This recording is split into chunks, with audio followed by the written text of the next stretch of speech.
Guys, I got a check in the mail. $1,600. Oh boy, oh boy. What a great thing.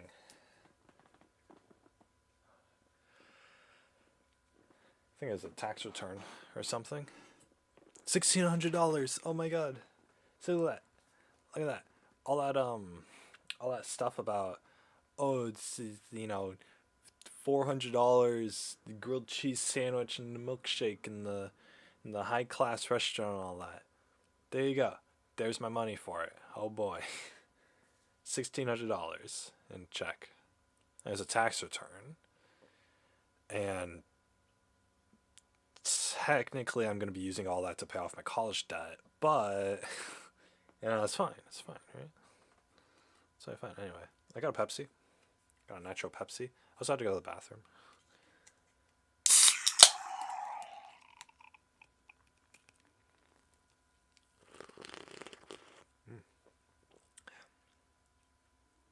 See little bubbles come up. Little bubbles come up. Ooh. All those bubbles.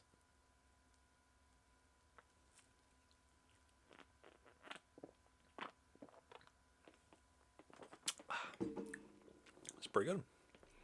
Anyway, guys, I want to show you all this game that I've been playing.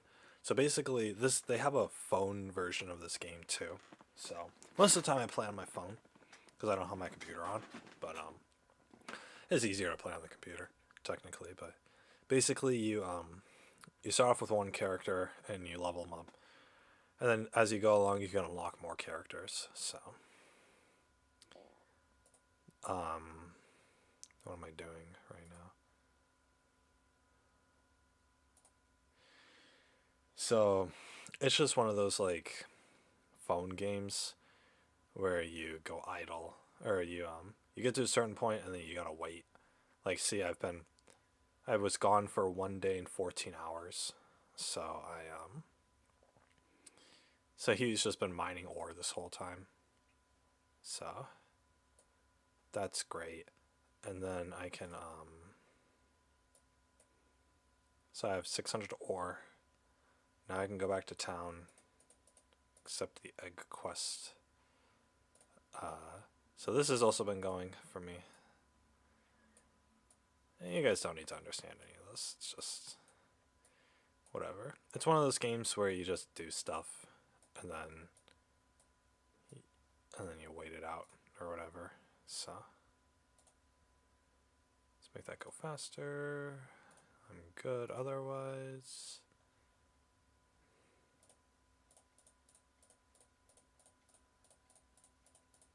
Oh, actually, I need to...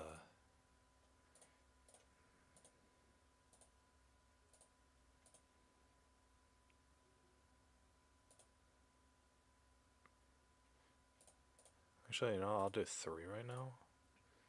And then...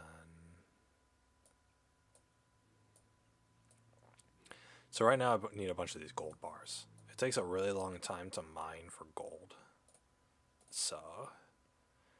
Which is why I have to start the task and then leave the game for a while. But actually I'm coming up pretty close. This is 106. It takes 7 gold ore to make a bar. So 106 divided by 7.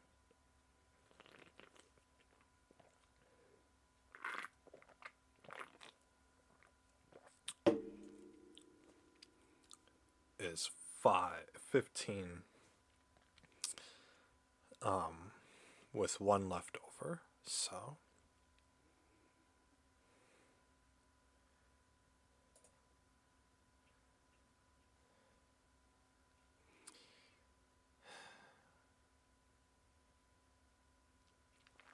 how about I do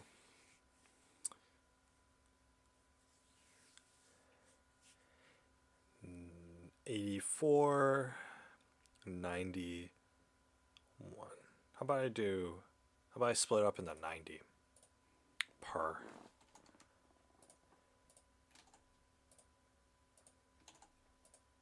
There we go. That's fine. In fact, I could have split this up actually into...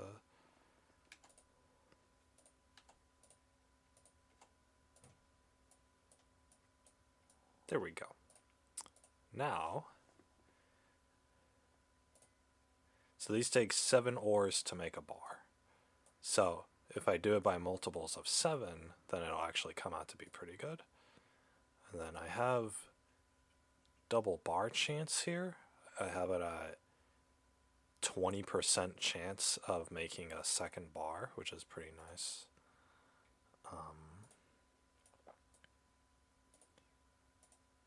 So that's good. So basically you're just leveling up like characters' different skills and whatnot, which is whatever. Yeah, that's all. That's really all for this guy. So I need to go back. What's my daily task today? Craft 5 farmer brims. Why would I ever do that? Okay, so we're just gonna go back here. My mining's at level 18, which is pretty pathetic.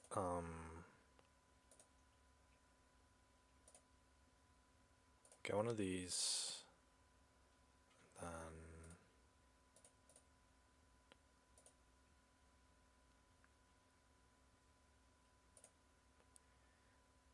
actually, you know what? Nah, whatever. I'll do it on my other character. I need to assign attacks. This one. There we go. Talents. I don't have any of these assigned, really? Oh, whoops. Talents, assign attacks. This one goes here, and then we'll have this guy, and this guy. Cool. As far as these go, no, we'll leave it alone. Alright.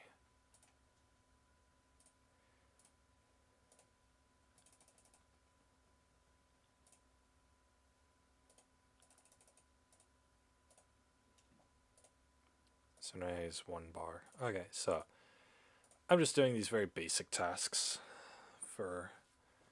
Yeah, see, he leveled up. I got 4,000 mining experience, which is great. Oh, I just leveled up again, apparently. Okay. So before, we're going to play game. Play game.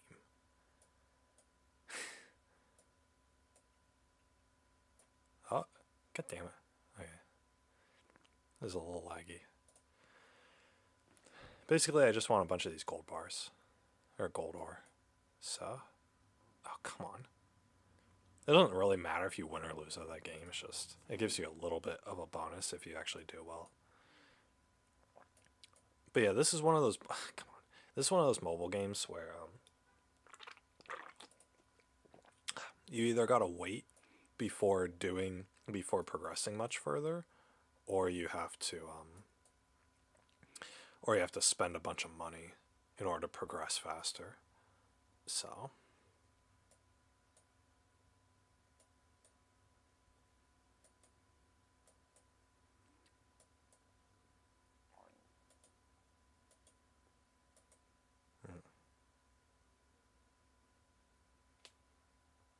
they are not giving me much gold here.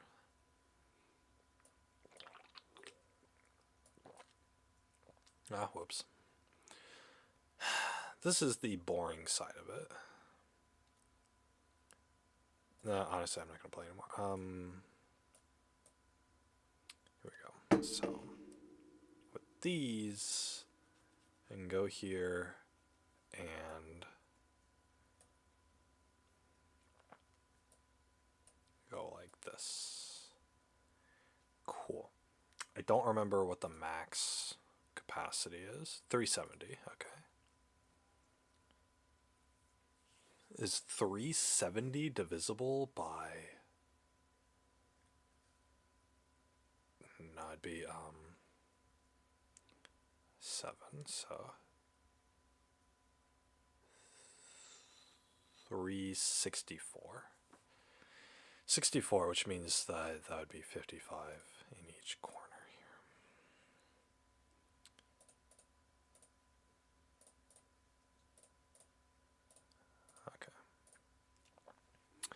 55. 55. Oops, 55. There we go. There we go. No, I'm not going to waste any. Okay, here we go. And here you go. And here you go. Okay.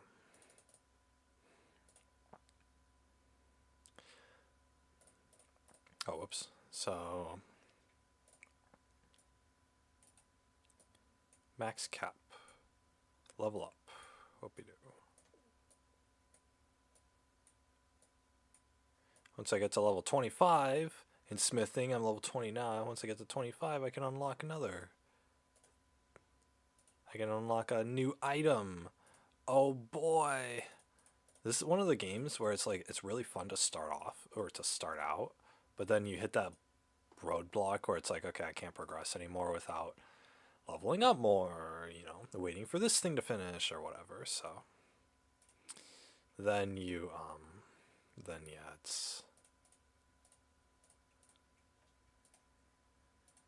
then yeah, it sucks. Let me see here. We need 2 of these. Actually, I'll do 2 more. Okay. So, I have 81 silver right now.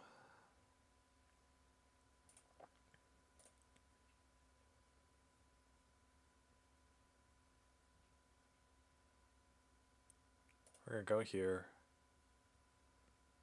and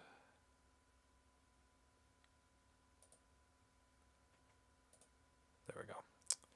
5 forest keys. All right, so these are used for fighting the boss, which is what this guy's gonna do. This is technically an MMO, so AFK info. I'm gonna fight those guys last.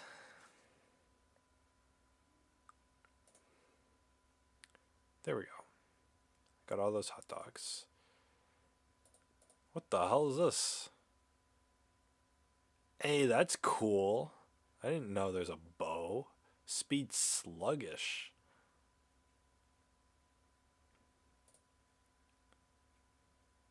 Wonder if that's any good.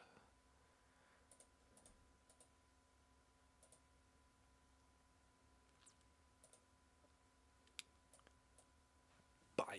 Alright, here we go. Yeah, alright.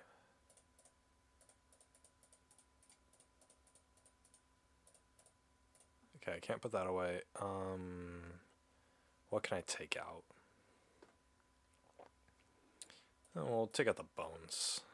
I don't necessarily need those. Got the bunny ears. That's a funny hat. Claim GP. Claim 5 hours of AFK. Yeah. I did.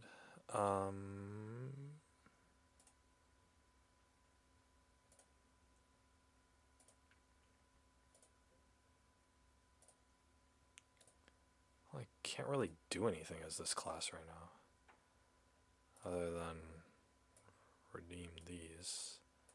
This guy's a lower level, so I'm not making my...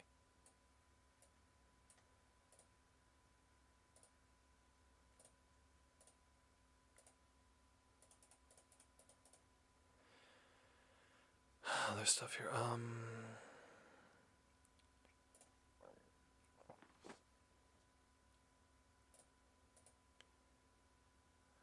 Okay.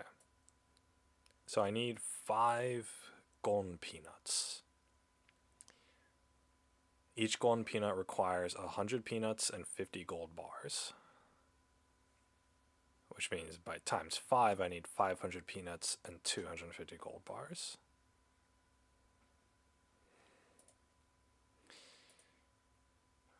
Each peanut costs 2 hot dogs, a copper, and a bleach log. So I'm going to need 500 of them. Do I even have enough for that? Hot dogs, copper, and bleach log. I would need 500 bleach logs. I got that. 500 copper. I got that. And then 1,000 hot dogs. I got that. fantastic. Yeah, but judging on... I need 250 bars. I only have 183. So... This'll make enough. But, hey, I got a second bar. But I gotta wait for that to cook. Each gold bar takes 12 minutes to cook, which means I can cook 5 an hour. If I'm gonna need, what's that, 70 of them, that's, what's 70 divided by 5? That's gonna be 12 hours. So, that's 4 in the morning. Well, I'm only playing this game once a day, so it's not like it matters. Let's see here. Hints, quick reference, no. Whatever. Going back to the mountains to train. This guy's a beginner class, so he's not that great. You power up in this game by getting different classes and ranking up. But I'm not doing that with this guy, so let's see here. Okay, he's fine. So basically there's combat in this game. You just go up to the enemies and you punch them. Boom. Kill the carrot men. They don't fight back. That's just nice. Gotta go to this guy. Level up. I got...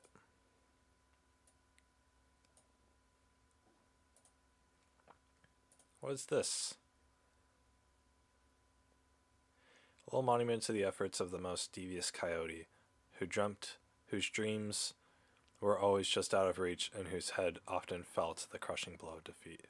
Ah, because it's the coyote getting crushed by the anvil. Yeah, that's wonderful. Codex, quick reference, anvil. So check my anvil.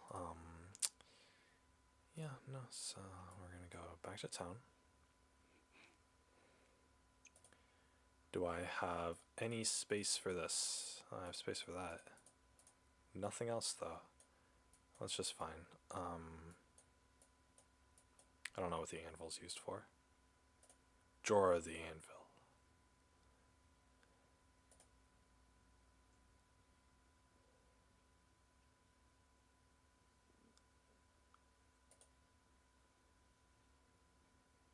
Bro.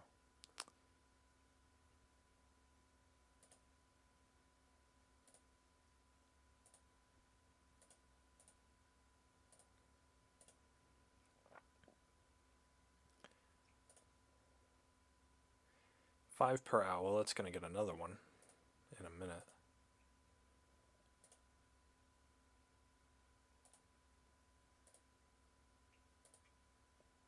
Failed. Ba ba ba. Sucks.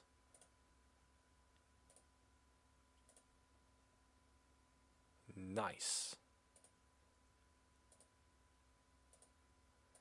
Okay. We're gonna buy some liquids.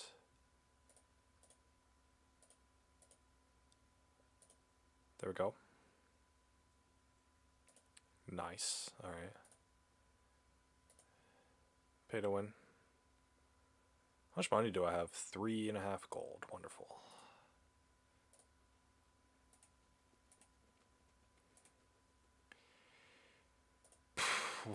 What am I doing? To be honest, I don't even know what I'm doing. I hear Jupiter's nice this time of year. I apologize, guys. I know that you guys can't really tell what's going on in this game. There's not really... If you don't play this, then you wouldn't know, because it's a lot of stuff to...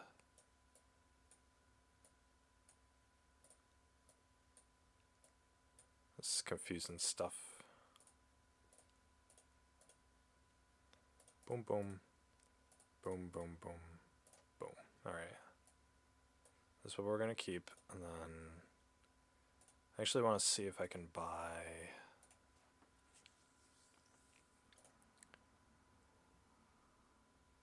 this stamp. Let's buy it.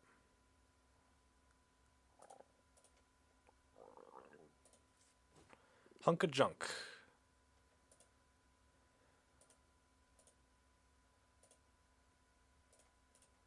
Already use this? Okay.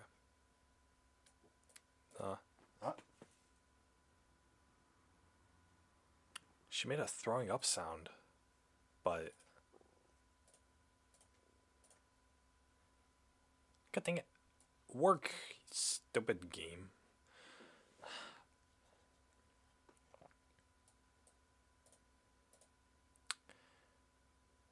Okay.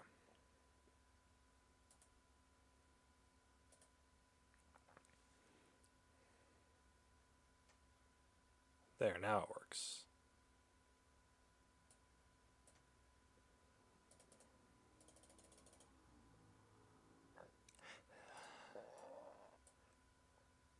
What?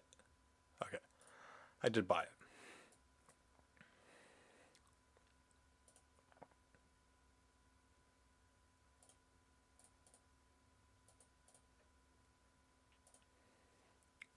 La la la la la, pink hearts. Boo doo doo doo doo. This is +1 weapon and +2 defense. It's +1 weapon, +1 stat. This one's just +1 weapon, right? But then this one is +3 weapon, +4 stat.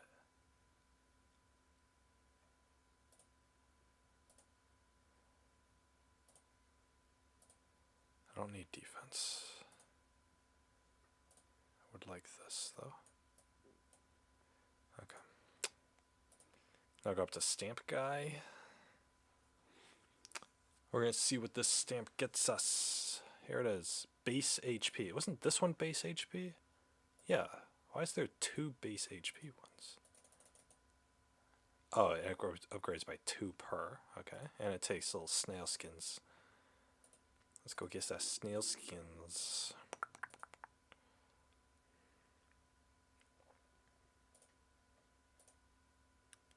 How many did it take? 25? It's much easier than typing on the phone.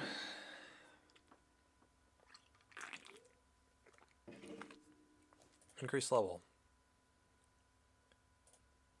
Boom, there we go. Nice. I have +10 HP. Whoopie-doo.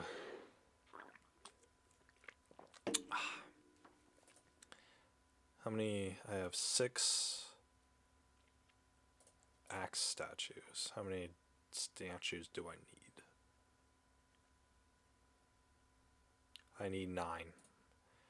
Sucks. Alright, well. I got a one-way ticket to space. Let's get out of here. I hear Jupiter's nice this time of year. Find the criminal. I don't know what you're talking about. A crime? I wonder who committed it. We're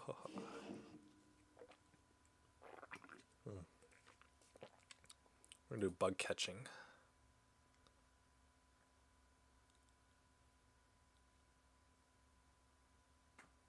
Okay. Play game. Yay, now I can play Flappy Bird. I got 1. Oh, I failed. Let's play again.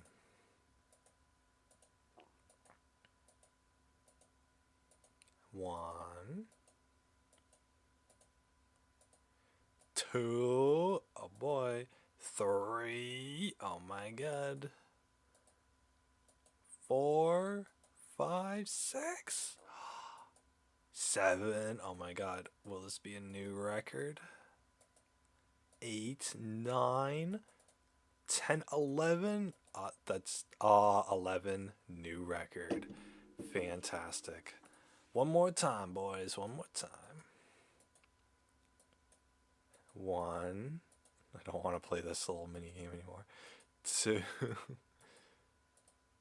no, I lost. What a sad day. Okay, well, claim GP. Catching minigame score 11. Nice. Wow, what a great.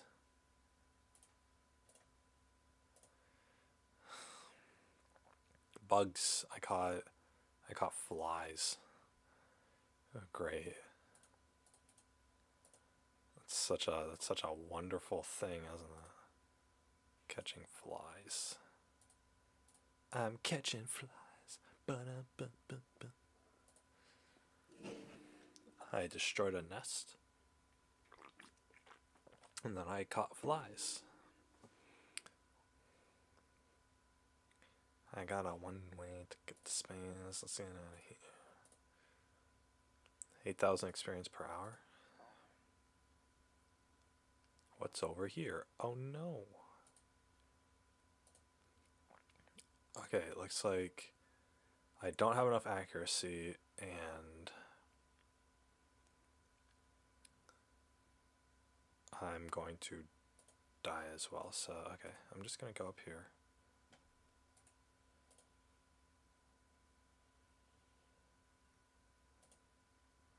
Wake up the special class giver. Not right now. Oh, there's a Bandit Bob's hideout. No, I'm not gonna think about that right now.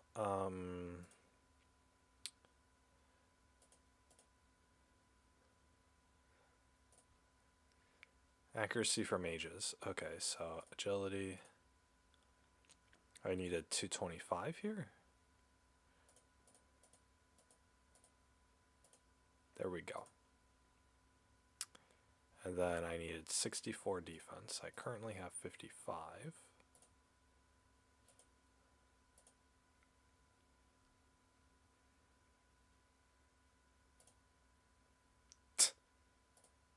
Okay.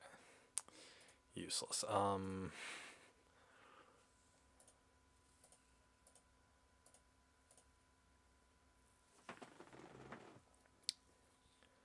This gives 3 agility. So actually, my accuracy plummets if I unequip it. But I'm going to need some better boots eventually. No, whatever.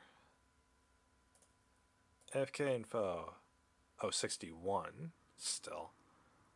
I have 100% survivability, so I should be fine.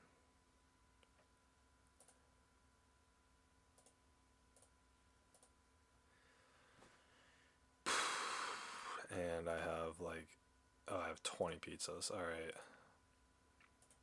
What should be fine? Let's turn on auto. How much?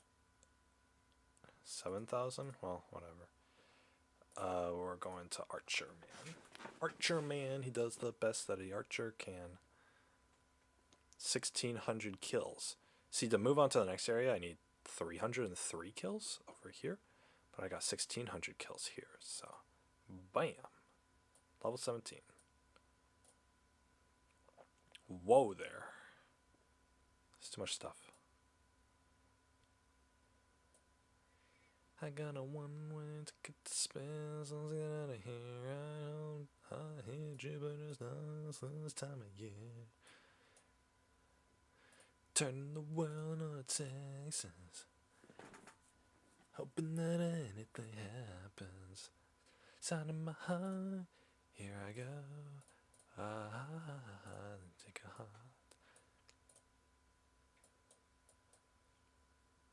Boo doo doo doo doo. Doo doo doo doo doo.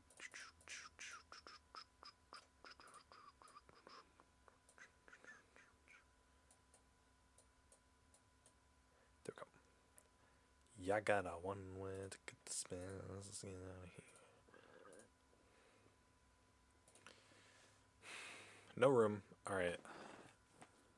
I wanted to see if this was better than my current weapon. Quick, 14. Or sluggish, 22. It does technically have better agility.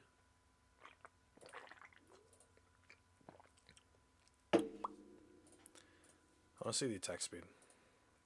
Or, well, we'll do that after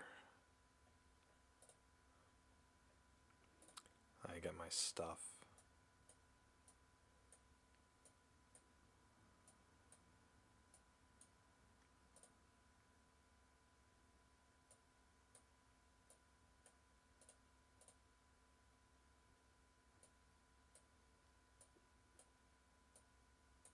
There we go.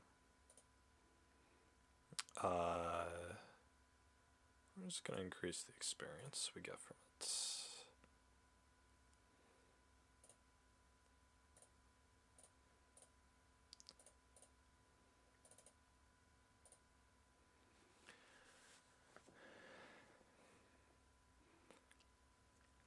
Hurry, hurry, hurry. 3, 4, 5, 6, 7, 8, 9. Got it. There you go. Alright. Honestly. Boom, boom, and no. Honestly. Bodo, bodo, bodo.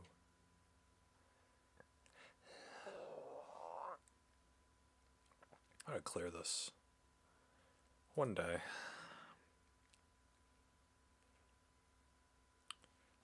One day I will clear this inventory. And that day will probably be pretty soon, considering.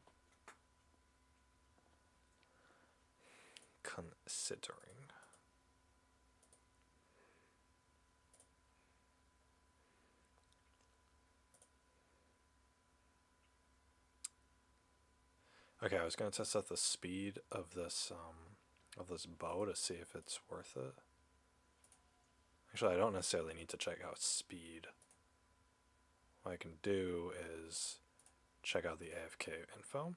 I'm going to kill 83 of these per hour with my current bow.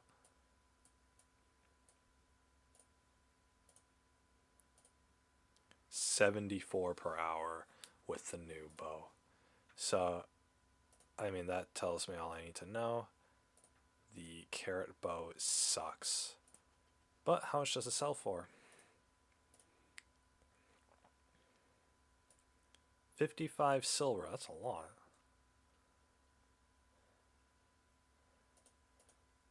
And you know, I got a one-way ticket to space. Let's get out of here. Honestly, I'll keep this, and I am going to put those in there instead. So that'll free my inventory more.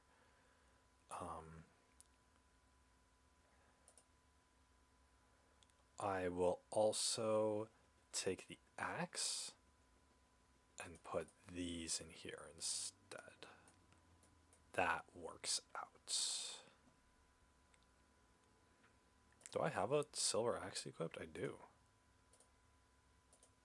Not like it matters. Okay, I'm selling it. Oh, not that, not the bow.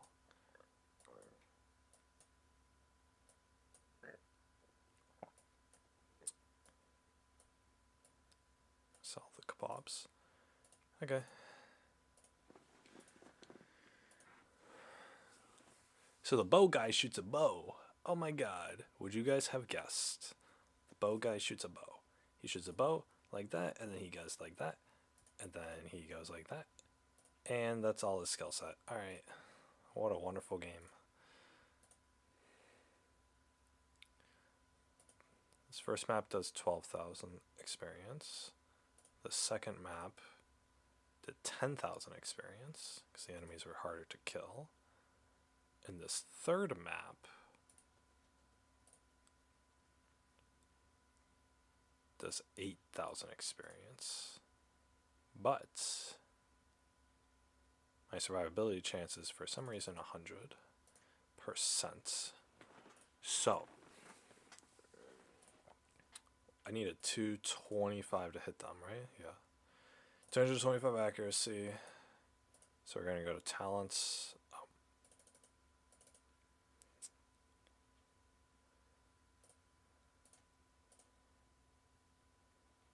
Okay.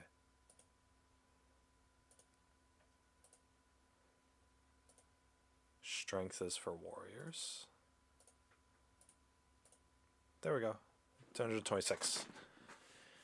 I'm getting almost as much experience. Survivability is 100%. I'm earning 11 silver per hour. Great. Oh boy, Easter events. Wow, I can buy something? $10 for over $10 worth of gems? An egg cape? And a bunch of capsules? Wowie zowie. I was actually thinking about buying that, but I can't really justify it in my mind. Alright, well, you know what? Great. Alright, swap players. We're going back to this guy. Whoopie-doo. Alright. So, I've cycled through all my characters. What I'm going to do now, actually, is fight a boss. I got a bunch of keys from the ground. I'm supposed to be fighting this boss a whole bunch, so... Is all my gear upgraded? Yeah, that is at least. I don't have any shoes, but whatever. I have all my food gear. Good attacks. Alright. Yeah, let's go. So technically all I have to do here is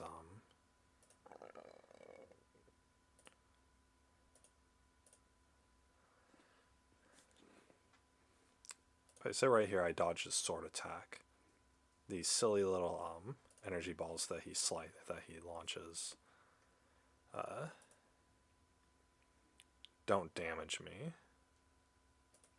So he does have a foot smash attack that does damage me.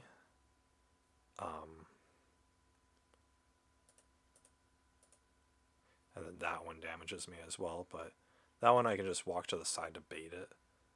And then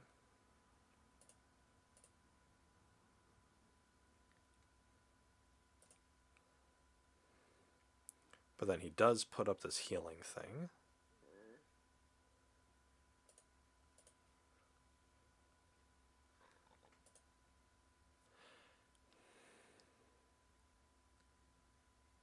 Alright, cool.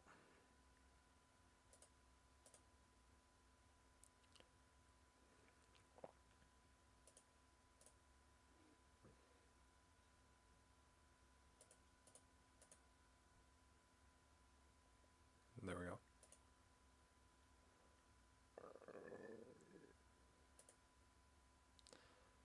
He did the foot stomp attack, but oh, there it is. Oh no, 5 damage. I did it. Wonderful. Alright. So I have 7 more attempts.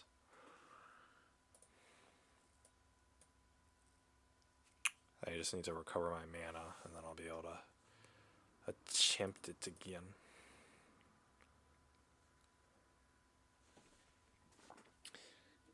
And mind you, that's like, that boss is probably like the most involved thing of this entire game so far.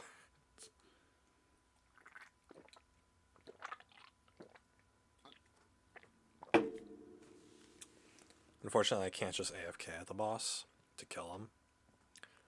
Because not only is he involved, but he would die in a few minutes. So, you know, I can't.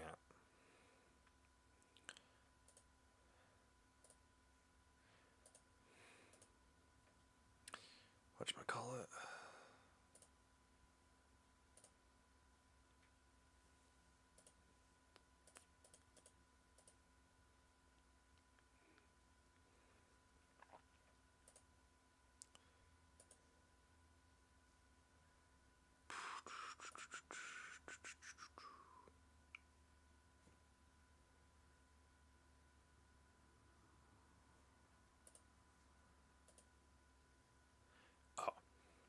I'm ready to go. Here we go. Let's do it again. Oh boy. But yeah, he would go down in a few minutes. So if I... Because I don't play this game once a day, so... if I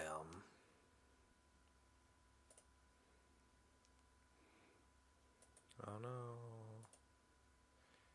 if I'm right, if I'm on anywhere in this platform, I take some damage. But if I'm right under his foot when he stomps, I take like 6 times as much damage. So can't. I wouldn't be smart to do that. It's a thrilling game, guys.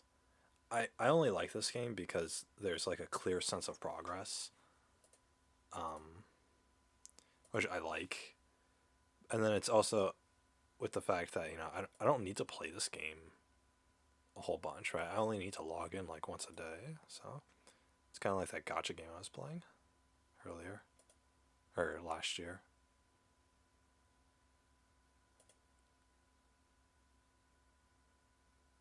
Nice. All right, cool.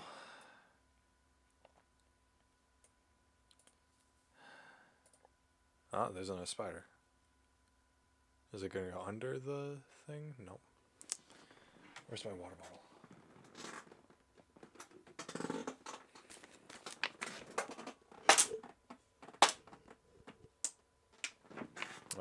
I don't think I got it, but it kind of just fell on the ground. Whatever. What's this? All stats +1. Nice. Okay.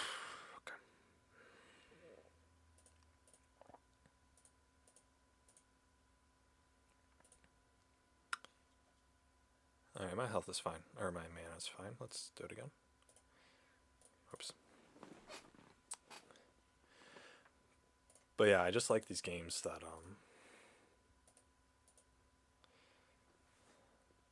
because I can, every character I logged into was like, oh, you've been gone for like a day. Here's how much progress your character's made, or here's how much experience they made while you're gone. So it's an AFK RPG in that sense.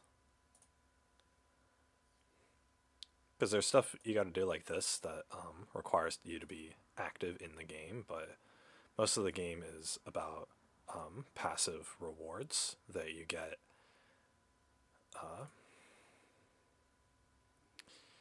when you get off the game. Or, I mean, you still can be logged into the game while your character's doing it, and it's actually considered better, but you don't,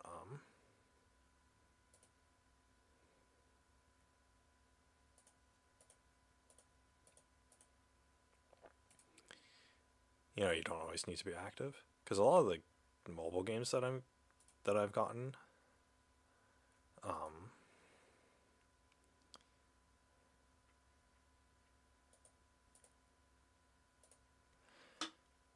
they're not like you actually have to play them. That's what it is.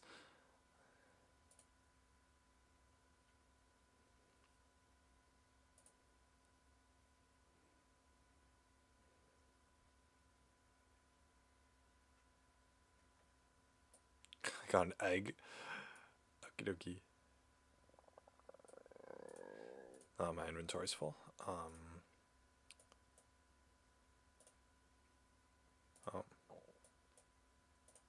Oh shit. Fucking. Ah, crap. Go, go, go, go. God damn it. I didn't want the house thing to spawn. Whatever.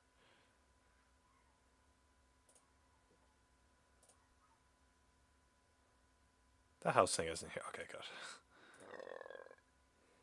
What is this?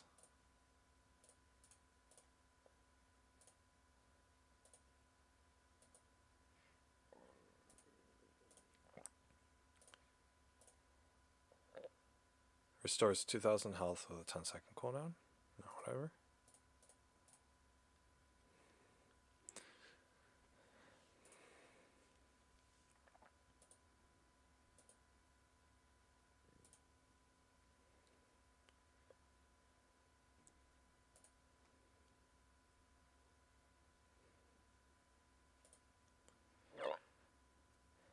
This boss is technically better to do on the archer, because the archer will stand about here firing his arrows. So any attack that I put out with the archer, or any attack that he puts out, I can easily dodge. But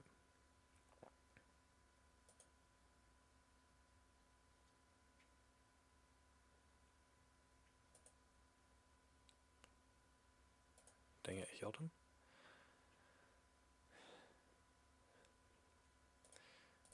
But yeah, it's a very boring game. It's just that I got, oh, that didn't damage me.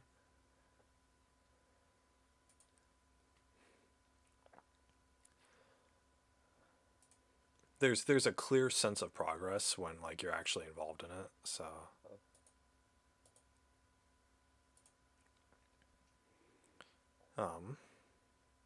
and I'm getting that. There's a reason why I'm killing this guy a whole bunch.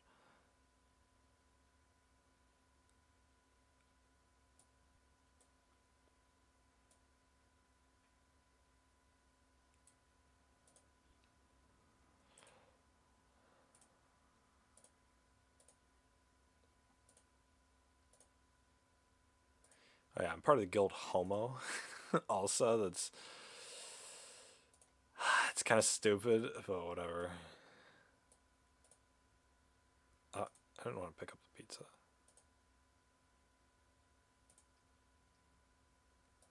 Whatever. Alright, egg capsule. Here we go. Let's open the egg. Oh boy, gummy bunny. Sheep. Kill the sheep. Bam. Oh no, I killed the sheep. Pick up the time candy. No, pick up the time candy. I have enough pizza. Pick up the time candy. Not your average potions. Pick up the time candy. There we go. 3 of them? Nice. Alright, 4 more attempts. Let's go. Kill the guy.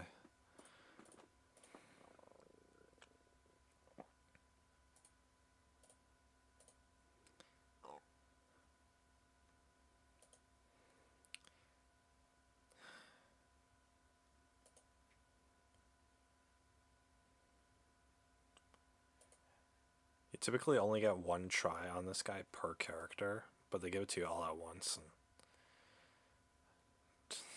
And I have an easier time doing it on the warrior. But oh, it's a fun game, huh? It's just your typical like, oh, mobile game. You go to it for like maybe like anywhere from 10 to 30 minutes a day, and then you could just, as long as you set up your characters doing something, then you can just turn it off, and your characters will just exist in the background while or they'll continue killing monsters or mining ores or whatever in the background while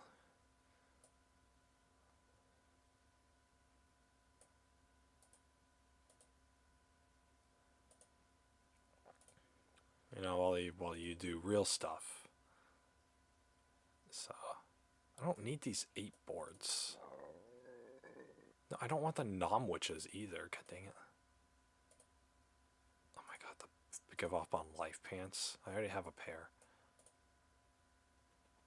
Give me, yeah, cheesy pizzas. Sure, whatever. I don't care. Cheesy pizzas. Actually, no cheesy pizzas. I want the mana potions. No, you give me more cheesy pizzas. Give me the mana potions. There we go.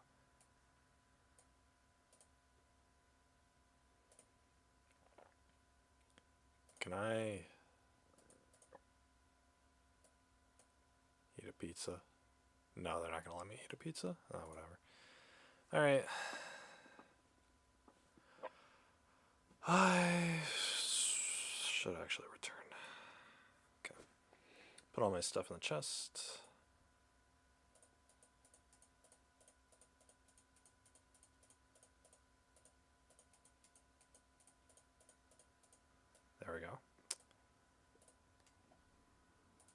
Then we'll teleport back.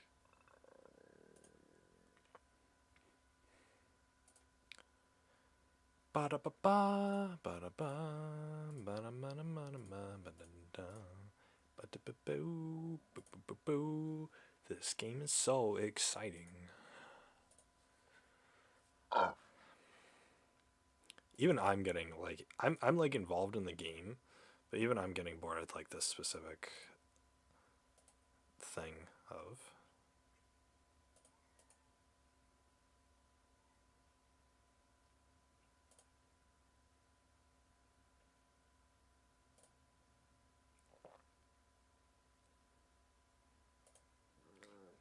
Because you normally wouldn't have to run this boss 8 times in a row. But, I mean, you really shouldn't even be doing it the normal 5 a day. But I need just a bunch of this guy's items. So he drops these slabs, and I need like he sometimes drops these slabs, and I need a whole bunch of them. I need like 20 for a quest, and I need to do the quest on all 5 of my characters, and then I also need, so that's 100 of them, and then I also need like 20 of them per item that I craft.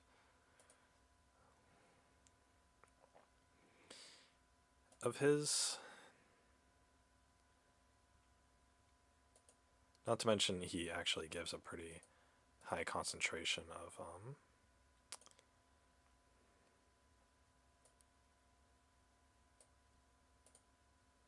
I didn't get the item this time, god dang it. But where is it?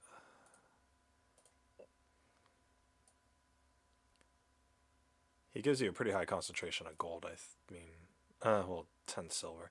Well, all these items that I'm getting from him, I could just technically sell. I have like thousands of them in my chest. But I technically can just sell them for stuff. But yeah, I can make this armor.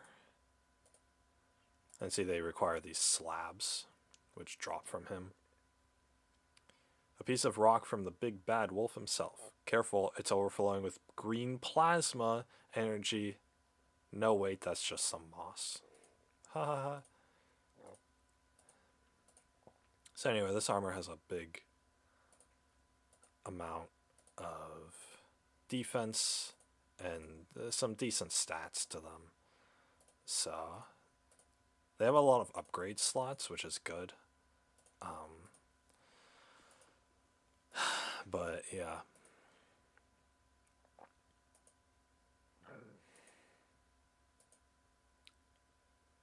They require a lot of specific items too, but for a full set, looks like I need 20, 30, 41 Amarok slabs. Not to mention I need corn kernels and iron bars and other things. A lot of this stuff you gotta grind for. But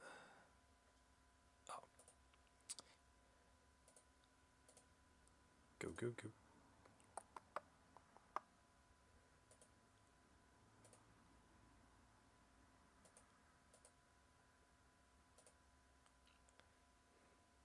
Is my current weapon sluggish? It's medium attack speed.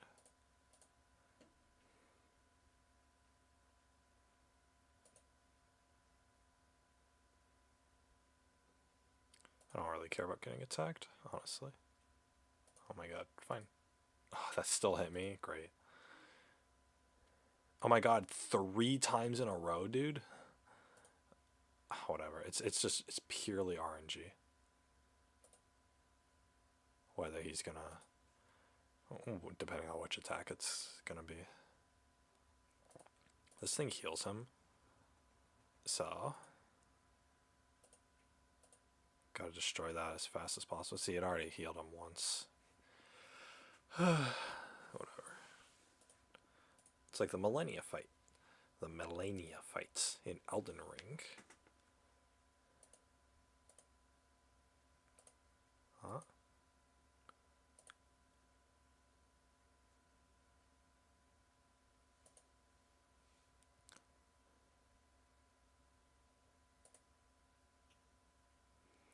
Oh boy, so exciting. There we go. Bum.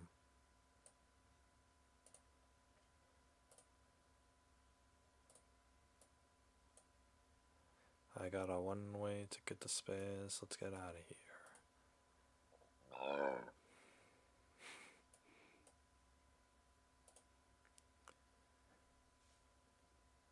So we're gonna wait till my health recovers. I got a second one of these headbands. How very silly. See, in the past 2 fights, I got 1 Amarok slab. So that's not good. I mean, it's a pretty piss poor drop rate, to be honest. Alright, let's go one more time.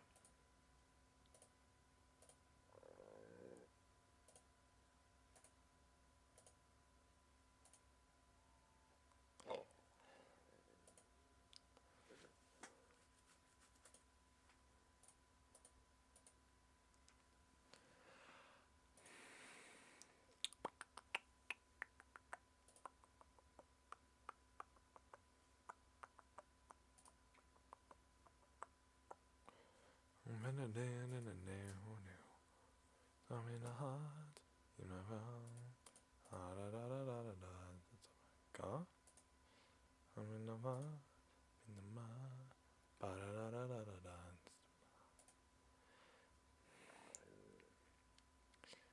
I mean, the fight goes relatively fast. It's just compared to the first time that I did it, it took like twice as long.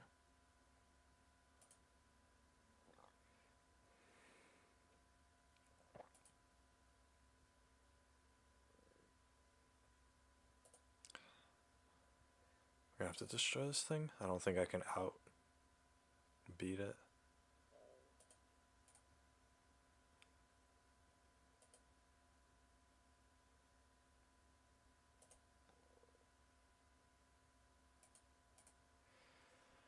I technically could have.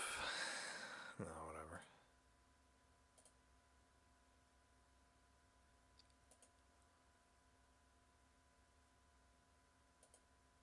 There we go. Yay. Very cheesy pizza. Alright. I did it. Go back to town. Sell the white headband that I got 2 of. Sell the pants.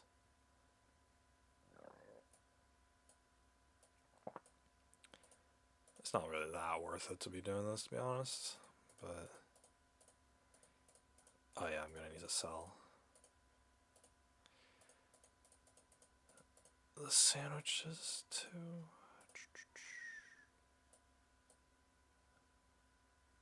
Oh wait, I need pizza.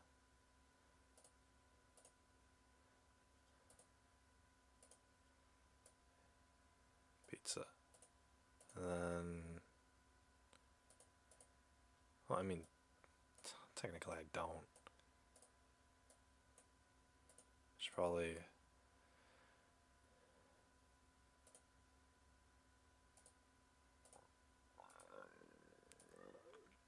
I'm not doing anything combat related, so I am going to be mining for iron next. Oh boy.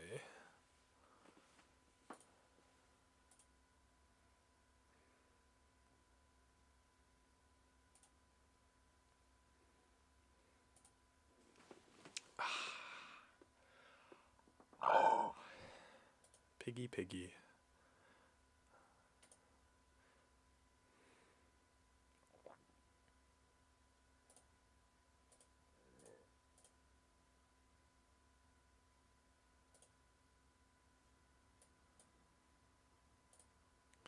So AFK info. Yeah, that's fine.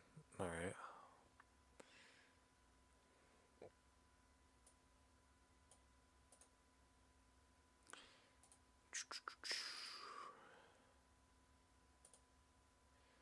Okay.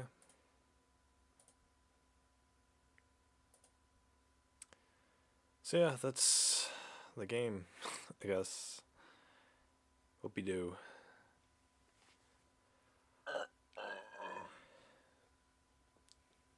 Yay.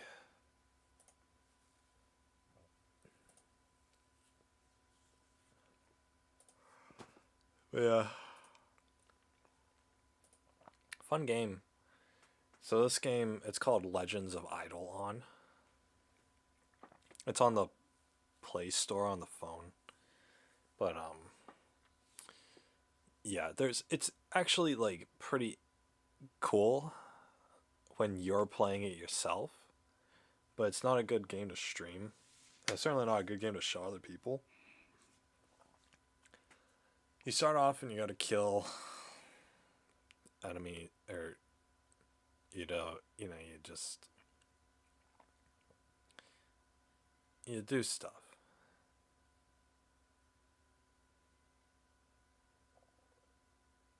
It's a game where you do stuff. I don't know. You just you progress. You get your characters to level up, and you do things to make them more powerful and whatnot. I guess I don't know. Anyway, that's that. Um, I was thinking about.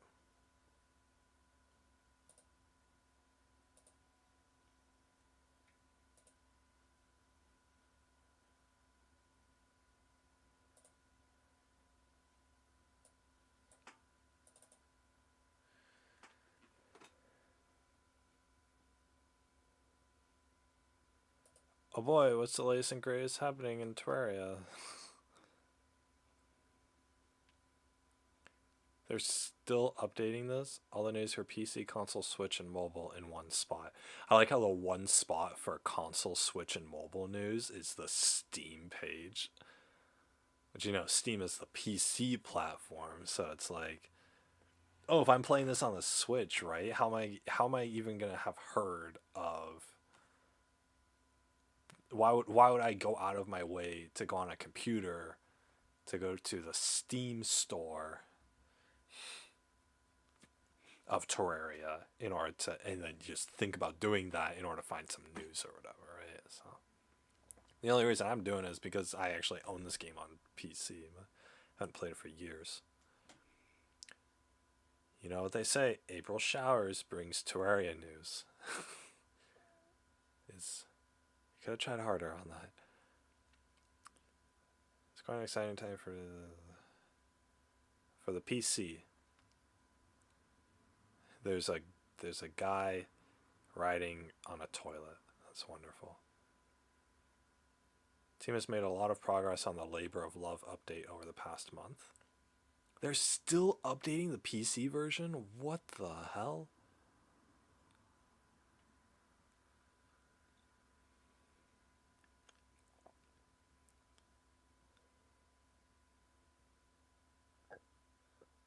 Not placing traps, that's a lie. Oh yeah, and on PC you can also mod it as well. So, oh boy, console, Switch, mobile content parity to 1.4.3 remains the focus.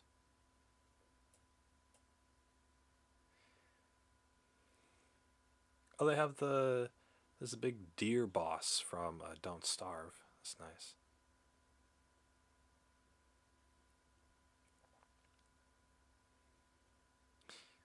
Oh, nice. So on console they have the 1.4.3 update. That's nice. Wait, is that the World's End update? Terraria Merchant. Oh, that'd be so sick. Oh my god. Just the finding the wall of flesh? Hell yeah. Oh, it's like a 3D kind of cutout. too, because the house thing with the mobs on it is in the foreground, and then in the with the lava, and then in the background, and then your little wooden bridge is in the foreground, but then in the background there's the wall of flesh. Oh, that's cool. I want that. Oh, that's so sick. I want this. They even have the stupid little devils with the wings firing off their scythes while you're in the middle fighting the boss. Oh man, that's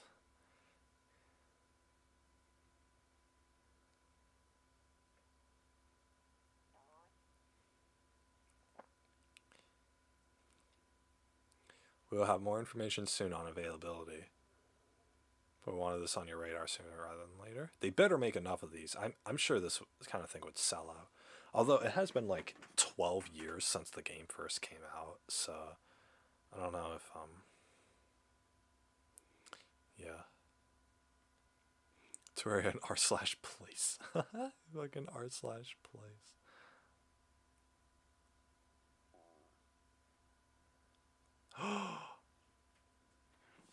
Oh my god, they have a Lego set for Terraria.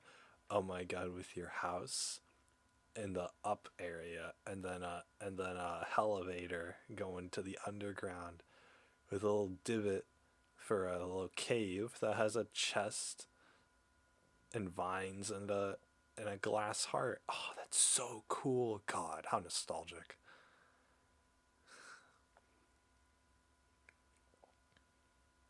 Oh, they were selling like little keychains? Cool. Well, they weren't selling Ghost Runner stuff, were they? Or they're not affiliated with that, are they? Inventory problems? Perhaps this will help. Oh, wow. They got a sort inventory button. Oh, that feels so good, dude. Oh my gosh.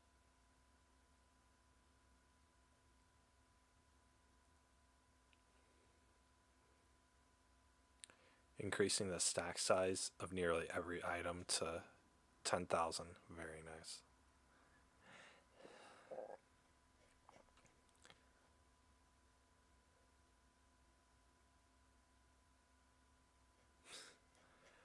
What was the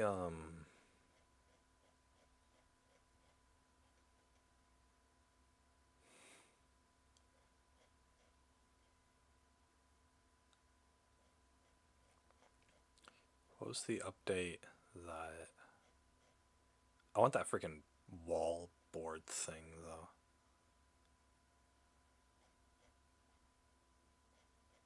Oh god, playing this on a handheld would suck because it's the pixels are so small. I want to know what the name of the update was that they had. I'm surprised they're still doing this, to be honest. Or they're still even working on this.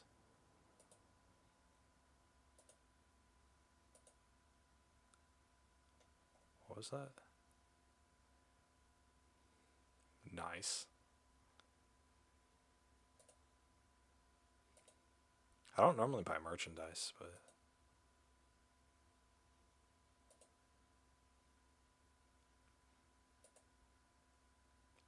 wow, they put out an update once a month. Okay, I can't. Whatever. I think Journey's End is on every platform, so it's not like it matters. Oh yeah, fucking Lost Ark. Apparently, Lost Ark, which I waited like 8 years for. Apparently, it's really pay to win. Like for Lost Ark, it's a free to play game, but apparently people spend like literally thousands of dollars every month in order to play it, or in order to like get to the highest power level and all of that. So thousands of dollars every month. Holy crap! I can't even justify spending $10 on the stupid phone game without calling into question my own sanity. I spent $3 on it. I played it Like that, I played 13 hours in the past week just on the Steam version, and probably another like 30 on the phone. And you know, $3 was too much for me for that. But but yeah, people are spending thousands of dollars on Lost Ark. It's ridiculous. So, what games was I playing? Oh yeah, I didn't play Closers, did I? Oh, I played for a minute.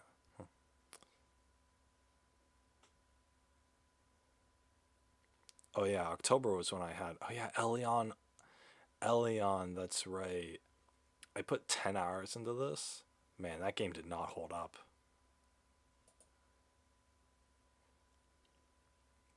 Getting over it. Reminds me of Jump King.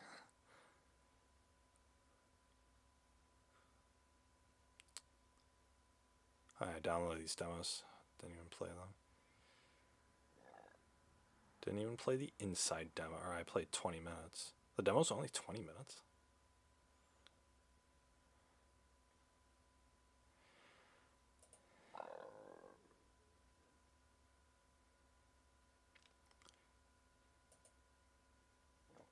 Great, now Steam's recommending me idle games.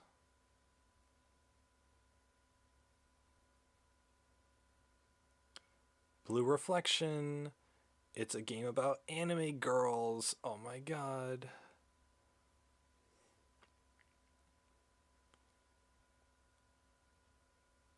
Atelier Rise.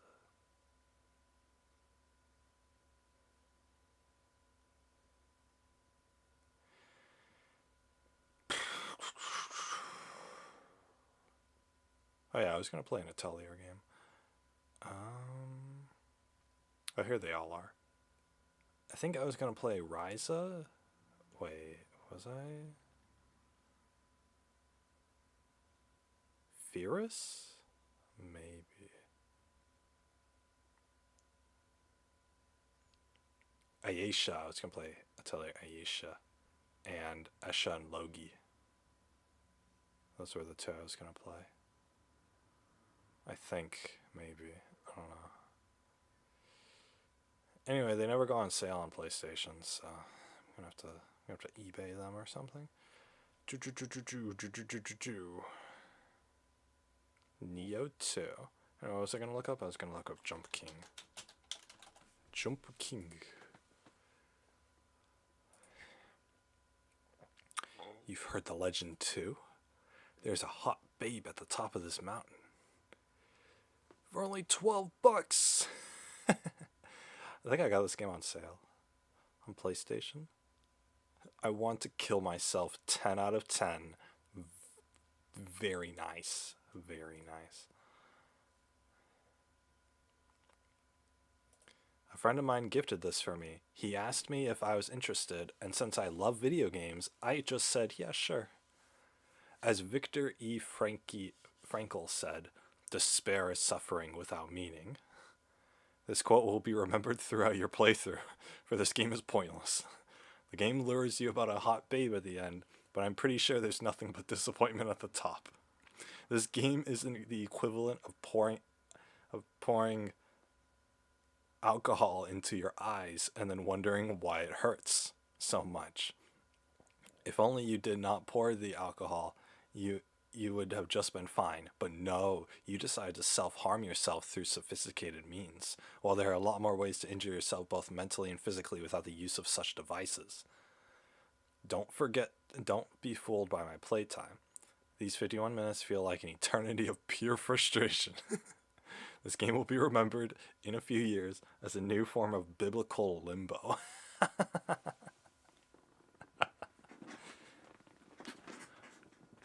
Damn, that's the review that guy put out after less than an hour of playing. Definitely a masterpiece of a video game. I tell myself if I fail once, I'll spend 5 minutes on my homework. Now I've graduated Harvard. Nice.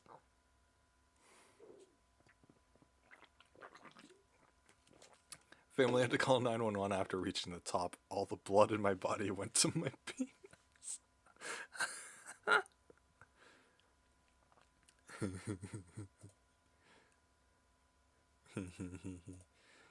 Funny jokes.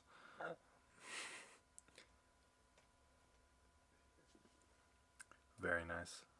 I'm surprised they don't have Getting Over It on the More Like This page. Oh, they do. They came out with Rogue Legacy 2, really? Oh, it came out today. Yesterday. Really? They just came out with this yesterday? What are people saying about it? One day released and it has 4,000 reviews. That's amazing. Wait, has this been in early access?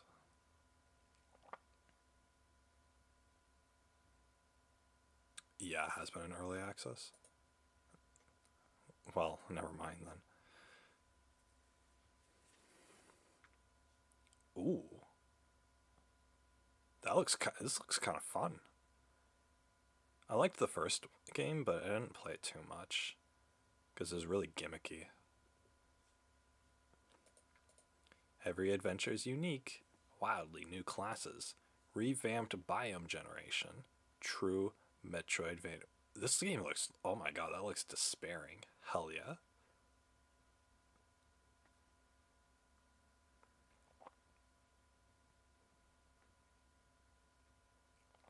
Clowns, nice. A blacksmith, nice.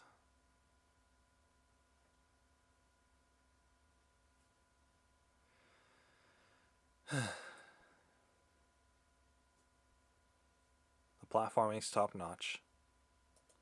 You'll find yourself jumping, spin kicking, dashing in and out of harm's way with the grace of a swan. A dangerous armed swan. And combat is just as good. It flows naturally and it'll make you think you're better at video games than you actually are. With 15 classes, each with their own weapon and talent. It's also varied and you'll be sure to find your match. The story is fantastic. Every journal update or memory will shed more light in the history of the kingdom, and you'll find yourself empathizing with even its most dangerous denizens. And to top it all off, the visuals are beautiful and detailed. The soundtrack is full of bangers. Really?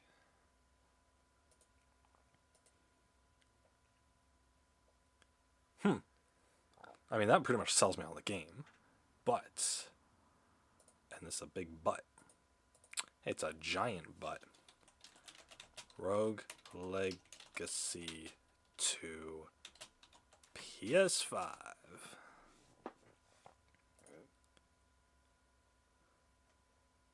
Here we go, push.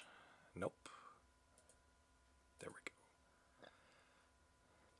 In case you didn't know, Rogue Legacy 2 was released to PC and Xbox. Oh, I hate you. I hate when Xbox gets exclusives like this because I'm not Xbox. Do you have any plans to release Rogue Legacy 2 on PlayStation? Response: we're a small team, 2 programmers, so we're just taking it slowly, one step at a time. So they don't deny it.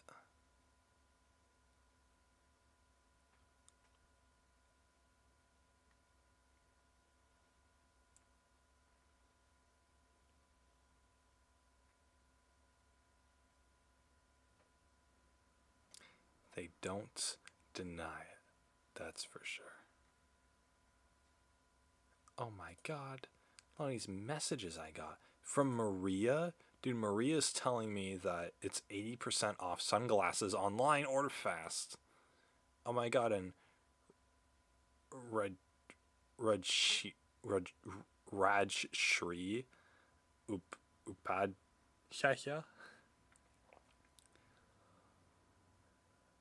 shared me a tweet with a suspicious URL on it. Hell yeah. Oh my god, and Seth? Seth says, if I die tonight, please retweet. I don't care if you've known me for years or days. All I care is that you support me and my music helps you. Thank you for having my notice on, listening to my music, and supporting me in my dreams. You saved my life. What the fuck? Who is this?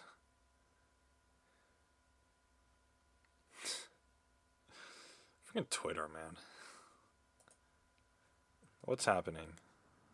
Here we go.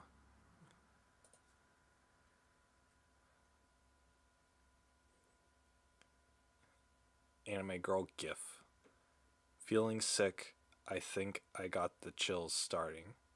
I don't want to leave my blanket.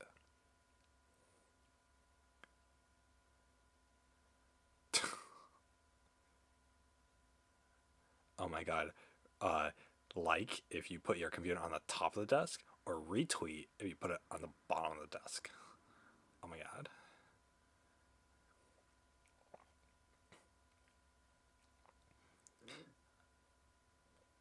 How about I put one? How about I make a tweet that says, you know, like if you're not a racist. There we go. And then and then everyone's gonna like it, because if they don't, then that means they're a racist. And I mean, and you don't want to be a racist, do you? So you better like my tweet. That's what you do. That's what you do. That's what those are. That's what those are. And then you have to share that tweet with everybody. And then I could post in it. I could be like, share this with everyone you know to see if they're racist. To see who the real, to reveal who the real racists are. I could put that, and then people will share it for free, and then you know and then everybody else will like it because they have to. I could literally put one that says retweet if you're not a racist, and then everybody has to retweet it, and then everybody else who sees that retweet will then have to retweet it because they don't want to be racist. Fucking Twitter. That's what people did on Facebook. This is a pretty common thing, actually.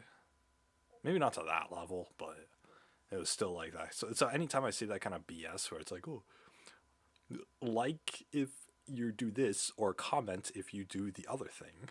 It's like, I don't know. Human beings are so fucking basic. It's like, it's so cringe. The human race as a whole is so cringe. You guys have no idea. Anyway,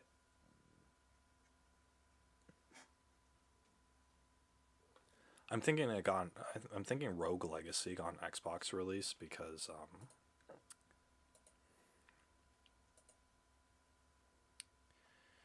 Xbox probably threw a bunch of money and a couple developers at them to port it, but I'm thinking PlayStation didn't do the same, because this doesn't look like PlayStation would really like vie for this game. You know, I've been waiting for Lisa to go on sale for like a year now, and it hasn't. It's terrible. I never got to play Breakwaters on my new PC because apparently it sucked. So, Final Fantasy VI also looks like absolute dog poo-poo, but people are saying it's the best game yet. So, and Chrono Trigger is pretty much the same. It's hard to get into these classic games. Disco Elysium's on the PlayStation. I will, even though Kidnapped Girl is free and it only takes 30 minutes to beat, I will probably never end up playing it. So what is there here? Half these games I own on PlayStation, and I'm only keeping them in my wish list to just remember them. It's the whole bookshelf idea, right? It's, you know, with games you can do that, or like games you own the disc for, and the case for, or whatever. But which honestly I should, you know, a real collector would just have a bunch of empty cases, empty game cases, and then like a printed out label of each video game that they have digitally, and then put those up on a shelf, and so then they could be browsing through the games, and they'd be like, oh, Greek Memories of Azure, that's one I like, but then they grab the case and there's nothing in it, obviously, because I bought it on the PlayStation Store.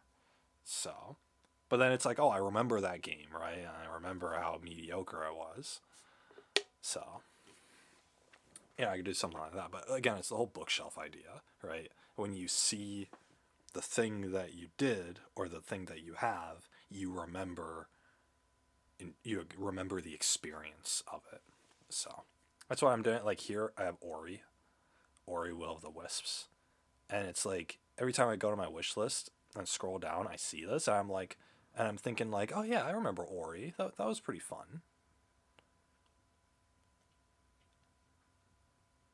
Of course, I don't actually want it, right? I hope nobody browses my wish list and it's like, oh, they have Ori on their wish list. I better buy it for him because obviously I've already played it. I don't want it, but I'm keeping it on my wish list for like me. So, what other games are like that?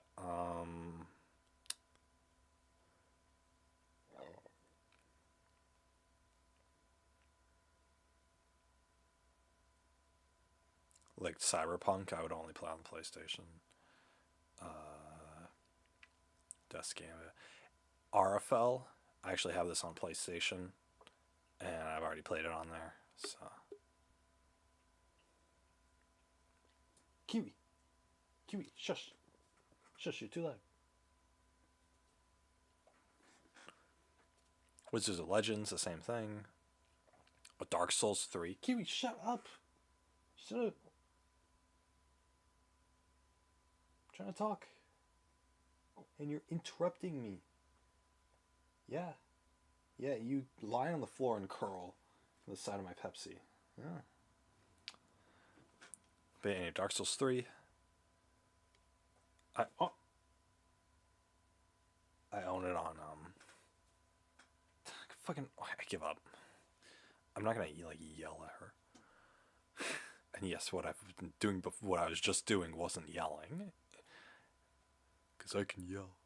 Like Dark Souls 3 is like obviously I have this on the PlayStation with this DLC. I do also have it on Steam, except I don't have this DLC on Steam. I never actually beat the DLC. No, whatever. Final Fantasy 15 I have on PlayStation.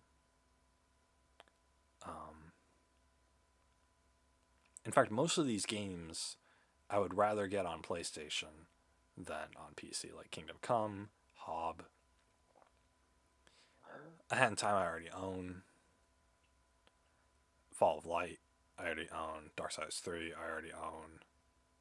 Black Ops 3 Zombies I already own. Or do I own the Zombie Chronicles? I think I do. I think it was free. Fallout 3 I can't get on the PlayStation. That's the one I'd want. But yeah, oh my fucking god, Kiwi, holy shit. It's annoying. It's so annoying. I know you guys can't even hear her, but it's annoying. The two of us. What is this game? Looking at ones I added recently. Love Season. It's...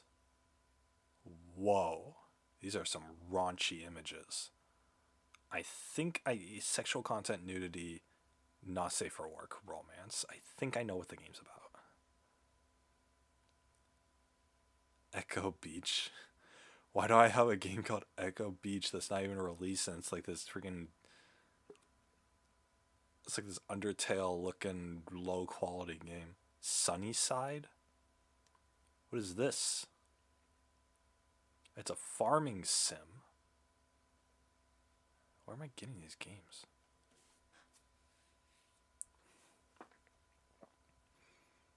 I have the Demon Slayer game on here. I haven't even watched the anime. Do they have story seasons on here? Ooh. The character sprites look kind of shit. Needy streamer overload? What's this?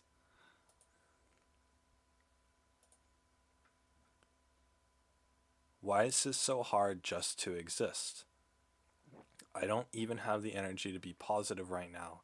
My brain would just turn everything negative. Is the default being negative? Huh. I love you. I'll save you. I'll treat you to something tasty, so cheer up. First of all, you can't just tell somebody to cheer up just because you're going to treat them to something tasty. You say, I'll treat you to something tasty, and then that's it, and then you cross your fingers and hope that they're going to cheer up from hearing that. Not, oh, they're doing something nice for me, so now I have to cheer up, right? This makes you lose the will to live even more. Or if you pressure them into it.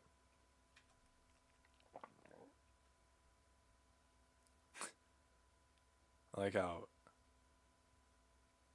this person has almost 500,000 followers, and they're like suicidal.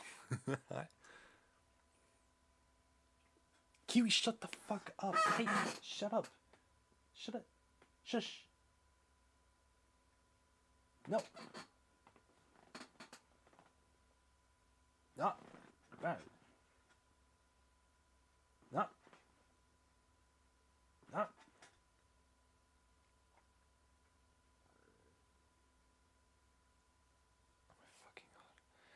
It's like she's never gonna understand. It's like it's just mildly irritating. That's what it is. It's not even like a huge annoyance. It's just mildly irritating. Yoko is a lot louder though, so I mean I should really be counting my blessings. Or I shouldn't. Well, is that the term? You guys know what I mean. I'm not even letting Yoko in the room today because, especially when I stream, right? It's like if I had my headphones on listening to music or like playing a game or something, I wouldn't care.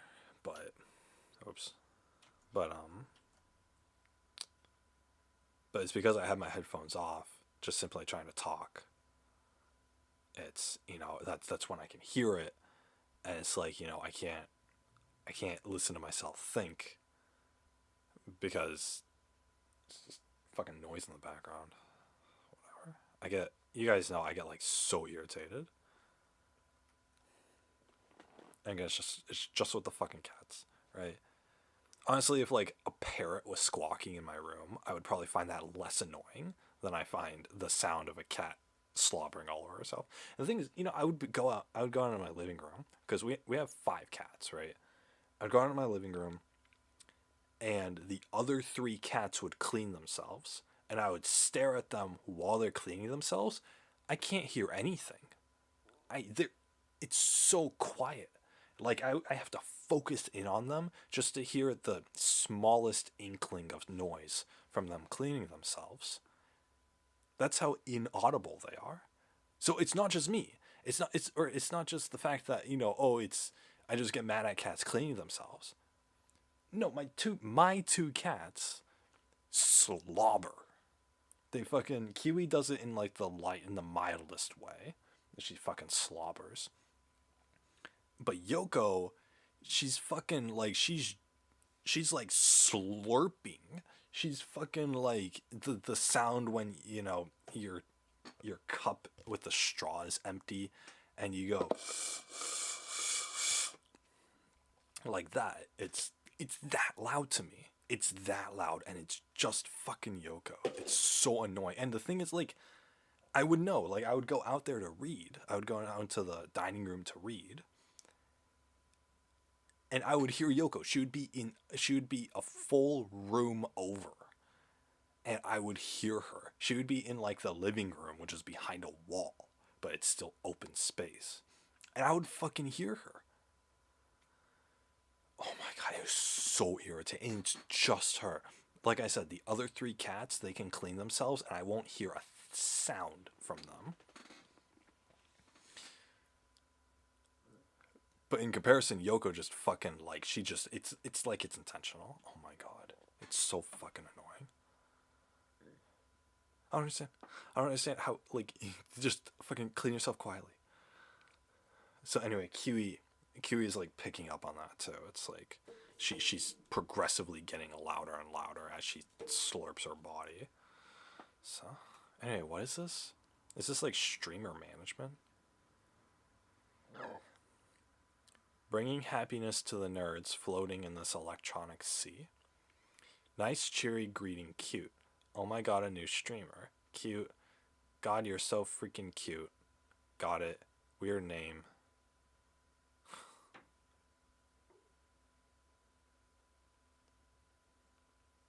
Oh. I guess these are the comments you can.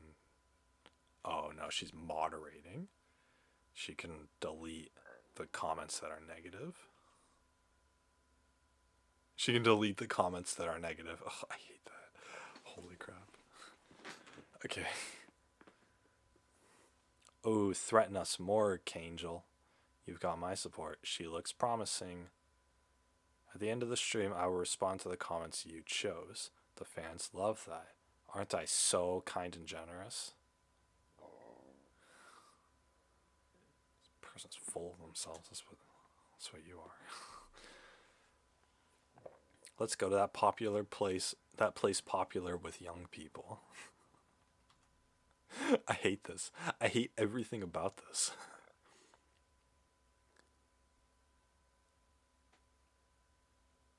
I should have just gone somewhere else. Sweet's Paradiso is not worth battling the Harajuku crowds for.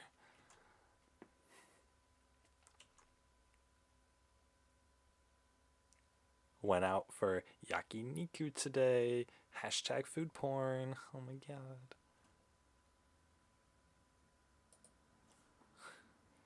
Needy Streamer Overload is a multi-ending ADV depicting daily life with OMG Kawaii Angel, a young girl with a rather extreme need for approval, attempting to become the #1 internet angel / streamer.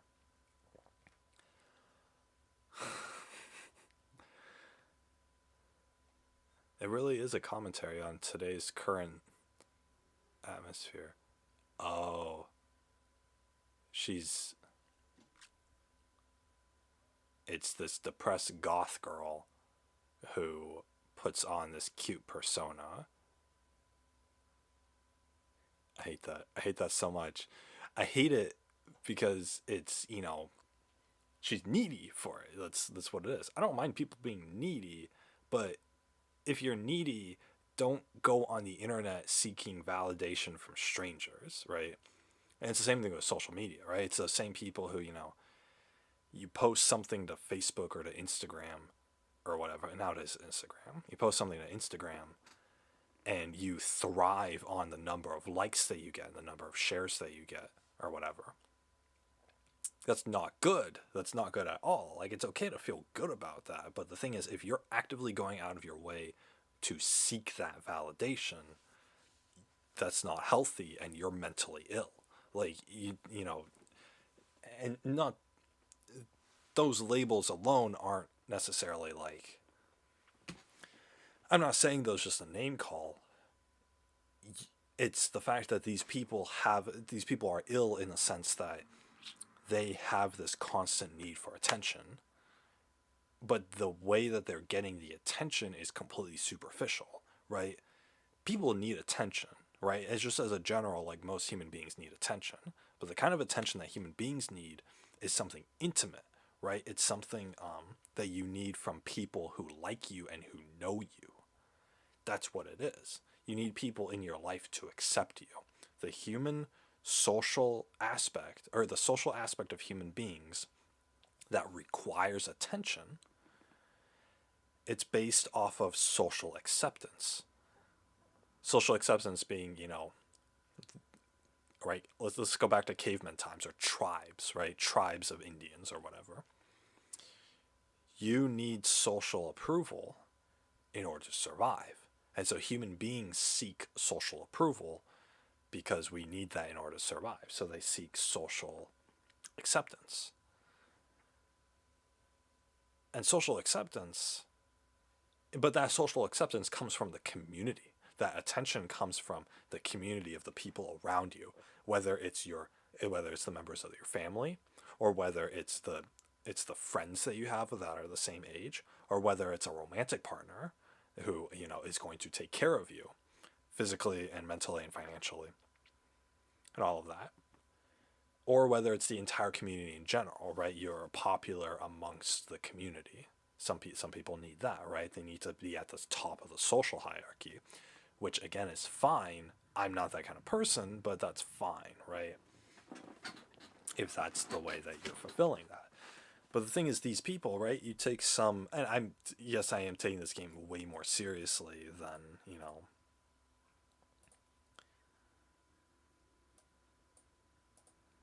than it honestly is. But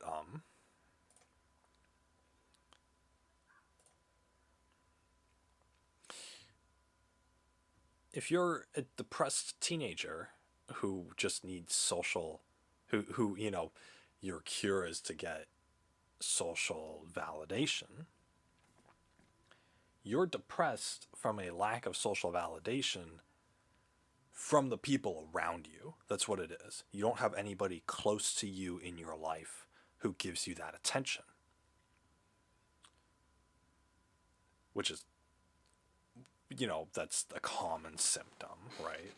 I'm not saying everybody suffers from that, but these people with depression, especially these girls with depression, that's what they're going through, right? Is that they don't have anybody close to them who actually genuinely likes them. So what are they doing to solve that? What are they doing to cure that?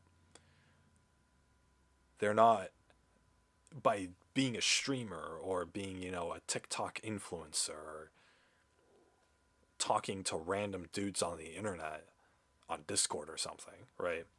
Anything. Going on the internet for your social validation. You're not solving the problem. That's what it is. You're not solving the problem. Because solving the problem would mean finding people in your life, whether it's your real life or if you make like true internet friends, right? Like there are people, you can meet people on the internet who you can have a true connection with and who can be like long-term real close friends. That's totally fine. You can use the internet to substitute real life in that sense. But the point is that you need people who are close and intimate with you. People or a person or whatever who are close and intimate with you, whether it be real life or whether it be people you found on the internet. But that's the same. It's the same aspect where you need somebody who's close to you, who genuinely knows you and accepts you for who you are, and who likes you and wants to be around you regardless, right? Being an Instagram influencer or a TikTok person or a streamer, that's not doing that. That's not doing that, right? You're not, because these people don't know you. These people they don't like you for you. They like you for the persona that you're putting on. And you're fishing for, and you in the same aspect don't like them. What streamer gets to, is really close friends with all their viewers? They're not. They're not. Come on, like they're not. Sometimes, they can find really close friends amongst their viewers, but those are rare cases. And again, even if they do, it doesn't apply to everybody. So you can have 1 million followers and 1 million people give you likes on your photos and attend your streams and stuff, and you can still be alone. That's what it is, because people are just watching you, right? Does a celebrity know every single person who watches their movie? No, they don't. All they know are the numbers in the box office. Does a streamer know every person who views their stream? No, they don't. They're just numbers on their view count. It's like, it's not something you can derive intimacy from. It's not, these aren't real people to the streamer, to the celebrity, to the influencer. These aren't real people to them. These comments these comments and these viewer numbers could have been computer generated, and it would have been the same thing. In fact, somebody could write a program that gives people, that gives streamers viewers, and that writes comments in their chat that are of similar behavior. And the streamer would think that they're getting internet attention. And that's what it is. I could go into anybody's stream, start a program like that. All of a sudden, that streamer has 1,000 viewers and 25 different people who are active in chat, who are all spamming relevant things to the stream, commenting on the game, commenting on responding to what the person says, giving a bunch of kek W's or omega lols in the chat when something happens, and then all the streamers, all the other viewers, all the other chat bots, mimicking that same behavior, right? In fact, I could take it from freaking what's that site? The Chatterbots website. The one where it looks like a Google homepage, but instead of Googling stuff, you're talking with a robot, or you're talking to a robot and they're responding. That's what it is. Voice recognition, Chatterbot, similar to that, responses in the chat, right? You could do that. It could be completely fake or artificial, right? You could program the thing to give compliments. You could program the thing to laugh at jokes. Anything like that, right? You could program the thing to make insightful comments on whatever they're doing. In fact, if you threw in one person behind all of those chatbots and just simply had that one person switch, okay, laugh here, do a shocked face here, or, just, I don't know, have a reaction that's similar to this here, right, at this point in the stream. You could have one person controlling what could be like 50 or 100 different chatbots by just simply directing their talking behavior. And they could do that. In fact, somebody could write a program like that with compiled results that just needs to be moderated by one person on a switchboard. How easy would that be? In fact, I'm sure like after a couple months of learning, I could write a program like that. Like that'd be super easy. And then combine that with a viewer count bot, and then all of a sudden you have somebody who thinks that they're just a popular streamer now.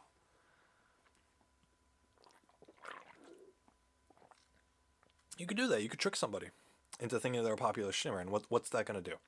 What's that going to do?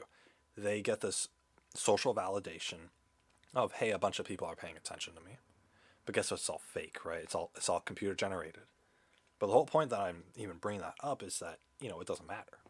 It doesn't matter that it's computer generated because people get this fake sense of social validation from people giving them attention. But see, this is where the problem comes in, right? Because it's fake. It's fake. Whether it's computer generated or whether it's real people, it doesn't matter. People giving you fake internet attention is still fake. And it's fake in the sense that you don't know the people who are giving you attention. It could be people who are watching you for the first time giving you a compliment, or it could be somebody who has been watching you every day for their entire lives giving you a compliment. But you don't know. You don't know, right? Unless you recognize them in the chat, obviously.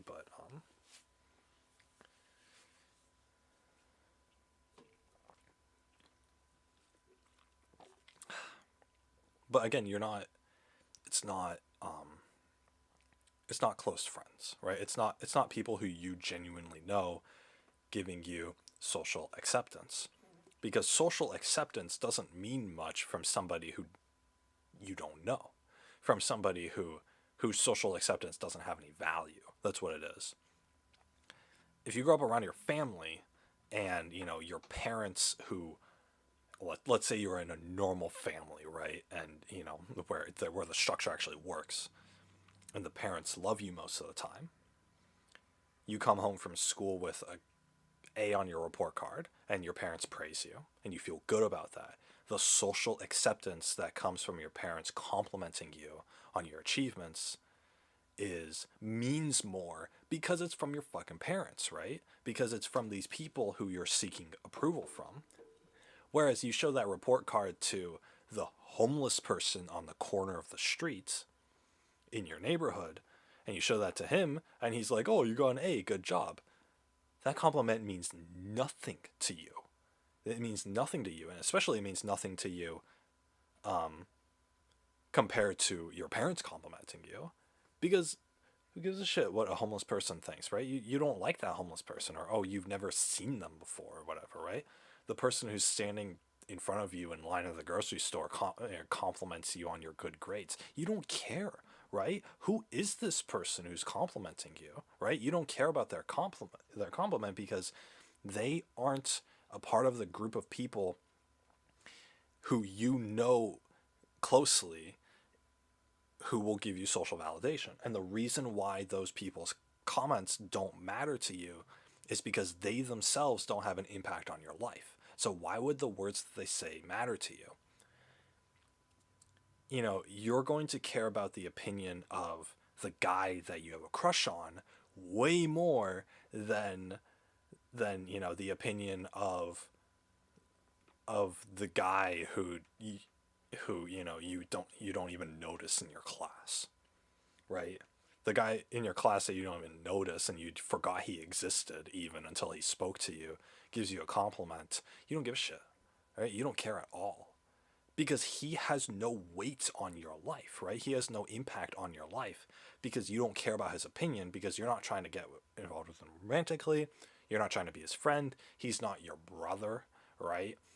So, none of this matters. But so anything that he says doesn't matter. But then your crush comes up to you and your heart's beating fast and you're like, oh my God, I dressed up all nice. I was hoping he was going to notice. And here he's coming up to me. What's he going to say? And then he looks at you and he's like, oh, you look cute today. You are going to think about that compliment for the rest of the evening. Guaranteed. At the least. That him saying you look cute today probably made your whole week, right? People could fawn over you left and right, but it was his compliment that, that made your week. Or it was her compliment if you're a dude who made your week, right? The person you have a crush on, because their opinion of you holds a lot more weight than anybody else's. Because if you have a crush on someone, you want to be involved with them romantically. And getting them to compliment you is one step closer to that. You want the person who likes you to like you back. That makes sense. But that's where social attention comes in, right? It's the same thing. Why do you care? Why would you care about the attention of a bunch of internet strangers? Why would you care about anything that they say? Why would you care if they think you look cute today? Or if you think that or if they think that, you did a good job in the video game you're playing or whatever, right? Why would you care? You don't. You don't at all. And if there was no monetary gain to streaming, then nobody ever would care. But that's the whole point. So when you get a like on a photo on Instagram, or you get followers on your TikTok account, or you get viewers on your stream, it doesn't matter. It doesn't matter because none of those people who are participating in giving you attention, none of those people who are giving you attention matter in your life. They don't. And because they don't matter, the social attention you get from them is meaningless. It's fake. Because it's fake to you. It doesn't matter if they, love you because you're their favorite kawaii streamer and they've donated $10,000 to you already. No, it doesn't matter. It doesn't matter how real their attention is towards you. What matters is your perspective of it. You, as the attention receiver, aren't going to care about this person. You don't care about this person. You don't know them. You don't know them intimately. They're not a part of your life. And so the attention that they give you is meaningless. So, drawing it back to this. If you're depressed and you're a teenage girl or whatever, right? And you're emo, and you think, oh, I want attention. I want people to pay attention to me. And you go on the internet and get attention, right? You go on the internet and vie for the attention of strangers or of a Discord group, which is what some e-girls do. Or, you stream and you want people to pay attention to you there. Or you become a famous TikToker by copying popular trends or whatever, right? Or Instagram, you doll yourself up and you make yourself look pretty, and then you take suggestive bikini photos on Instagram. And people give you likes. Yeah, it feels good to get likes or attention, but it's all fake. And because it's all fake, after that initial dopamine rush of seeing how popular you are on the internet, you'll fall back into depression because the attention was fake, because all of that attention that you got, all that good feeling that you got from the likes and the viewers and the shares and the follows and all that, it's gone. It disappears in an instant because there's nothing holding it together. It's not my crush thought I looked cute today, I get a chance with him. It's oh, the kid in the corner of the class who I forgot existed thought I looked good. So cool, I guess. That's what it is. That's what it is. That's why it's fake. Because it's fake to you. Because it doesn't matter to you, the one who's receiving attention. And that's exactly what streaming is. That's exactly what having an Instagram account is. That's exactly what being a trending Twitter user is, or that's exactly what being the top commenter on a Reddit post is. It's the attention that you're getting is fake because you don't know the people around you who are doing it. And the people around you who are giving you the attention don't have any real impact on your like other than one more upvote or one more like on your post. Or, one more compliment when you go to class tomorrow, right? That's what it is. The benefits of social validation don't exist when the attention comes from people who don't have any social impact on you. That's what makes it fake. And so when you get a like on a post or somebody gives you a compliment, you get that high for an instant, that dopamine high of this person likes me. You get that for a second. But the reason why it disappears is because your brain then realizes, hey, this didn't matter, right? Your brain, I do have blocked. Your brain realizes that, hey, this doesn't matter. The person who complimented me doesn't have any impact on me socially. Whereas if the guy you have a crush on in your class gives you that compliment, you get that high, that dopamine high from being complimented. It's a higher high for sure. But then that high carries with you for the rest of the day and maybe the rest of the week. And maybe 10 years from now, you're still thinking about how your crush in 7th grade gave you a compliment on what you were wearing for one day. Because that mattered to you. Because the social validation that came from your crush's positive opinion mattered that much more compared to everybody else's. In fact, it mattered. In fact, nobody else's even mattered, right? Because as a teenage girl, you're only thinking about the guys that you like. So, and you're not really thinking about anything else. So I imagine like later in life, you're not really thinking about anything else. That's why I don't like people. That's why, I only have one person in my life who I care about, right? And who, I would care about their opinion of me. So I say as I scratch my ear so crudely. But yeah. And so like nobody else's opinions matter. Nobody else's opinions or words or thoughts matter, right? If they bring along a different perspective and I gain knowledge, then sure, that's good knowledge, but I'm not going to recognize the person who gives that to me because they don't have any social bearing on me, because I don't care about their opinion, because I don't care if somebody, a random on the street, thinks I look weird or whatever. I don't care if the person, in front of me at the grocery store tries to strike up a conversation with me. I don't care about keeping up social appearances in that aspect because I'm never going to see them again. I'm never going to see them again. Or if I do see them again, I really don't care about them, right? I don't care if they think I'm weird or not. Why would I care? Why would I ever care? But if I meet a girl and I love her and she thinks I'm weird, then that's going to hold, and in a bad way, then that's going to hold a lot more pressure on me because because then it poses a risk of maybe she'll stop liking me. And that poses a huge risk to me because, obviously I don't want her to stop liking me, right? I need this.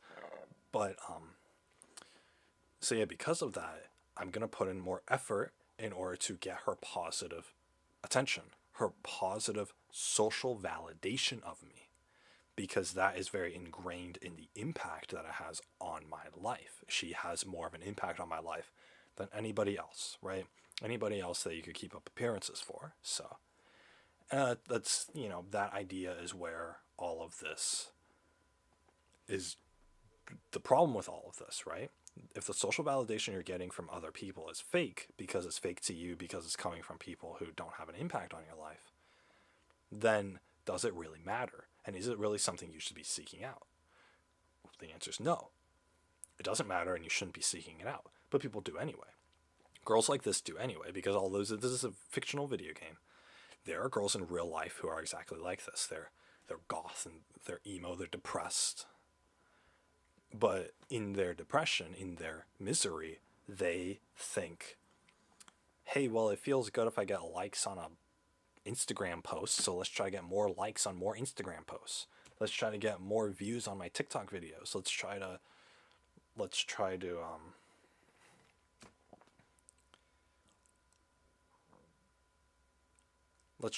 in any way, let's try to get more attention from people. But the problem is that even if you're not successful, then it's a crush to your ego because, oh, I failed at this, right? But if you are successful, then it's a meaningless success. And the issue will start when you stop feeling good from your successes, because it is like a drug. Social validation and attention from strangers is like a drug. It feels good in the moment, but the good feeling goes away. And the more that you do it, the more that you need just to feel good. If right now, right? Like, let's say I did this, right? Let's say I'm a depressed teenage girl and I want to and in my misery, I think, oh, I got to go on Instagram and get people to like my bikini photos. Let's say I do that, right? Generic example, but a million varieties to this, but let's just use bikini photos on Instagram. So I dress up in a bikini photo or a swimsuit photo, and I post on Instagram. I get one like. Today I get one like. Or let's say I get 2 likes, okay? By the end of the day. I feel pretty good, right? I feel pretty good about getting 2 likes, It's my first Instagram post. I already get a couple likes. Fantastic. Next week I post another one. I get 2 likes. Well, I mean, it's cool I got 2 likes, but it's not really that much, right? I'm already used to getting 2 likes on my post. This week I want 5. Let's say I get that 5. Fantastic. The following week, I post another bikini photo. This one's great. This one's awesome. I mean, curves look good. My body looks good today. I'm in a good angle. I get 5 likes on Instagram. Hey, that's as many as I got last week. I deserve way more than 5. I put more effort in this picture. What is it? Was it not a good picture? Let me delete and retry it, right? It's like 5 doesn't feel good anymore. Because this week I put an extra effort in my picture. I want 10. I want 10 likes. The following week I want 20. Next month I want 100. By next year, I better be getting over 10,000 likes on every picture that I post, or they are failures. You guys can see how it escalates, right? I was fine with 2 likes on the first picture. What happened to that? Why do I need 10,000 likes? Because it's a drug. It's a drug. And the more that you get it, the more that you need. You guys can understand that feeling very well. I mean, it's a real world example. I mean, I'm probably narrating what has actually happened to people before. I have no doubt. It's a problem, because there comes to a point where it's like, okay, I'm getting all these 10,000 likes on a bikini photo because I've been so popular over the past year. What is the meaning behind it? Why 10,000 people like my picture? Like, who gives a shit, right? It's like, who are these 10,000 people? Who are these? I'm getting what, like 100,000 views on my photo. Who are these people? Who are they? And what impact do they have on my life? Well, the answer is they have no impact on your life. You don't care about them. You don't even know what they look like or what their real names are or what their personalities are or anything like that. You don't care. You don't care about these people, and yet you feel good from the attention that they give you.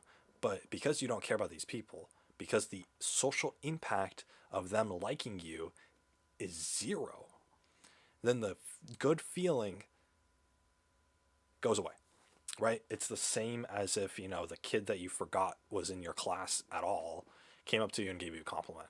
Oh, I liked your bikini photo. It's like, okay, cool. Okay, cool, I guess, right? I feel a little good from getting a compliment, but it's fleeting.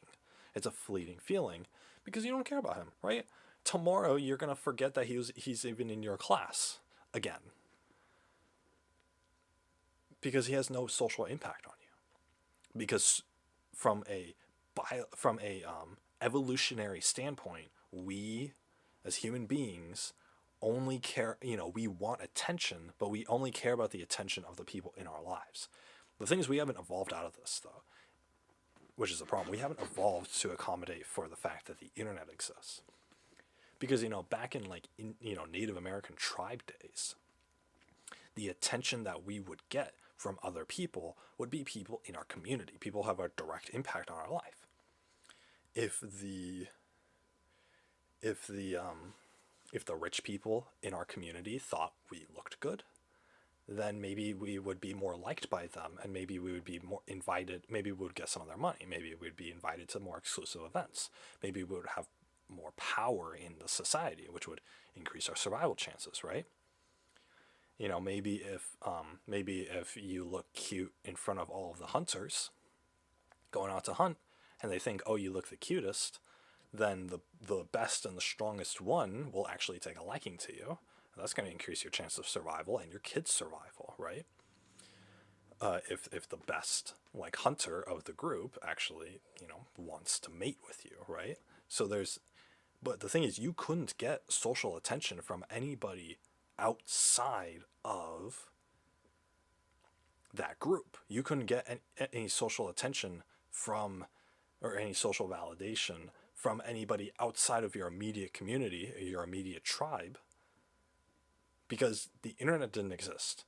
What did you go freaking flaunt your stuff in front of the next door neighbor's tribe, or in front of the tribe that was 2 forests away from you, right? It's you didn't, right? You stayed in your community, and the people that you were born into were the only ones who knew you, were the only ones who had any impact on your life. Excuse me. And so since they were the only ones who had an impact on your life, then all of the attention that you got was going to be from people who had an impact on your life, which is why getting social validation, which is why getting attention feels good. Because when you get positive attention, then it's your brain essentially telling you that, hey, we're going on the path towards surviving better. So that's a good thing, right? Right? Just as, you have a good tasting meal and you're going to feel pretty full and satisfied from that. It's a good feeling for the most part. Or you're really parched and thirsty and you drink a nice glass of cold water, you feel really good from that, right? Because you're increasing your chances of survival. In the same sense that eating food when you're hungry tastes good, or drinking water when you're thirsty tastes good, or relieving yourself to go to the bathroom when you have a full bladder, that feels good too, right? In that same sense, getting social validation from the people around you feels good, because you are increasing your chances of survival by eating, by drinking, by not letting your bladder explode, and by having the people in your community who have a direct impact on your life think you're a good person, right? They like you. They think you're cute. They think you're handsome. They laugh at your jokes, so they want to be around you more. And if they want to be around you more, then you'll be part of a good group, and you'll be protected or whatever, right? You'll be protected. You'll get your food taken care of. All these other things taken care of, right? You can survive. Human beings are very we're social animals, but we're community based. That's what it is. The attention that we want is because of the fact that we thrive on being a part of a community. If you're a human being and you're by yourself, you're dead, right? That's, not today, but 1,000 years ago, if you're a human being and you were by yourself, you died. That's all that there was to it, because you didn't have anybody. A human being can't, one man, especially back in the day, they couldn't one man army life, right? They couldn't go through life by themselves. They needed help with every aspect of their life. As human beings who were left alone died, right? People who weren't liked died. And so survivalistically, human beings needed to be liked by their community because they needed the support of their community to survive. That's where, it feels good to get attention comes from. You need positive attention in order to get the support from your community in order to stay alive. Well, translate that to Instagram. Do you need a million likes on your Instagram posts in order to survive? No, you fucking don't. You don't. Unless you're getting money from it, by which point you don't care about, it's a completely different realm, right? But if you're not getting money from it and you're only going for likes, or you're only going for social acceptance or validation, then the likes that you get on Instagram don't matter. The followers you get on TikTok don't matter because they don't have an impact on your survival. So, because of that, it doesn't matter, right?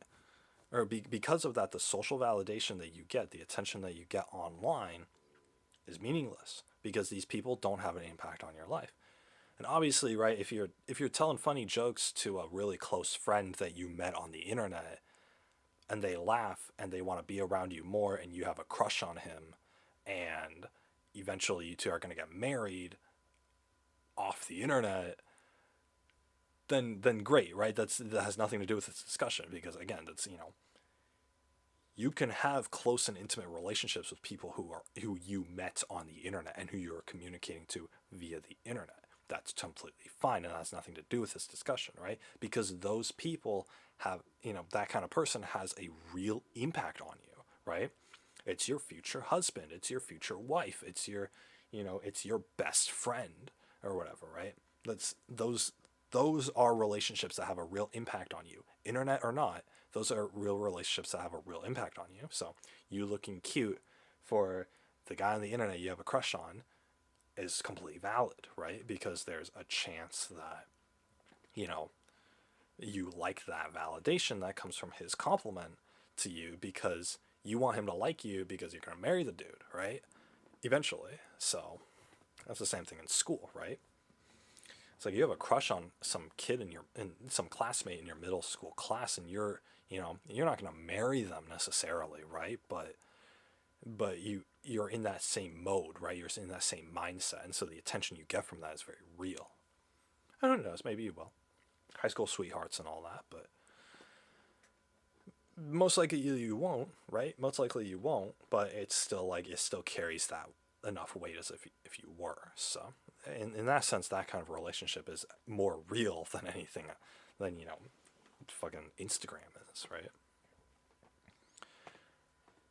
It's about community, but more so than community, it's about whether these people are involved in your life or not, in any which way, right?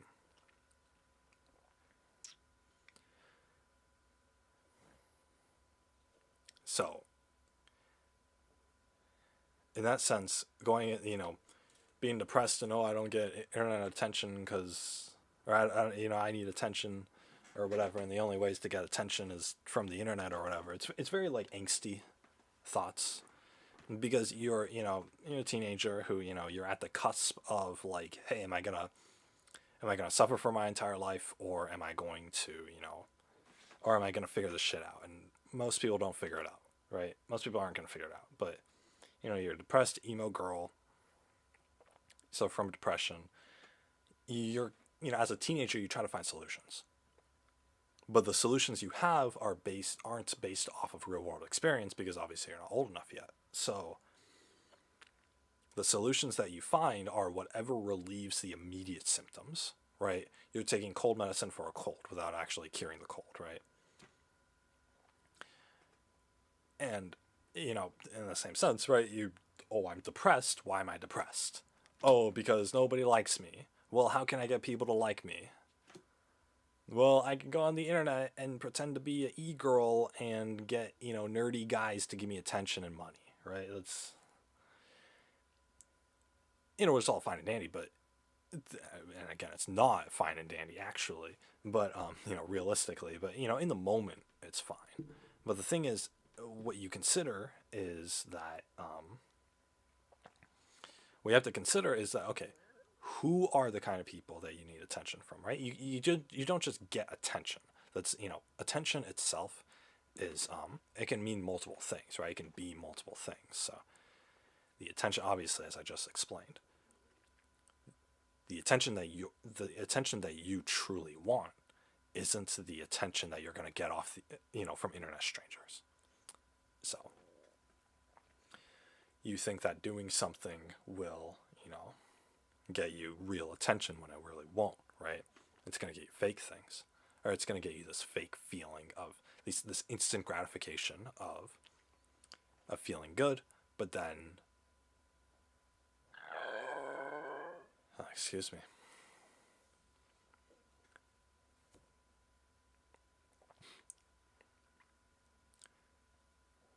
The attention is just going to make you feel really good, but then it's not going to have any long-lasting impact because most teenagers don't have the common sense or the wherewithal to really determine, like, okay, what don't I like about life? What's making me suffer? And then they think attention, but you think like, oh, people don't like me right now, but really, it's attention. But what kind of attention? Oh, my parents don't love me, so I want somebody else to love me, right? Or, oh, I'm getting bullied at school, so I want to feel superior to others, right? To compensate for that, or whatever it is, right? It could be a number of things, but most of it is based off trauma, so which is whatever. Everyone gets traumatized, but it's not good for people who are currently dealing with trauma, but everyone gets some form of trauma, whether it's mild or severe. It's that's the real question, right? But everyone has to go through stuff. So some people's is pretty mild, and some people's is really severe. So obviously it depends between the situations, but yeah, for the most part, it's what was I even saying? God, I lost my train of thought.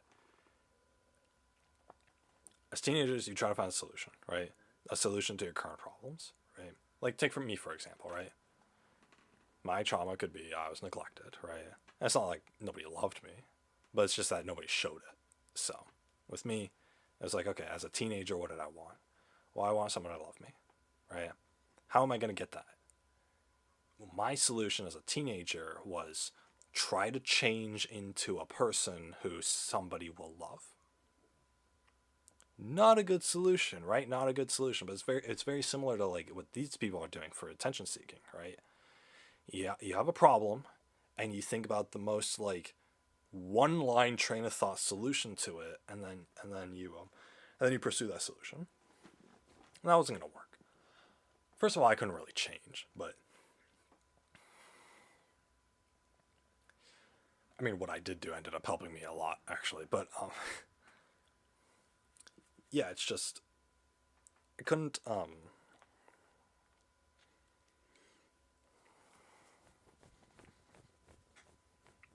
was I gonna say? I couldn't determine the root cause of the problem, and not only could I not have determined the root cause, but I also couldn't determine what would realistically be a good solution for it, right? And sometimes a realistic solution is no solution, right? Sometimes you're, just destined to be neglected, or sometimes you're just destined to be unloved or whatever, right? And the solution to that really is just to wait. Because we have so many goddamn human beings on this planet, you don't have to be liked by any specific one. All you have to do is be liked by somebody, right? So, and that's the realization that I came to, right? There's going to be somebody out there who is similar to me or who likes how I am. So I just gotta wait for that to occur, right? Or I gotta seek out people until I find somebody like that, right? Which is what I ended up doing. But I ended up doing that in my mid-20s, right? So, my entire like teenage, young adult life was just, strewn with hell, strewn with, this very confused identity sort of thing. So that was tough to deal with, and it was more tough to deal with because nobody gave me advice on that. So nobody was kind enough to sit here and break it down with me. But because I would like to know that, I would have liked to known that when I was 18, right? Instead of figuring it out, many years later. But whatever, right? So anyway, that's me. But in that similar sense, right? I'm using myself as an example. A teenager, young adult, whatever. Even people who are like full-on adults don't figure this out. I don't know why, but well, it's because they don't really sit there and think about it too much or too in depth or whatever. So, you hit your head against the wall until it breaks, right? Instead of thinking about other solutions to that. So that's what this whole attention thing is, right? And the reason why I can talk about it for so long is because understand. I understand what it's like to be missing something in your life and to be taking the worst possible solution towards the worst possible actions in order to try to relieve that. But the thing is, it's all fake. It's fake attention. And I wish I could go up to these people and tell them, like, hey, look, this isn't going to work for you. I wish I could go up to these people and tell them, like, hey, you're not going to be satisfied by the end of the day, right? Unless you're doing it for money, which is, it's possible. Or if you're just doing it to relieve stress or whatever, then that's fine. But if you're using it as a crutch in order to stand yourself up on and to cure your depression, then it's not going to serve the effect that you want it to. And that's hard news to break to somebody.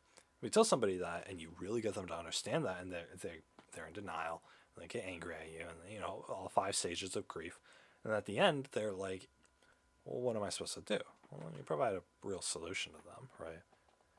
And no, the solution can't just be, what I did, right? Which is just, wait until years later in your life, and then hope and cross your fingers to hope that somebody actually likes you.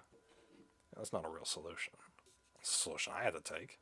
It's a solution a lot of other people are taking, and they're clocking in like 30 years, 40 years old, and nobody likes them still. So that's sucks. There are other solutions to that, but most of them are very sketchy. But anyway, the solution isn't going to be, become popular on the internet. That's not what the solution is. Most people who become popular on the internet don't do it for the popularity. They don't do it because they want the attention. That's why they get popular. Because fishing for popularity only goes so far, because it's not genuine. Because you're looking for validation that doesn't exist.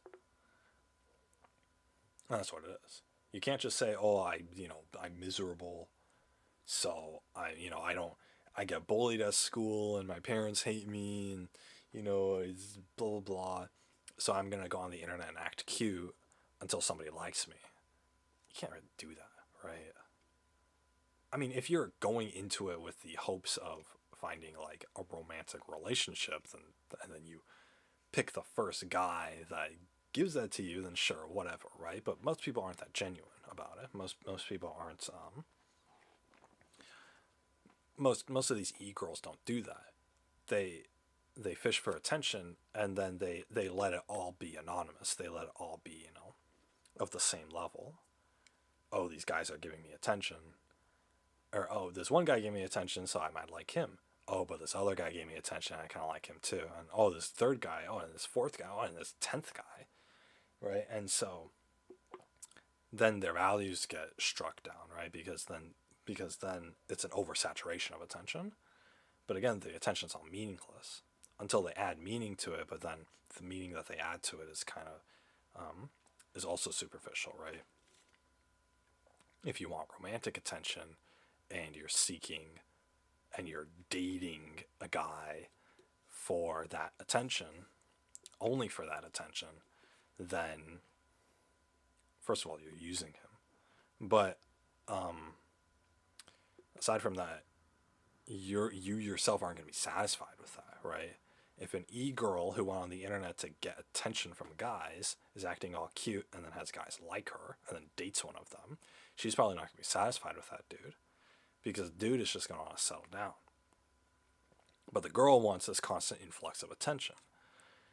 Why would she settle down with one generic dude who's going to like kind of just half participate when she could, get the attention, a bunch of attention from a multitude of guys who are giving her fake responses on the internet, right? It's or not fake response. Yeah, it's fake attention. She could just do that instead. And so there lies the issue is the issue starts when you like the fake attention more than the real attention. That's what it is. It's, and at that point you're a drug addict, right? The drug is dopamine, and you're addicted because you're getting a constant influx of fake attention and those dopamine hits from those likes on Instagram or whatever, and it feels good.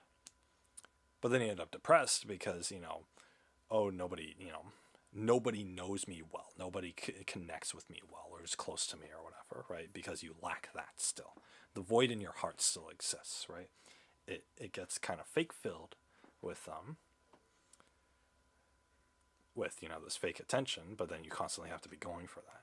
And then the drug becomes more important to you. The drug of fake attention becomes more valuable to you than the actual real attention from something that's less stimulating, like a relationship. So, because relationships really are less stimulating. I've talked about this before. Dating is boring. It honestly is boring, and it's supposed to be boring. Getting married to somebody is boring. And it's supposed to be boring because you're supposed to want a stable life with the person. That's what it is. You're supposed to want stability, and the less stimulating stuff that happens in a relationship, the better your chances of survival are, the better that your living situation is. Because you're not stressing out about anything. You're not worrying about anything. You're not competing against other people. You don't have that many problems in your life, right? If you don't have anything to complain about, then nothing bad's happening, right? Relationships are supposed to be boring, but they're supposed to be boring for another reason too. When you know somebody really well, the more connected and the more close you are with your relationship partner, the more comfortable you are with them, and so the less stimulating anything that they do is. And that's what's supposed to work because you're used to them. The closer you are with somebody, the more used to them you are. That's just a natural consequence. And the more used to something you are, the more boring it is, right? The more familiar and boring it is. But that's okay, right? It's like, and most guys will say that's okay. Well, some guys will. I guess not. Like the majority of them will.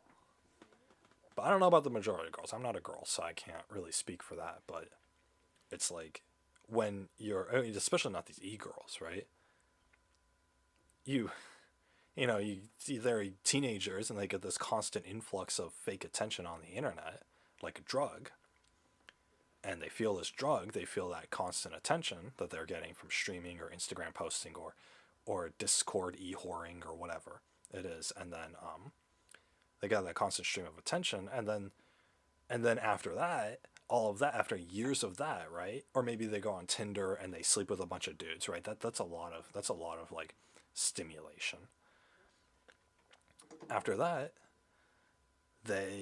you propose to them like, hey, you're 30 years old, time to get in a relationship now. Relationships are boring, right? They just lived a life full of fun and instant gratification and drug addiction, essentially. And then now you're proposing to them a completely boring lifestyle of being married to somebody. God, how boring, right? What happened to my male Discord attention? What happened to my likes on Instagram? What happened to all my Twitch followers, right? No, you're 30 years old. You don't get that anymore. You're gonna be in a relationship now.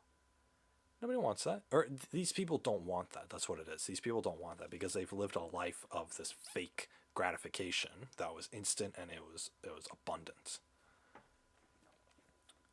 And now they're used to all these drug hits essentially, and then you propose to them a life without it, right? It'd be the same as if you went to a heroin addict and you said, okay, and they keep putting the needle in their arm trying to inject heroin into their bloodstream, and for some reason they don't OD and they don't die from it, and then you go up to them and you're like, okay, time to stop heroin. Now you got to live a life without it, right? Now you got to live a life sober, and they're not going to like that, right? They're used to having heroin every day, and every day they're not having heroin, they're thinking about their life with heroin in it, right? They're thinking about their next hit, their next drug hit, and That's what they do, and they're going to spend the next 10 years thinking about that, right? And so it's the same thing. That's why I compare this to a drug. That's one more comparison you can make to a drug addiction, right? Getting off of getting instant gratification from all this fake attention on the internet, stopping that, and then going towards the normal thing, which would be to not have all of that, means that you don't get your drug anymore. You don't get your dopamine hits anymore from the likes and from the attention and from the compliments anymore. At best, you're going to find one relationship partner and settle down with him and marry him, and you're going to get used to him, and he's going to be familiar, and everything that he does is going to be predictable, and you're going to be too comfortable with him. And then you're going to be thinking about, well, man, I could just be going on Discord and e-whoring and then get a bunch of dudes to like me, right? Or I could be going on Instagram and people will be complimenting me on my bikini photos. Or I could go on Tinder and have sex with the latest hot young dude, right? Who's 6'2". That's me. Just kidding, it's not me. I am just kidding. That's not me. I am 6'2", and I look relatively young, but I'm not going on Tinder. My God. Talk about cesspool.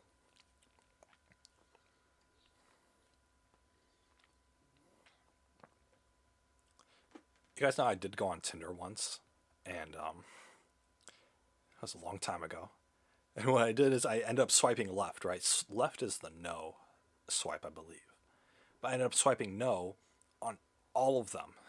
Every single one was just a no. I'm just thinking like, man, I don't like any of these people. I don't like any of these people.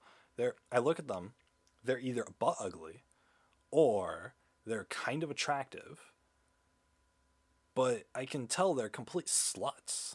It's like, I don't want to be involved with any of these people. I don't want to be involved with a slut who's just some basic bitch. Oh, I'm Caitlin. I'm 24 years old and I like going to the beach and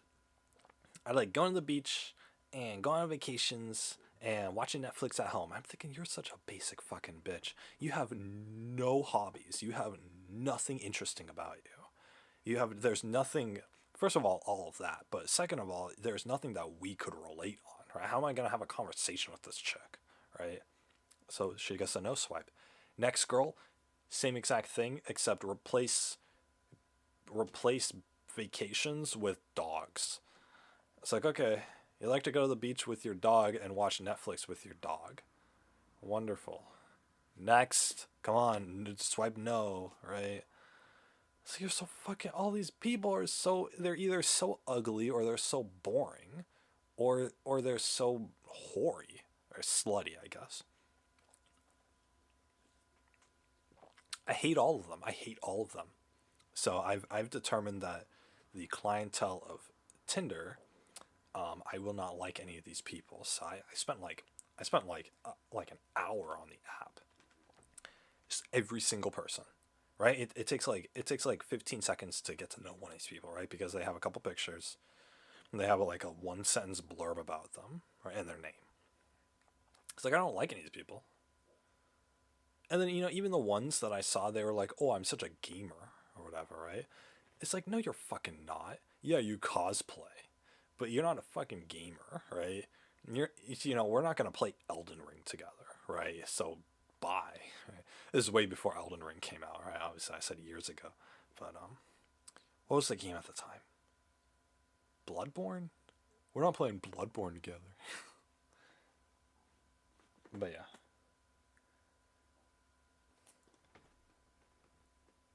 But yeah, it's just fucking, screw that app, honestly.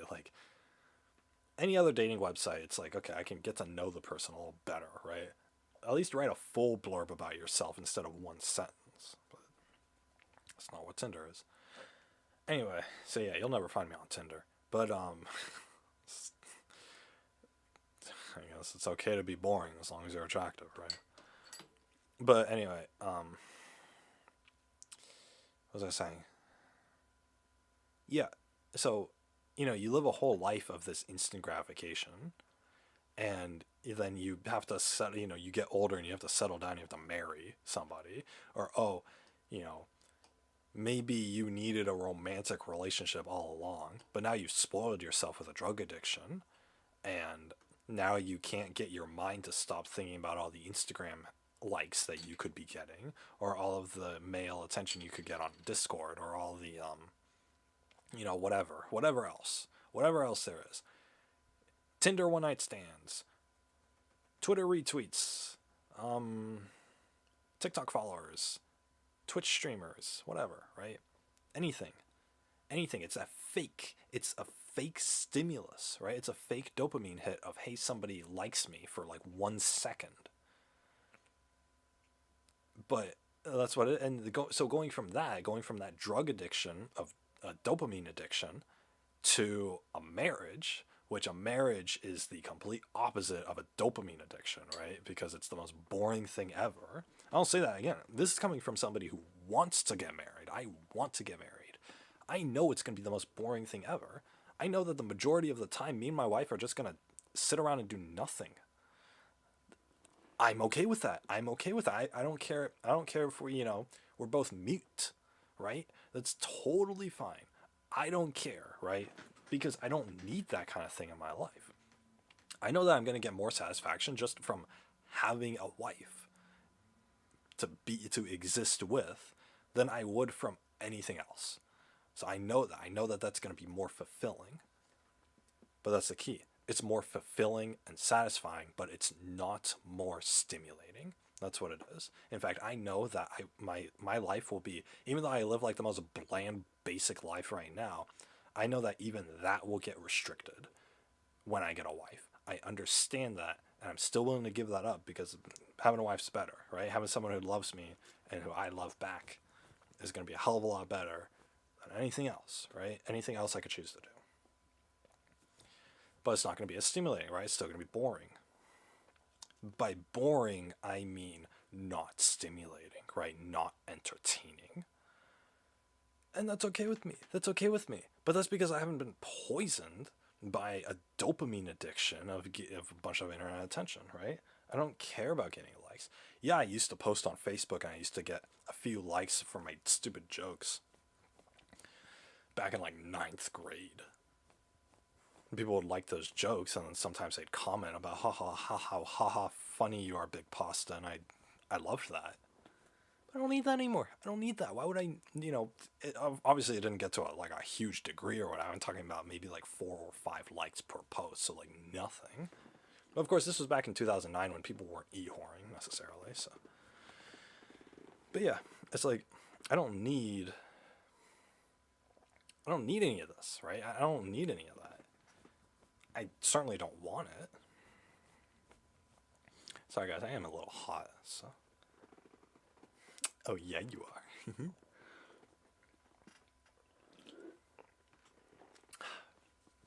But yeah, it's like, which shirt? Okay, I'm going this way. But yeah, it's like people who have a dopamine addiction, they like all this fake attention they're getting on the internet, or who had a former dopamine addiction, they're going to find a marriage boring. But marriage is the ultimate form of social validation.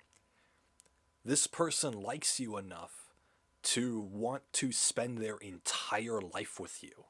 You can't get better than that. You honestly cannot get better social validation than that. This person wants to spend their entire life. This person is going to sacrifice the rest of their life to hang out with you. That's what a marriage is. That is the ultimate form of social validation. More than any number of likes on a Facebook post, more than any, amount of compliments, on your Discord, more than any of that, right? Even more than the friends that you have right now. Somebody who is in love with you and wants to spend the rest of their life with you, and then who does, is, the most socially validating to you, right? Because they like you this much and they want to be with you this much to where they're willing to merge their whole life with you. Holy crap. That is the ultimate form of, you getting social validation, is somebody wanting to marry you. Like, Jesus Christ, right? And no matter what happens in the future, at that moment, that's the intention, right? So that's a giant success, right? It's finding somebody who's willing to marry you. So, because marriage isn't, a light proposition at all, right? But that's what it is, right? So, oh, I'm lonely. How do I cure my depression? Well, get someone to marry you, right? There you go. And that's going to last a lifetime. And that's like the purest form of social validation that you can possibly get. But obviously, an emo teenage girl who's being all angsty about how people at school are bullying her or whatever, she's probably not going to find a marriage partner, right? At least not in America where it's illegal. So, what's her solution? What's her legal, easiest solution to do with a minimal amount of effort? Well, there's two options, right? One of them is this fucking game where she's becoming a cutesy, positive online e-whore, or there's either that, or the second solution is to actually like find people to develop intimate relationships with, or like intimate connections with, right? You don't have to find your future husband or your future wife, but you can go on the internet and try to find genuinely good people who like want to hang around you all the time. That's what you can do. But no, they don't do that. These people spoil themselves. They spoil themselves in the sense that they choose the option that's going to give them the most dopamine, the most validation, right, in the form of likes and follows and compliments. But they also spoil themselves in the sense that at the end of that, they're not going to be satisfied with anything else, right? Mentally, they're going to be so used to all of this fake validation from the internet that they're not going to be able to, that, the rest of their real life is going to be so boring in comparison. A marriage is going to be so boring in comparison. Dating is going to be so boring in comparison, right? There are girls out there who they'll go on a date with somebody, with a guy, and they will take out their phone and check Instagram during the dates. It's the worst thing in the world. But it's the worst thing in the world because that person, that girl, or sometimes it's a guy, but most of the time it's a girl, that girl couldn't even go the full length of a dinner date without going on Instagram, without seeking that social validation, that fake attention from her posts, or from entertaining herself with the instant gratification of looking at memes. That girl couldn't even go the full length of of one date with a guy, of even one restaurant visit with a guy, without trying to either entertain herself or try to seek validation via likes. She couldn't even go. What, you go to a restaurant? What are you committing?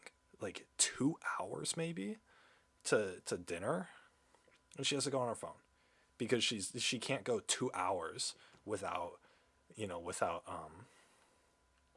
she can't go 2 hours of boredom, right? She can't go 2 hours of boredom. How are these people going to get married, right? You marry somebody, and like I said, it's going to be your whole fucking lifetime of boredom. That's what a marriage is. It's your entire life of being bored because you are used to and familiar with your relationship partner. That's what a marriage is.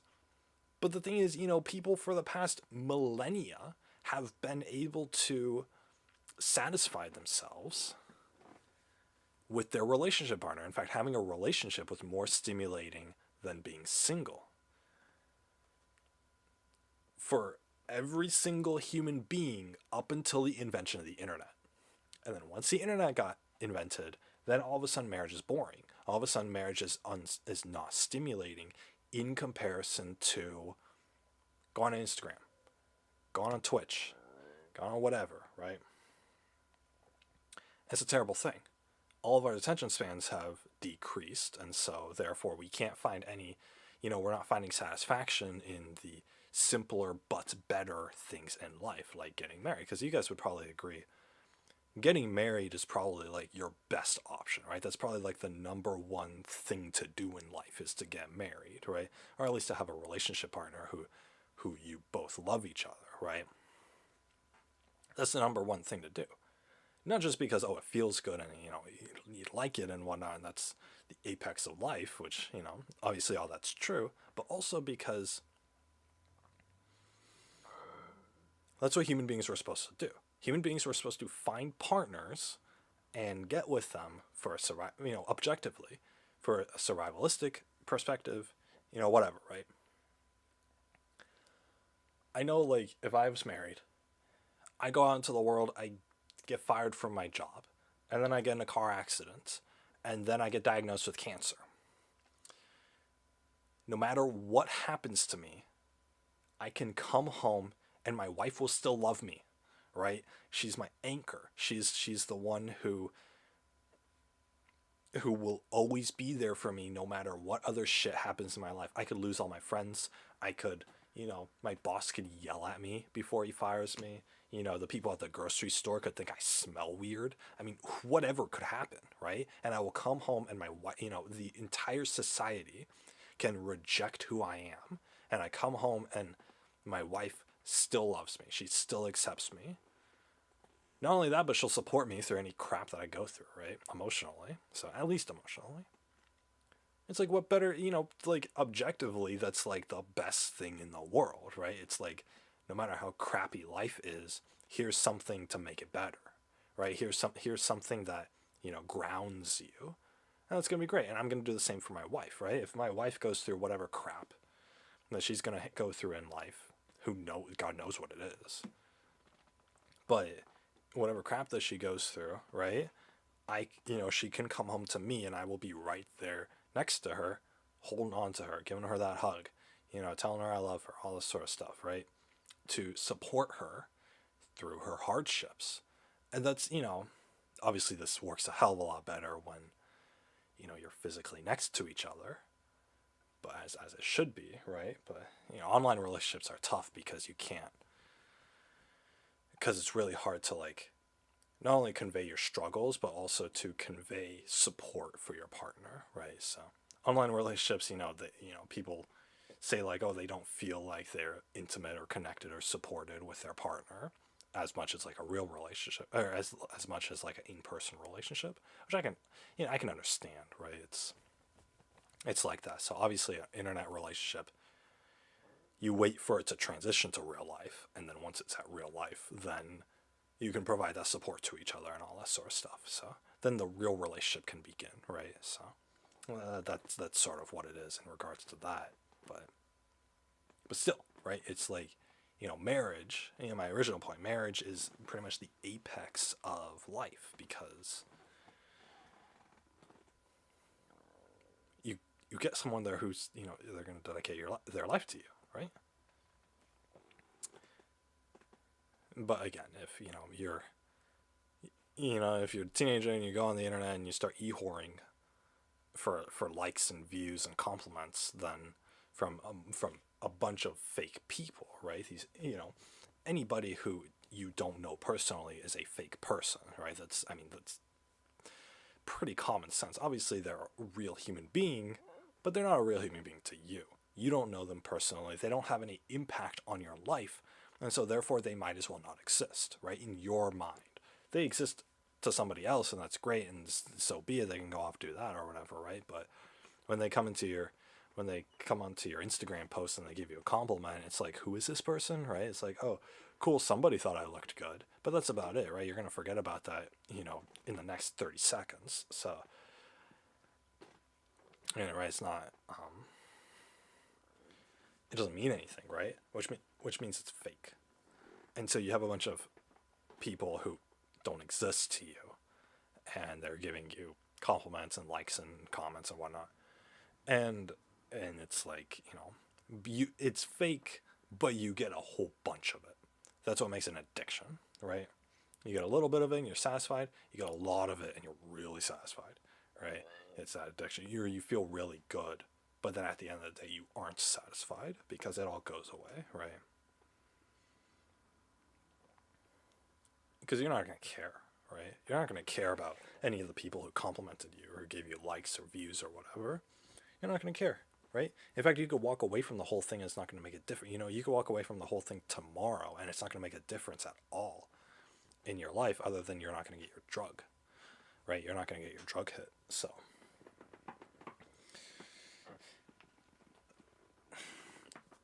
but you know, the consequence of that is, so it's meaningless, but you're going to ruin yourself, right? Because you're so used to that when you get to a point in your life where you can't get that anymore, then you're going to feel the absence of it, right? You're going to feel not getting anything anymore or whatever, right? Which is why I had to like turn off social media. I had to, you know, get away from it because it's being on social media serves no benefit. It absolutely, you know, in the grand scheme of things, it serves no benefit whatsoever. And people will be like, oh, don't, you know, you don't have to eliminate social media entirely as long as you control yourself, yada, yada. It serves no benefit because if it's something you have to control yourself with, then it's a bad thing, right? You can't really justify that unless you're like running a business or something and you want to advertise to the idiots who do use social media, then sure, go for it. But it's not worth it to participate. It's not worth it to engage with it. It's not worth it to even check it out. It's not good. Social media is just not good, right? But, you know, I'm not going to be one of those parents who, you know, when I have kids, I'm not going to be one of those parents who, you know, you know, oh, I forbid you from going on social media. I'm not going to do that to my kids. Because if you forbid something from a kid, or if you forbid something from somebody, then you're not allowing them to learn about how bad it is, right? So you got to do guided learning. That's what it is. So I would use social media for my kids as a guided learning experience of this is what it does to you. You know, check it out, live with it for a little bit, but then, you know, I'm going to break down these walls of what's going on here and, you know, and then they'll see the idiocy in it. I mean, hopefully, if I do my job right, they'll see the idiocy in it. Most likely, they won't. But I mean, whatever, right? It's not the end of the world. But,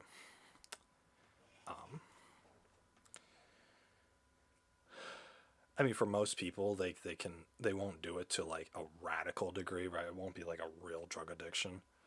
But for people like this, who, you know, they'll go on the internet and they'll seek attention, it is a real drug addiction. And I think a lot of people who go on Tinder, or a lot of girls who go on Tinder at least,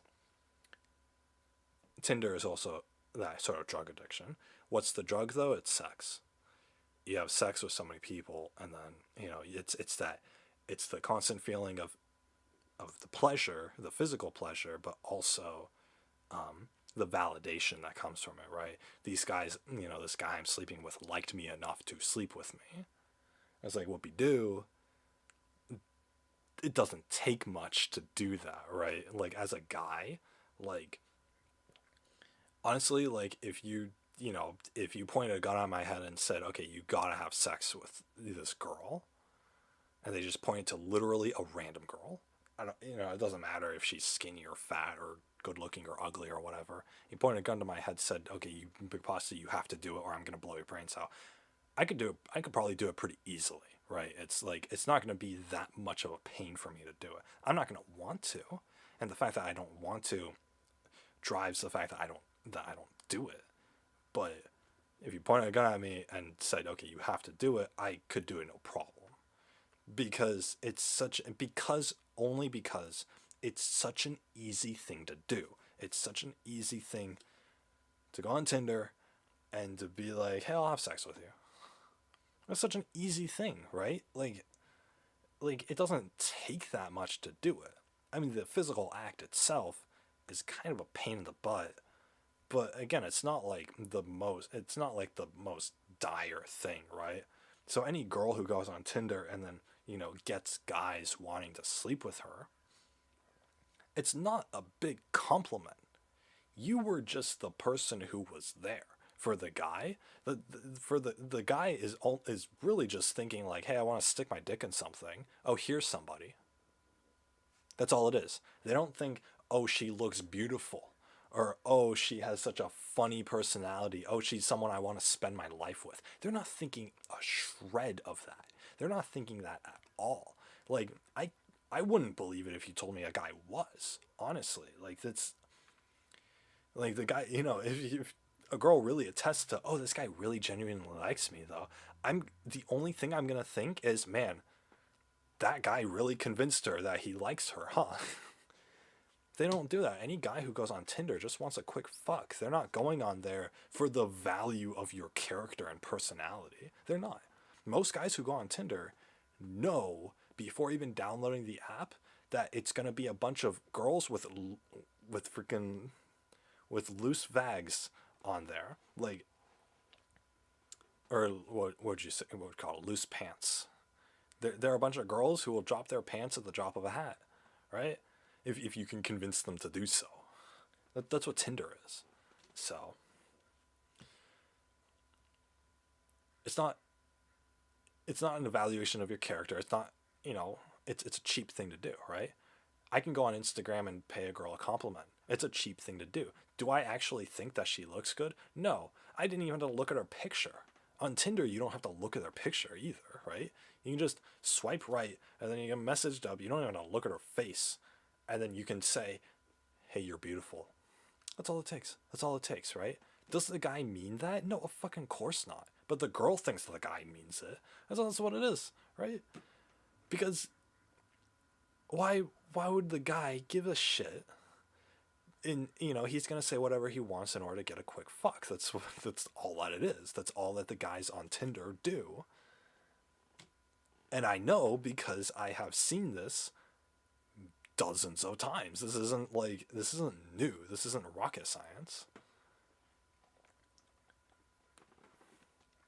In fact, Tinder, in my opinion, serves the patriarchy pretty well by giving girls a platform to fall for this shit. It's like, that's and girls think that it means something special, like when a guy wants to sleep with her on Tinder. No, it doesn't fucking mean anything, right? It doesn't mean it means that she existed on the app. That's what that meant. She was available, and so therefore she's going to get 50 messages from guys.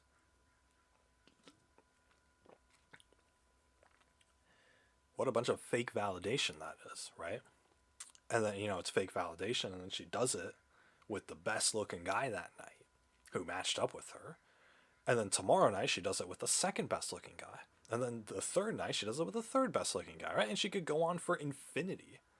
And, and then she's going from that to like a real marriage where, let's be honest, if she dates a dude who genuinely likes her and who wants to marry her based off of her essence of character, the things that he's going to be saying to her are hardly any different than the things that dudes were saying on Tinder. He's going to pay her compliments. Oh, I think you look really good tonight. He's going to say like, oh, I really, I love being around you. I really liked the sex tonight. Whatever, right? He's going to pay her. He's going to, say any number of things to her as a husband, as somebody who genuinely likes her. He's going to basically be saying the same stuff to her as all these guys on Tinder were saying who managed to woo her for a one-night stand. He's going to be saying similar things. Maybe the things will be a little more in-depth and will have a little bit more of an understanding of her character attached to them. But in essence, they're going to be the same stuff, right? Or very similar things. And all she's going to be going on thinking is like, oh, that's the same compliment I heard from my fourth Tinder fuck. Or that's the same, that's the same kind of thing that the 10th guy I talked to was saying. Or whatever. That's all she's going to be thinking about. That's all she's going to be at least subconsciously, recognizing. It's like, this dude's love for me isn't anything special. That's what it is. And if your life partner's love towards you isn't anything special in your mind, then you will have no ability to enjoy your life. Absolutely no ability to enjoy your life. Because You're addicted. You're addicted to the fake satisfaction, or the satisfaction that came from fake attention towards you. Fake being that it's not real. Fake being that it's not based off of any relationship, or that it's not based off of any anything else. So that's what it is. And so, like,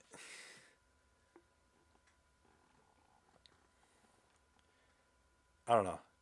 I mean, they're all a bunch of silly gooses, but I think it's a sad thing to see Tinder culture happening. The internet expanding to be this medium of being used to get attention. I think it's damaging onto human beings, right? It's damaging.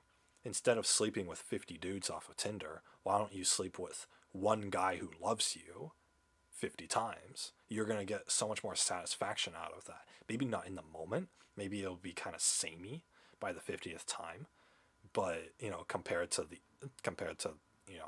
the 50 dudes, but it's going to bring you a lot it's going to bring you a lot more satisfaction as far as having somebody in your life who cares about you, right? Having somebody who actually like genuinely wants to spend their life with you, right? These people aren't going to disappear by the morning. They're going to this dude is going to stay in your life for the rest of your life, right? That's what it is. And so you can't replace that with anything. I don't think you can't, there's no substitute for that, right? There's no adequate substitute for that. So when you ruin yourself through too much stimulation, whether it be the dopamine hits from social media, or that's the lower attention span of just browsing mindless websites, or if it's the satisfaction of fake desire from sleeping around, it creates this impossible standard to live by, because you're so used to living your life addicted to a drug that life without it sucks, essentially. So, and it's the same with drug addicts, right? I feel bad for people who are addicted to drugs or to alcohol, because life's boring sober. I mean, that's pretty much, you could put that on a bumper sticker, or you could put that on a bumper sticker. Life sucks sober. Life's, essentially life sucks without the drug, because in your eyes, because you're so used to having the drug in you, right? That's why it's a drug.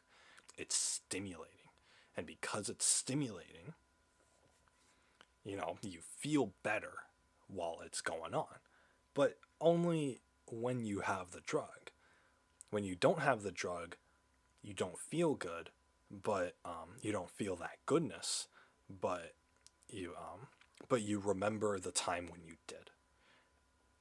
And depending on how strong that memory is, it could overtake your entire life, right? You could live your entire life just waiting for the next time that you get a drug hit, whether it be a real drug like heroin, or a non-addictive drug like marijuana or alcohol or internet attention or sex with strangers.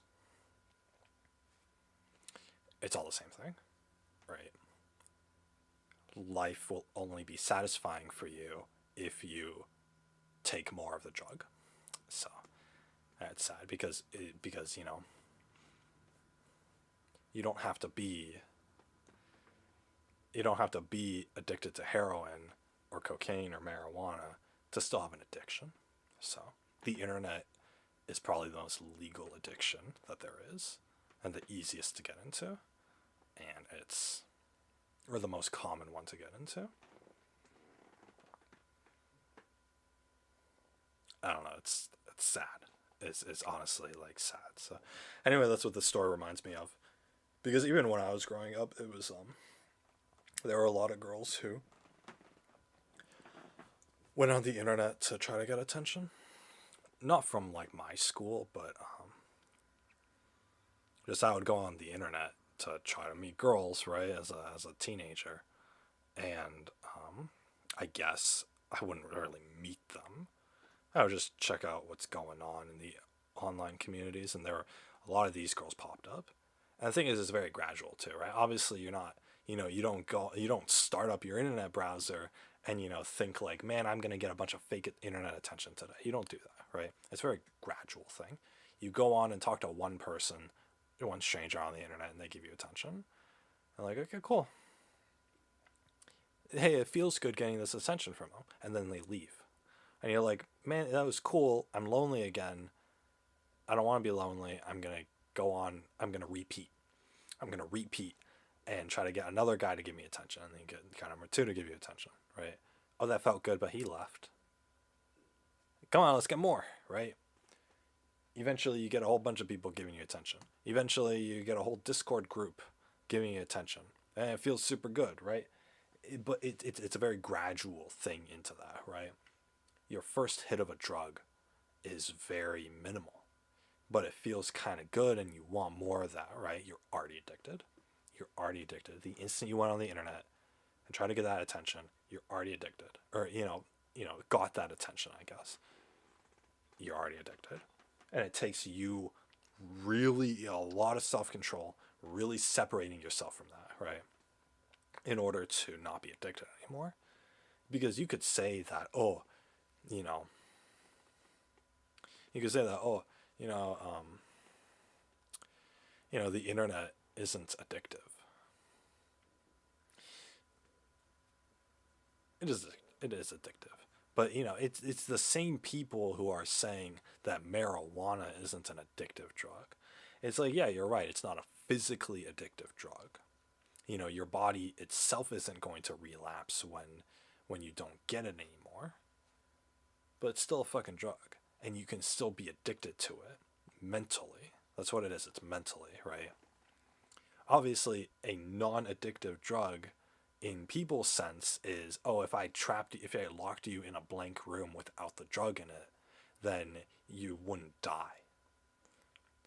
That's true, right? If you did that with cocaine or heroin or even alcohol, then the person would probably die from that, right? Because it's physically addictive, and your body can't cope without your physical body can't cope without having it. So, but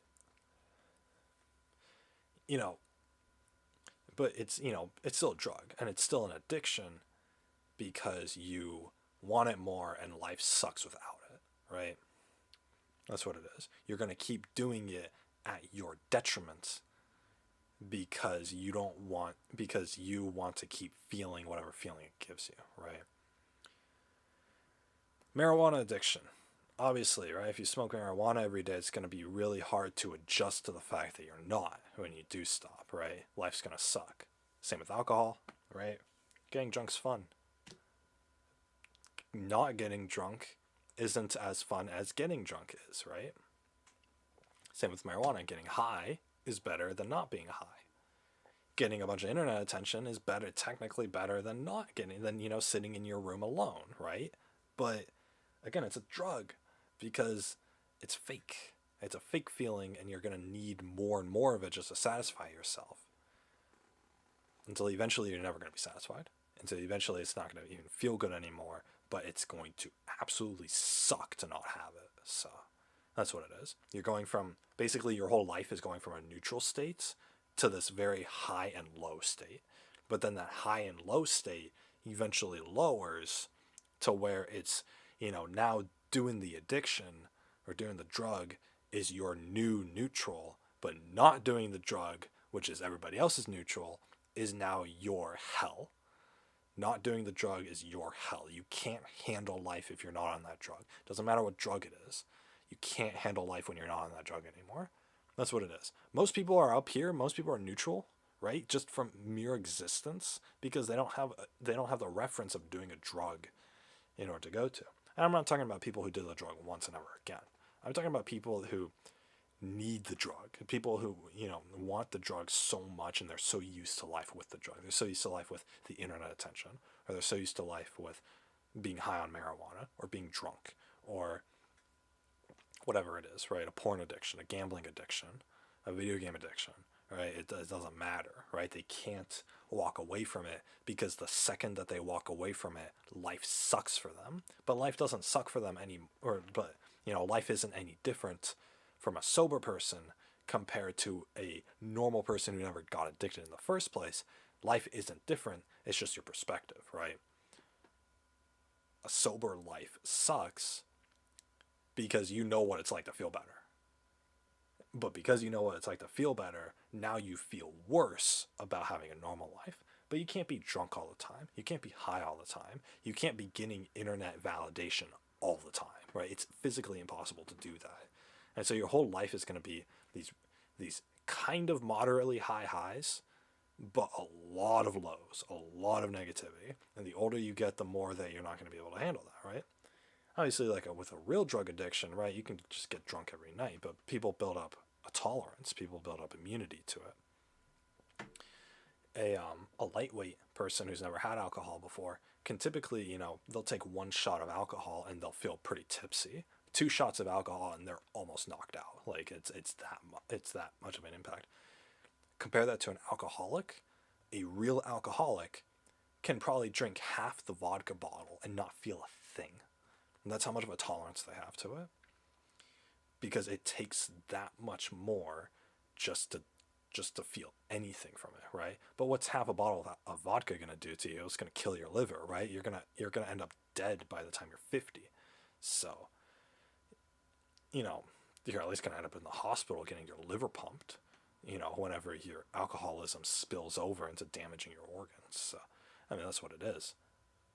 That's why people who drink too much alcohol, they end up throwing up, right? It's because their body rejects it because it knows it's bad.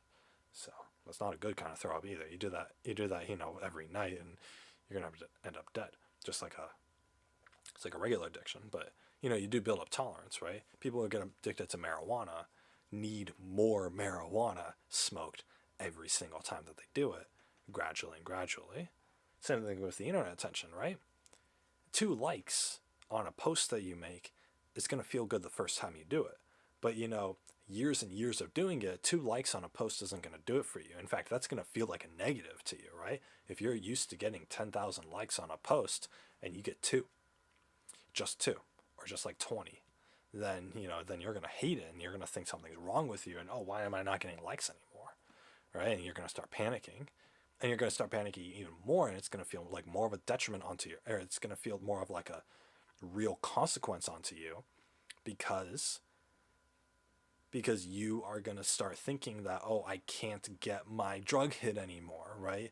Oh, the drug's not working, right? I can't get the likes on my Instagram post anymore, so there must be something wrong. I'm going to lose my ability to get likes on social media. Oh no. Why aren't people liking anymore? Why aren't people tuning into my streams anymore? Why aren't people, giving me attention on Discord anymore? But the thing is, at some point, any attention whore is going to hit that wall of, I'm not going to get attention anymore, right? If it's a girl who's been, living her whole life, trying to be cute and act cute, and just that's her whole quirk, by the time she hits like 27 or 28 years old, she's not going to look good anymore. And she's not going, and her voice is going to start getting more hoarse, and she's not going to look good anymore, especially if she's spent her whole teenagehood putting on makeup and stuff that damages her skin. Then she's not going to look good anymore in like 10 years, and then she's not going to get any attention, right? The same thing with Tinder, right? What freaking like 40-year-old woman is getting attention on Tinder? It's like even the young guys on there aren't really willing to do that with her. And if she's the kind of girl who's used to getting 50 messages a day, then she goes back on Tinder when she's 40 years old, and she's going to be getting like maybe one or 2, and that's it. And most of them are going to be spam bots. So so it's going to feel bad for her, right? Because she's going to be losing this ability to get her drug. And that's gonna feel, because she's gonna want the drug still, but she can't have it anymore, right? She's built up a tolerance in not only in I need this much attention in order to feel satisfied, but next year I need more attention to feel satisfied than I did this year. But also it's going to work in, it's going to have a negative correlation because she's going to need more, but as she gets older, she's going to end up getting less of it than normal because she's not young and pretty and charismatic anymore, right? 40-year-old. What 40-year-old woman out there is actually cute by anybody's standards? Nobody, right? And so they're either going to have to change their niche out of desperation, right, to become MILFs, even though they might not be one, or they're just, they're just not going to, most people just aren't going to be able to, right? So there's going to come a point, the problem with an addiction, with a drug addiction, is that as long as you stay alive, there will be a point in your life where you cannot get the drug anymore, or you cannot feel good from that drug anymore. So that's what it is. You can't live your entire life being high on marijuana or on dopamine or on sexual pleasure, right? You can't live your whole life being high on that.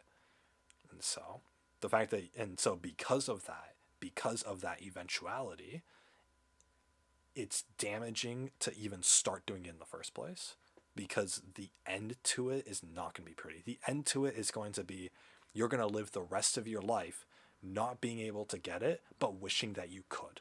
That's going to be your entire life. That perspective, that attitude is going to be dominant in your mind for the rest of your days. And what a miserable way to live. What a miserable way to live, where every day you're thinking that being sober sucks, or that life sucks sober. What a shitty way to live, right? And it's about perspective. If as a teenager you just said, okay, life sucks right now, but eventually I'm going to find somebody who loves me for who I am, and I'm going to spend the rest of my life with him. If you just thought that as a teenager, instead of doing any of these other stupid solutions that involve fake internet attention and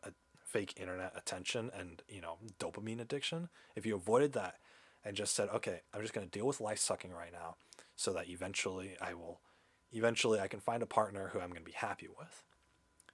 If you just did that, then you'll find that partner that you're going to be happy with by the time you're like 20.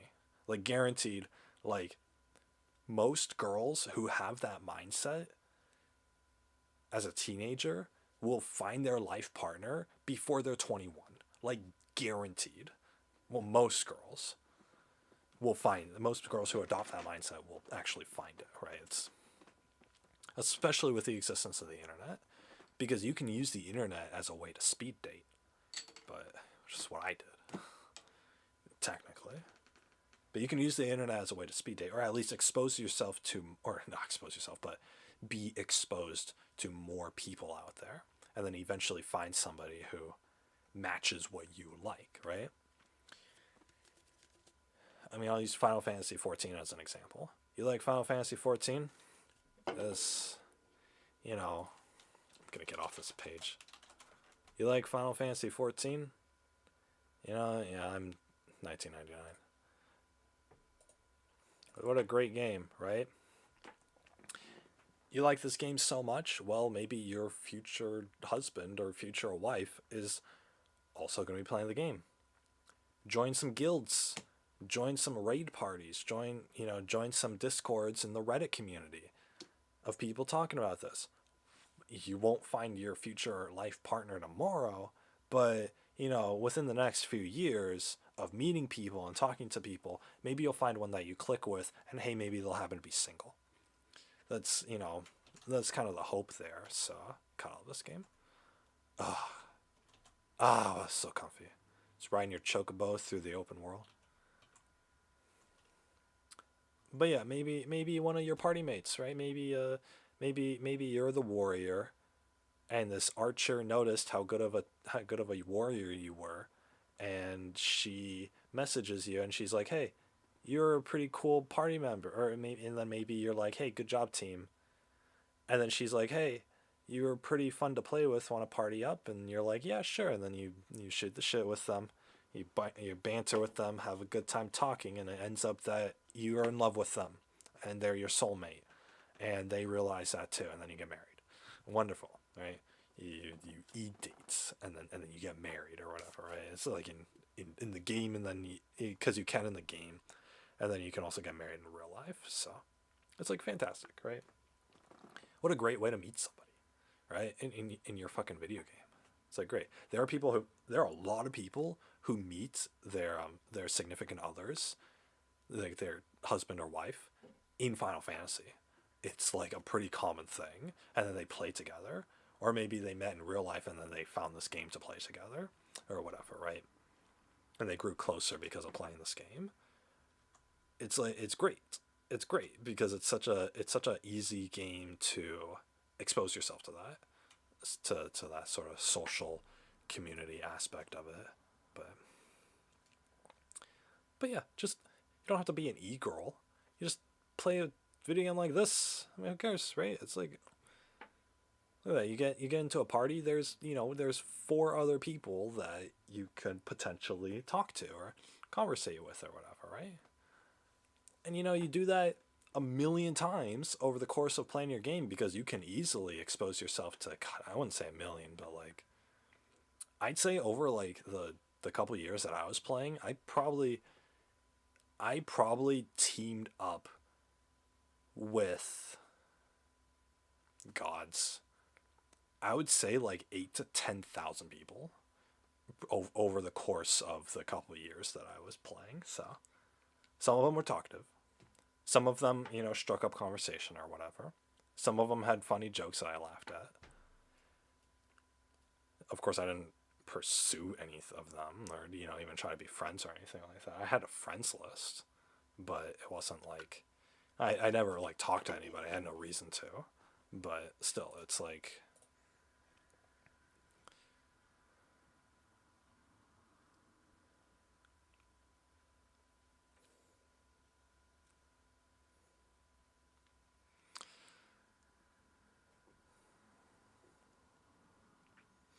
yeah,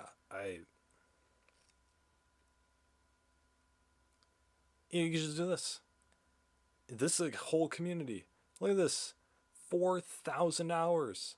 5,000 hours. Look at these people. I'm sure some of these are girls. Probably. Big guy. It's probably a girl. Junie. It's definitely a girl. Knightley. That's definitely a girl too. Look at that. Aspiring wolf. No, that's a wolf. Might be a girl wolf. But still, like, that's a hell of a lot better than, trying to, because then you have an opportunity to form real connections, right? You don't have to do that. You don't like Final Fantasy, right? Maybe you like anime. Go on r/anime on Reddit. If I can find someone there. Maybe you like dinosaurs. I don't know.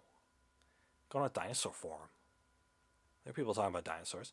There are people talking about like Thomas the Tank Engine. There are so many fandoms out there.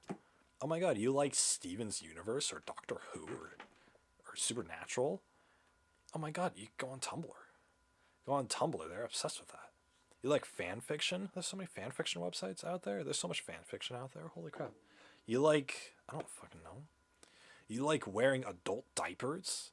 There's a whole community of people who wear adult diapers. And guess what? Some of them are single. Guess what? Some of them are single. Oh my god. There's so many roleplay communities. There's so much weird shit. And there's a lot of normal shit too. You go on Reddit. Reddit's the perfect place for this. You go on Reddit, you just, go on a subreddit where you just have conversations with people. There are a lot of like just, oh, I need a friend right now. r/need a friend. r/just chatting. Whatever. And then you could put a post or you could respond to other people's posts saying like, hey, I want somebody to talk to. Private message me. Well, that's it. That's all you have to say. And then somebody will private message you or you'll private message them. and then you can talk to them. It's so easy. Look at this. Look at this. Where is that? Here we go. Reddit.com. Oh, wait. Chatting subreddit. Here we go. No. What's the best subreddit to chat with people? Here we go. Casual conversation. Here we go. And then you can look on the side, see. Okay, they have. Oh, well, it's just a bunch of casual. But yeah, like you can find somebody in your community. They have one for Ireland. Who lives in Ireland? Look at this. You just go on, go on new. New. Here we go. I just want to talk to somebody. My problems have been piling up. My girlfriend and I broke up, and she's all I think about, blah, blah, blah. I'm into sports. I feel lonely. My friends don't do deep conversations. Look at this. This person has friends. They're going through a breakup. Whatever, right? Message them. You could click on their profile and be like, oh, private message, and be like, hey, man, I just went through a breakup too. Life sucks. Look how easy that was. Look at that easy that was, right? What are your plans for Saturday? Here's here's one, right?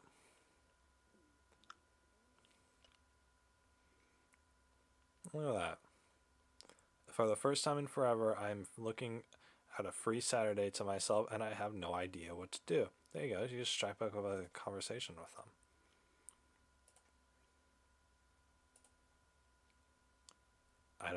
I mean, that answer sucked, but there's more. There's other subreddits. There's like reddit.com/r/need a friend. Here we go. Let's chat, vent, share, whatever. See, I even have this bookmarked for some godforsaken reason. Boom, here we go. 22 female. Are you looking for a kind and respectable human being to befriend? Well, you've come to the right post. Only send me a message if you're 21 or older. I'd say my cutoff is at 35 because that's who I'm most comfortable speaking with. From the US.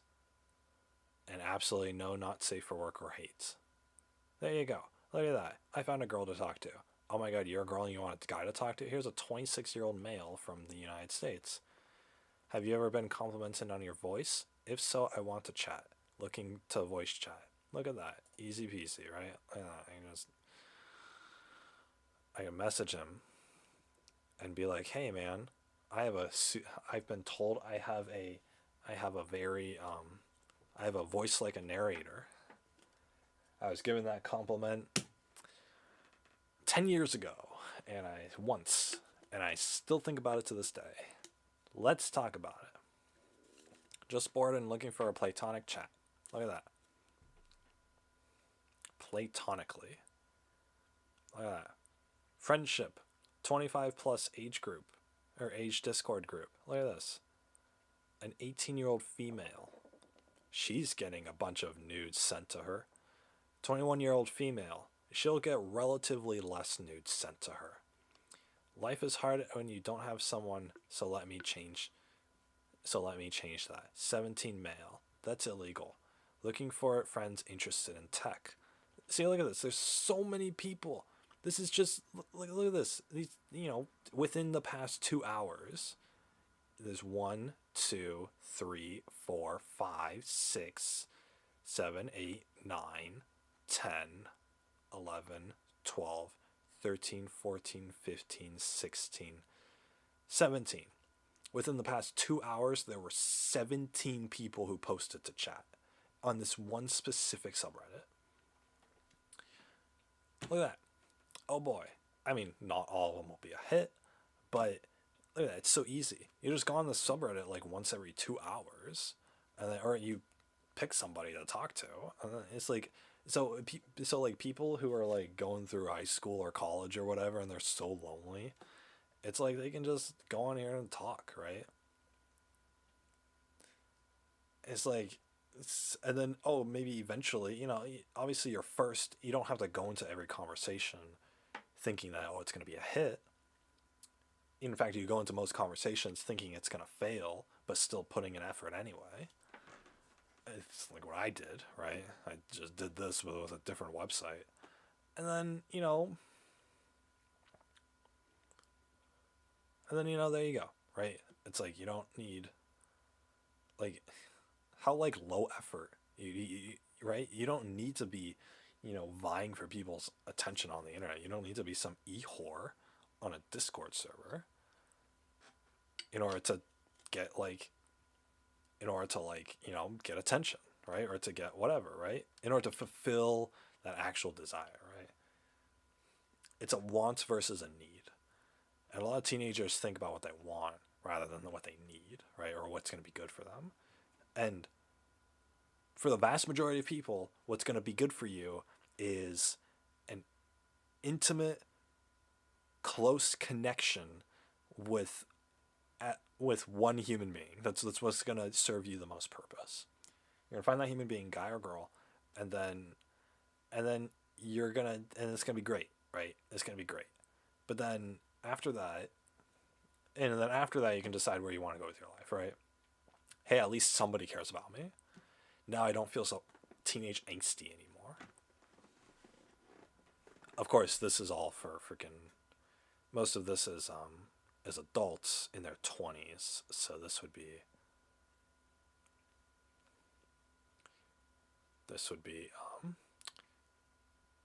more in my style. Oh look, it's my birthday today and nobody remembered it post. Oh boy. See, I could go on here every day and post it's my birthday and nobody remembered it. And I could just get a whole bunch of happy birthday, man. Don't worry responses in my DMs. Oh boy. I can make a new account and do that, right? Like every day. I could that would be more fake, right? Because they're giving happy birthday wishes from strangers is pretty fake, so well, at least somebody cared.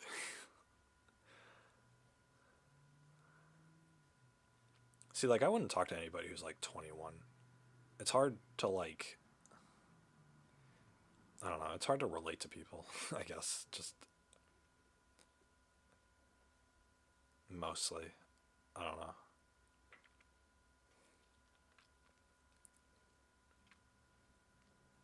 Obviously, if you're like some dude and you're going on the internet looking for a relationship, like right off the bat, you're probably gonna have a hard time.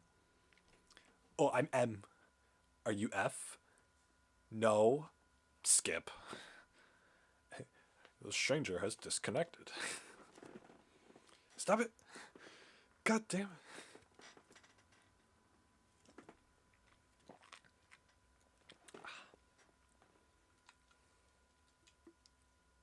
Yeah, look at that. Look how easy it is. And it's like every day the subreddit gets updated.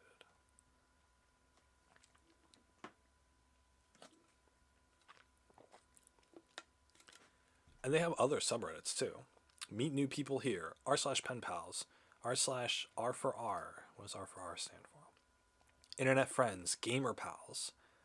DFG. I don't know what DFG means. Skype pals. Snapchat. Kick pals. Kick and Snapchat are not gonna be good, but Skype might be fine.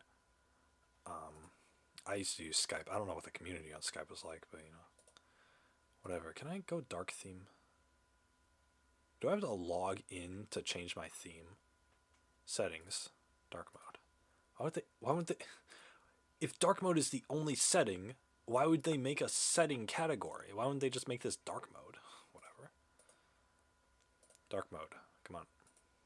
Dark mode. We're dark in here. Just see my webcam. We're dark. R for R. We've alerted Redditor's new thing. Blah blah blah.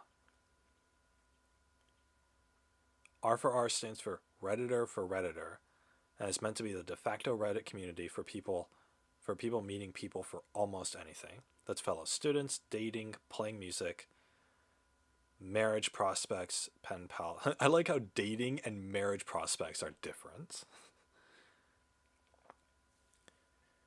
friends with benefits, sharing poetry. Wow. Video games, sports talk, meme sharing, etc. There are rules, but they literally say friends with benefits and blah blah blah. Hookups. The subreddit is 18 plus. So that all you have to do is you're an angsty teenager. Just wait till you're 18. Whatever.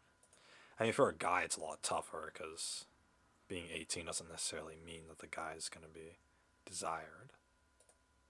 For a girl, it's a little easier, I guess. I don't know. And again, it's still like, you know, even for girls, I mean, for both people, for both genders, if you're looking for something like genuine and like a real connection, you're going to have to sift through a lot of people. There's not much difference between guys and girls in that aspect. So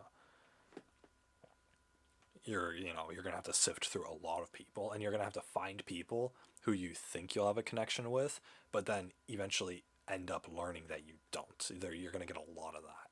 So I don't know.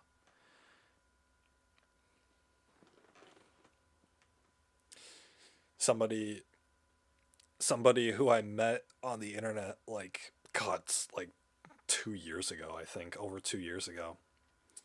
It's when I spent that whole summer chatting with people. Anyway, one of the people that I met on there was a girl from India. I don't remember anything about the conversation I had with her, but she added me on Gmail, I think. And then she messaged me something, but I didn't message her back. I ghosted her. So anyway, that was like 2 years ago, right? Is that 2 years? Yeah, it's 2 years ago. So anyway, I ghosted her. I don't know why. I think I couldn't figure out, like, I couldn't see her message on Discord or on Gmail. So whatever. But anyway, so eventually I saw it, but I was like, okay, I'm not going to respond to this. So anyway, that was the end of the conversation, apparently. And so then, like, God, what was it, like yesterday, I think, she messaged me again, following up on her initial message. Her initial message was just like some emote, which I hadn't seen. But she followed up, and I ignored it, but I could see like a part of the message. Anyway, it sounded like she was following up on part of the conversation we had had before. And then she asked, like, oh, you know, hope you've been doing well. I'm thinking, like, who the fuck are you? Like, honestly, like, I completely forgot. Like, I don't know who this person is anymore. So I remember talking to a couple girls from India on the internet, and their like moral value system over there is really weird. Like, they value some really, like, I mean, it's like traditional, but it's like really, I don't know. I'm so like removed from the rest of the world. The rest of the world's like culture and value system is just like whatever. But anyway, yeah, I don't know. I couldn't get through to any of them, so I try to like introduce the idea of things that I've been doing, or things that I'm like passionate about, just to see if it hits. Like, if the conversation's going good, then that's what I'll do. I'll try to guide it towards the specific path and see if they're down for it or not. But surprise, surprise, they're not down for it, right? But whatever. It's a difference in values. But anyway, so it's like this person just messaged me out of the blue. It's been 2 years, and so of course I ignored their message. Because I don't care enough, and I don't really feel like being social at all ever again. So it's like, okay. I mean, whatever. But anyway, it makes me think about this, because it's like,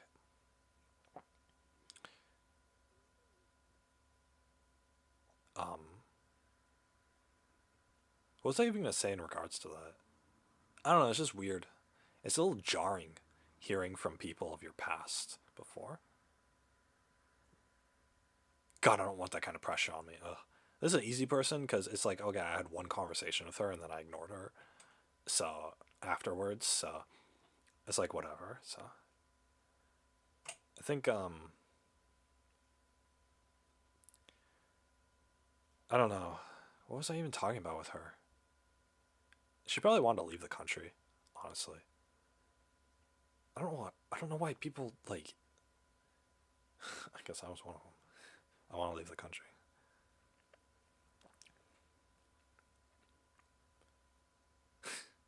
I only added people I had like good conversations with from that stupid website, and that was not the majority, that's for sure. But so I must have had something good with her. I don't know. Not like I care anymore. But it's just funny. It's just you get an email notification because through Gmail chat. I was like, okay. I mean, whatever. So she said something about like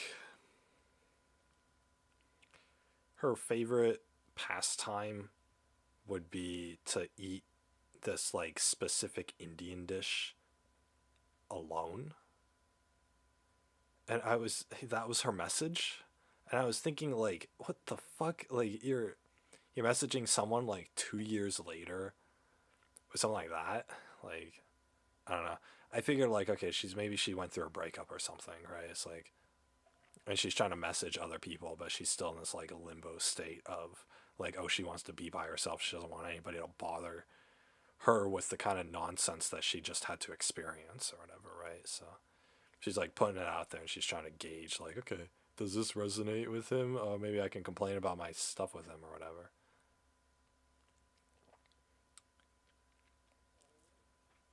I'm assuming the one comment here is, yeah, it's a mod post.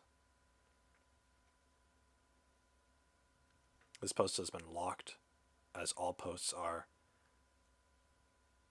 Personal ads are not discussion topics, and R4R is not a discussion forum. Okay. Responders should be PM to OP directly. Here's a convenient link, and then they click that. Oh, I see. A 35-year-old male living in California who wants to date online or fun and flirty conversation. Writing poetry, play guitar, watch a lot of TV and movies, and listen to a lot of music. See, the problem with online is that there's a bunch of thirsty guys. But the thing is, thirsty guys aren't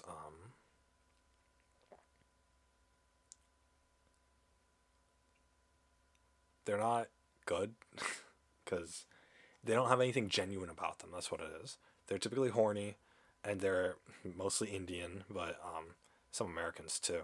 They'll be really thirsty, and all they have on their mind is like, man, I gotta get a girlfriend, get some sex, right? So if you post on something like this, like, oh, I'm a female of literally any age, literally anything in your post, nothing else, right? You just post you're a female, and you're gonna get guys responding to you. But the issue with that is that it's going to be the kind of guys who you can't make a connection with. That's the difficult thing. And I do feel that for girls, you know, as a guy who ghosts girls that I'm not interested in. I feel that for girls because that's, you know, you post a thing on one of here, right? Like I'm sure this girl who lives in Canada has gotten a lot of responses for her thing. So maybe not in 28 minutes. Maybe she's gotten like maybe 4 or 5 responses so far within the past half hour.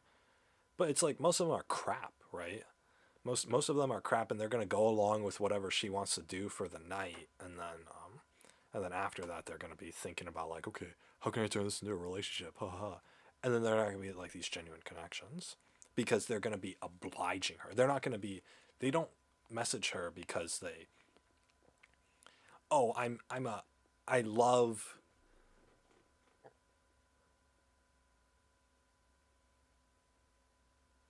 Um, I love, you know, you're not going to get a guy on here who's like, oh, I love visiting plant nurseries too.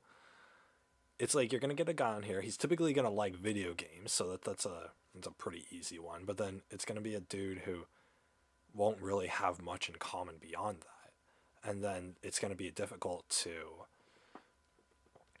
because the guy is going, he'll try his best, but it's not gonna be necessarily a guy who's gonna message. Whereas for the girls, or for the girls, if a girl sees a guy post, then they could be like, oh, I'm interested in this. I like cars too. Or they could be like, I'm not really into cars, so we're gonna pass on this guy. Oh, I don't live in Virginia, so I'm gonna pass on this guy. You know. Oh, but I'm a lone wolf too, kind of. This guy looks cool. This guy looks cool, better than the other one, so the girl will message him. And then see, right? The girl will have, gets to choose, okay, which one sounds like the best match for me. And then the thing is, with the girl choosing, it's when a girl chooses, it's a lot more likely that there's going to be a little bit of success behind there, right? I'd say a lot more, but a lot more than a percentage of a chance is still a percentage of a chance, right? You're not, it's not guaranteed success by a long shot, but it's still like, it's more so than fucking like, oh, I'm horny tonight, oh, I really want to voice chat, I'll hang out with this girl. She's going to be drinking on voice chat. Wow. So awesome, right? So awesome, right? I don't drink and I don't live in Canada, but I'm going to try to woo her and try to convince her to be in a relationship with me, even though, I mean, this one's putting herself out there again. So that's, but let's see, another girl looking for okay, she's looking for a male. Okay. I enjoy cooking, except I cannot cook. But yeah, anyway, so she's talking about cooking, right? I guarantee she's gonna get some messages from dudes who can't cook either, or she's gonna get messages and they're gonna be like, haha, I can't cook either. Wow, that's something we have in common. Wanna fuck? It's gonna be things like that, right? It's not gonna be that blunt, but they're gonna try to transition that into that. Whereas this person clearly is asking if somebody who can cook wants to cook with her. That's what it is. Not I can't cook. How can I change the conversation to us fucking each other, right? That's people on I mean, Tinder probably has lowered that, but lowered this number, but people on the internet are still like, they still want to have sex, right? She literally says, I'm in the UK. I'm sure she's going to get a lot of Americans and Indian guys who are going to message her asking if she's okay with a long distance relationship. So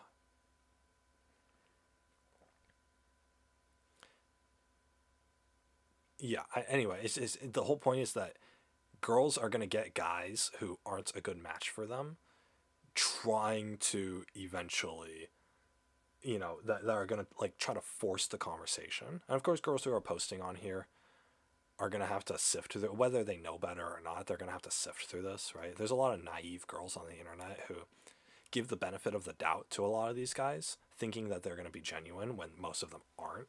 So, not saying that I'm any better. I mean, I am, but that's just because I don't need to put my dick in something tonight, right? It's like I can go a couple of years without getting a romantic partner if it's not going to be the right one, right? If I'm going to have to force myself onto somebody like this, then it's not worth it for me.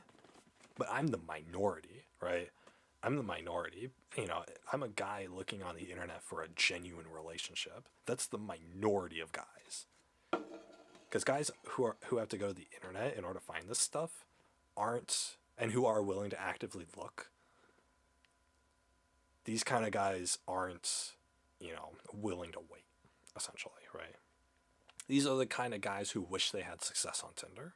So, as crummy as that is. So, and they're just using Reddit. They're using people who want genuine relationships in order to satisfy their Tinder fetish. Or not Tinder fetish, but like in order to satisfy in order to try to get them to do what Tinder would do for them if they actually had success. But So you're going to get a lot of guys who are horny, a lot of guys who can't speak English well, a lot of guys who aren't local, even though the person is local, or even though the person wants something local, probably. But most importantly, I think they're going to get a lot of people who don't actually relate to them. And that's the problem, right? The whole point of these posts is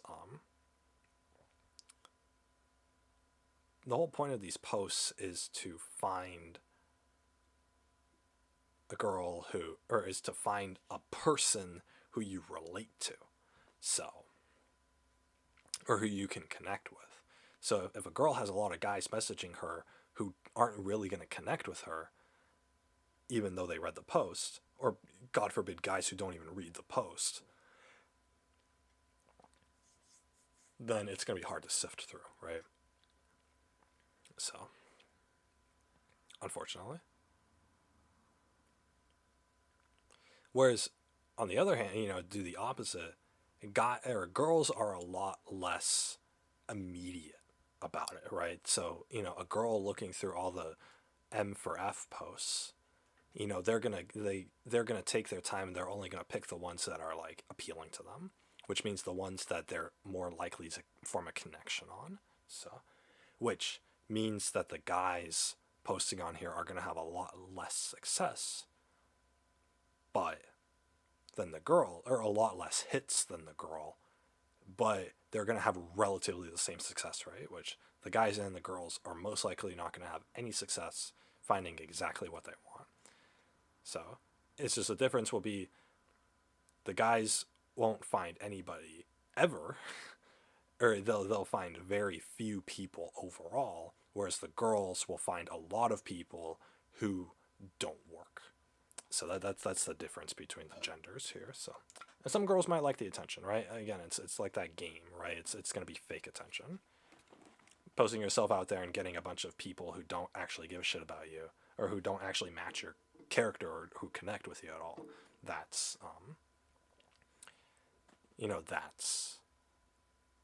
that's the fake attention, right? It's the same fake attention as getting likes on your Instagram post or shooting up heroin, I guess. It's the same like that. But obviously, if you're going on something like this, you're not and you're looking for activity partners, then you don't want that, right? You don't want somebody who, you don't want some Indian guy or some guy from India who doesn't know how to have a conversation to waste your time, right? You're not going to want that. So when you're doing activity partners, if you're posting on Instagram and they call you pretty, that feels nice for a second, right? But so they have more use there. But stupid fucking Indian guys. I hate the existence of India. That's just in general. I hate the existence of India. What does India contribute to the world economy?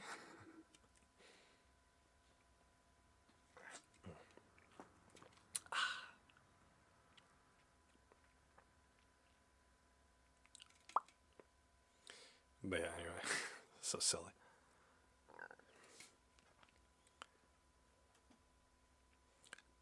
Male for female, Texas, let's be duck parents. I'm still looking for a future duck mom. You know when you think of a duck, those big white orange feet little guys? That's the one. I'm trying to be a DD, a duck daddy. Obviously we should get along, at least at first. Maybe we drift apart, but we stay together for our lovely baby named Cheese. Ooh. My best friend will live next door and there will be regular play dates with his duck named Quackers. Cheese and Quackers, I see what he's doing. fucking this guy, man. Anyway, that's a great intro, honestly. I don't know. If I was a girl who's into ducks, then I would date this guy. But this guy has a good intro. But he is gonna find it tough to find somebody who is specifically into raising ducks. So good luck to him. Anyway, if I posted on a site like this, I wouldn't have anything interesting to say. What would I say? I don't know. 27-year-old male from California. My first sentence is gonna be, dude, you guys try that new Nitro Pepsi? Oh my god, that thing is so frothy. It tastes so creamy, and it's perfect because it's kind of flat, and my gastritis, it doesn't, and so it doesn't activate my gastritis. Oh my god. Anyway, looking for a female to spend my life with. that's that's what it's gonna be. That's what it's gonna be for sure. So. Okay. But yeah, you can just do this. See, sometimes I'll like look on one of these subreddits and I'll be thinking like, man, I could message these people.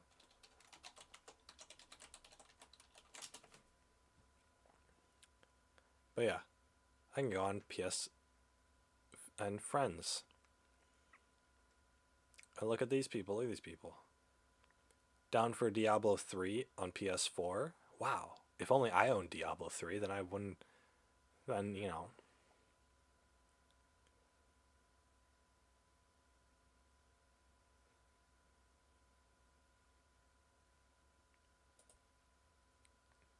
Wait, really? The previous top mod of the subreddit stepped down from his position on his own after he found out he lacked the motivation and time to Reddit this to moderate the subreddit. This meant the top mod was Automod, another bot, and then myself. The other moderator of the subreddit has been inactive for 8 months and couldn't be reached by any means. On March 31st, I made a request to Reddit admins to reorganize the mod list, bringing myself to the top of it, which was approved. 18 days later, the other inactive mod was removed from the subreddit, and moderator apps were opened. Over a period of 9 days, 16 people applied in total, out of which 5 were selected and 3 were on board, the other 2 not being able to take up positions for various reasons. There isn't one mod, there's 4 of us in total, and I didn't get rid of the other 2, at least not by choice. We are aware of the issue with new threads being downvoted shortly after being posted, and we're working to resolve it. With regards to the subreddit being unwelcoming, personally, I fail to see how that is. I do, however, encourage you to report any unwelcoming behavior using the report button or sending us mod mail. Due to the increased amount of moderators we have on hand, it should get looked at within no more than a few hours. Top of the activity, and you see that this is a topic of discussion between moderators and ways to increase it may be looked at.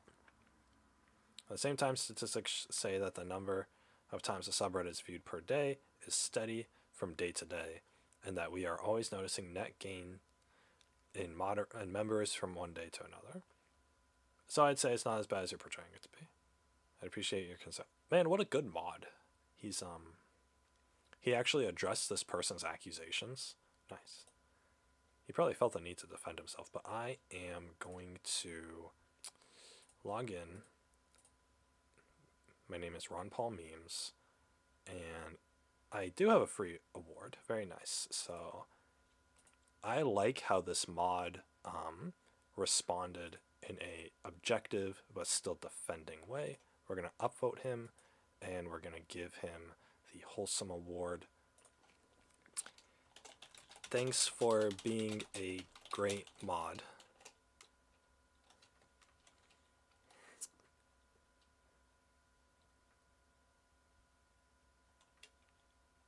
There we go. And make my gift anonymous. Very good. I messaged one of my professors that his work was appreciated, and he messaged me back in appreciation of my response. So that felt good. So anyway, I feel like I'm giving back a little bit to say this. I have no more to expand on with that comment. Honestly, you gotta say, love the reply, mature, reasonable, and polite. Address the concerns without sounding hurt, and honestly, this is a fresh thing on Reddit. Yeah, I agree. Give him the Wholesome Award.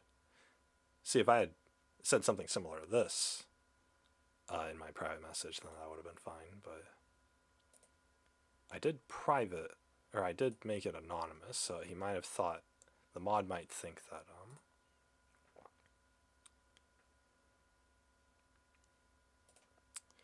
that was aimed, or that was from the other person, but wait, it doesn't sound the same. Anyway, What was I doing? 19 female. Looking for Among Us players. We're a group of 5 based in the EU. Ooh, I don't want to be a part of the group of 5. No creeps, we are all taken. Why would you go on here then? Oh, whatever. If you're in a relationship, why do you need other human contact, huh? Huh? Answer me that. If you're all taken, why would you even include your gender? Like, if you're a group of 5 people, why would you include your gender? Unless you're an all-female group. In which case, you gotta say, looking for other females, right? Why would you want one dude in a group of females when...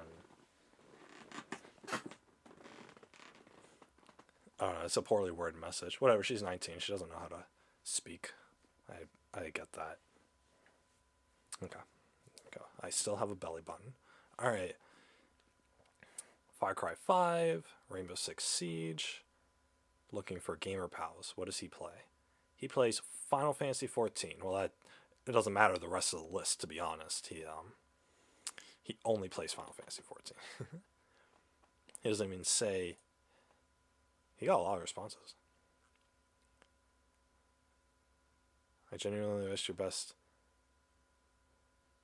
The subreddit seems to be frequented by some absolute nut jobs and douchebags. Don't be surprised if you get ghosted or need to block somebody. Yikes, I appreciate that. Yeah, that figures. I've had so many negative experiences here, man, but there are not many options out there. It's this, Gamer Pals, and the unofficial PlayStation Discord. I think it was a bad idea when Sony removed communities. By the way, I would say add me, but I only play Deep Rock from the gaming. Hey, well, this person existed.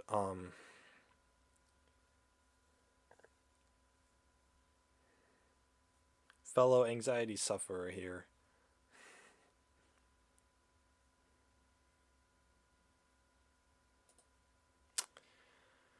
Oh boy.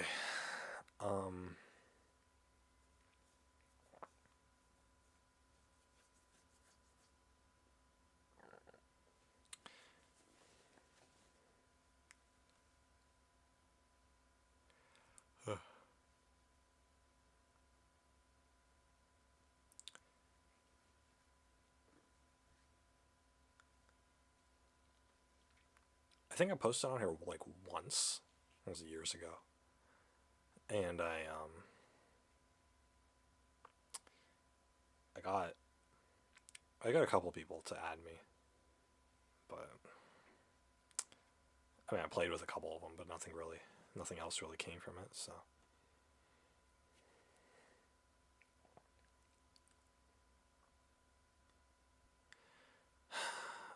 I'm so bored. Oh my god. Okay. Oh no, it's almost time for the end of the stream, and I didn't do my freaking homework at all. LMAO, isn't that so funny, guys? I didn't do any of my homework. I really should at least do my sociology stuff. I'll probably do my sociology stuff on my laptop in the dining room after stream, to be honest. At least I'll get that done. And then... because that doesn't require, like, any real thought. Just busy work. Meet new people here. Here we go. 41 female. Feeling lonely tonight and missing a true connection. I'm a single mom. Pass. How are you 41 and a single mom? What do the comments say? I will chat. Wasn't Scrivus the one who posted on that dude's PlayStation post?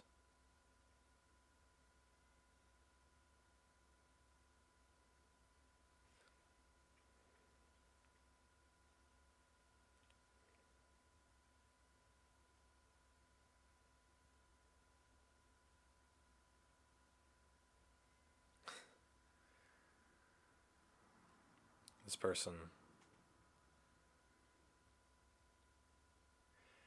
posts on a lot of porn subreddits. Sucks. Anyway, how old would you have to be a single mom? How old was my mom when my sister was still underage? How many years ago was? Wait, when was my sister born?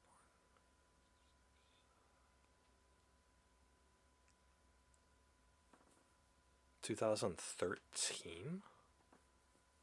So, how old was she? How old is she gonna be now? How old am I gonna be now?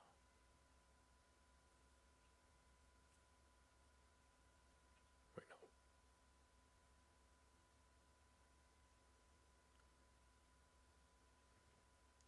I guess my mom was 50 years old, 49 years old when my when the youngest sibling became an adult.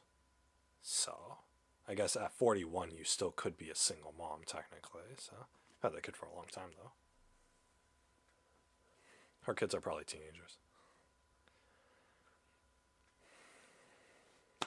Looking for a serious relationship. He's 22, 6 foot tall. He loves music and sports and video games and creativeness and Netflix and YouTube and anime and friends and random adventures and traveling and lots of other things. He's mostly introverted, but can be outgoing when he's comfortable. Wow, where have I not heard that before? Jesus. I hate that. It's like, I've come to hate that. Like, I'm the same way, but at this point, I wouldn't, it's so, like, generic that I wouldn't describe myself that anymore. When, oh, I'm quiet, but I talk a lot when I'm comfortable. It's like, yeah, me too. But that's not an excuse to not have a conversation. If I can't have a conversation with somebody, how do I expect them to like me, right? Somebody messaging this guy and him not being able to carry the conversation is going to be a real big problem. So,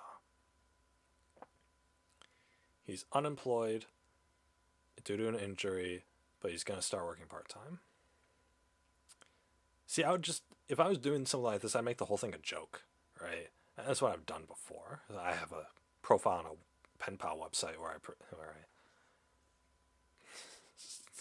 I go, I say I like video games, and I go like really overboard with the concept. I forget what the profile is, but I forget what this website was, to be honest. But anyway, I would do some like jokes or whatever, right?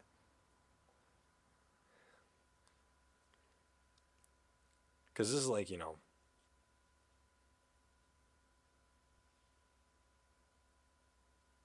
please don't message me telling me to change my mind. Man, I am tempted just to like pose as a girl just to try to change his mind, just to be super subtle with it. It's like the first thing that I think of is like, I'll message him and be like, oh, hey, I'm a girl. Your profile sounds really good, but, would you be open to having kids? Like, he says, I don't have or want kids, and please don't message me telling me to change my mind. I mean, what do you think about like adoption? Like, what if they're like, what if we like foster teenagers? Because that's something I'm really like passionate about, and it doesn't have to be in the next few years, but eventually, I think I could support them with my with my Bitcoin empire with my multi-million-dollar Bitcoin empire that I have. I'll throw that in there, right? Whatever, you gotta make it believable, right? It's role playing. They say that's the kind of role play I do.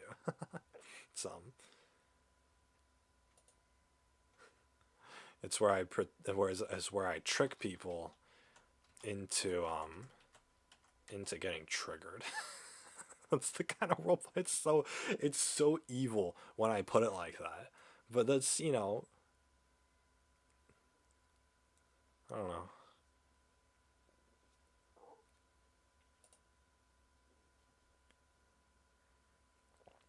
24 female in search of friends. My introduction. Posted 2 hours ago and she has no comments. Okay, cool. She works full time. Her hobbies include sleeping. Okay. Pop, country, and rock music. Linkin Park is her favorite band. Okay. Sure, so she's into the alternative stuff. Okay. She enjoys watching TV shows and movies that are drama or romance related. Grey's Anatomy, You, and Flash. Flash is a Marvel thing, isn't it? Whatever. It doesn't necessarily prove a point. For movies, I enjoy horror and romance. Okay. I enjoy baking and cooking recipes. I'm not a picky eater and firmly believe in trying everything at least once. I don't drink or use drugs and would prefer a night in over a night out. What are you like answering like profile questions on OkCupid? Like this is so generic. It's so generic. Anyway, I could come up with a conversation for a person like this. I'm not going to, but it's like I could message someone like this. I'm looking for someone older as I tend to communicate more effectively with older people. I'm looking for friends as I believe relationships form from great friendships. Okay. I reside in the US and would like to chat with others in the US as well to not have to work around time zones. Okay. Someone with similar core values as myself. Okay. She didn't. Oh, I was going to say she didn't list her core values, but then she goes on to list them. Okay. So this paragraph could use a little organization. I value honesty and would much rather have a brutally blunt answer than sugarcoating something. I'm an extremely motivated and goal-oriented person and hope that my friends are passionate about whatever it is they want to pursue. That being said, to put it bluntly, I am not looking for someone who has no goals or ambitions, such as only wanting to stay at home and play video games all day. I have found that a lot of people I come across on here prefer that lifestyle. And hey, if that makes you happy, you do you. If you're interested, please send a brief introduction about yourself. God damn, it's like I'm reading a job interview or something. I don't know, whatever. Anyway, I can,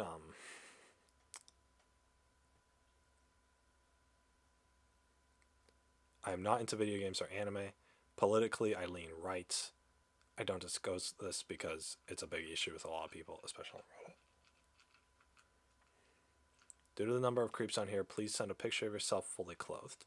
I may add, so I can ensure you're not an 80-year-old man looking for some adult time. I'll also send one to return. You know, there are a lot of normal-looking guys on here who are, like, sexual deviants. Like, it's... I mean, whatever, right? It's like... Anyway, I could BS through a completely, like, normal, get-to-know-you kind of conversation with this person. I'm not going to, because I can, you know, I can hit, I can turn any one of these detailed subtopics into like a full-on conversation, honestly, and I can just go from one thing to the next. I mean, I've already come up with like 4 or 5 different like conversation starters from just reading her one profile thing alone. So, but I'm not going to. That sounds like I can come up with the ideas easy, but to actually execute them is going to take a lot of work and a lot of effort, and I am not keen on doing that. So anyway, I like going on these subreddits just because, you know, it's like, I don't encourage you guys to do this at all, but because I'm just kind of weird for doing this. It's my laziness, but I like going on here and, you know, every once in a while, you know, reading something like this and being like, oh, I could have a conversation with this person. And then closing it and never thinking about it again. That's the whole process. I look at someone and I think I could have a conversation with them, and then I never do, right? And I don't do it because, oh, I think I'm gonna fail, or oh, I'm gonna be embarrassed. I don't do it because it's too much effort. It's so much effort. Can you imagine how much effort it is to have a conversation with somebody? Oh my god, especially with somebody who's like, I don't really care about. Like, I'm not gonna, you know, she's like a university graduate, and you know, she has ambitions or whatever. Sure. I'm a kind of, maybe sort of, almost a university graduate, I guess, and I can pretend to have ambitions. It's like, you know, but it's like I can carry on a conversation like that and even, you know, fake a persona until I believe it's real, but like it's not necessarily fake a persona, but I do have things that I'm passionate about. It's just I don't have I don't have the motivation to do it, right? So stupid aquaponics thing. I couldn't cut a hole in my Tupperware container, so I just gave up entirely. But yeah, anyway, I just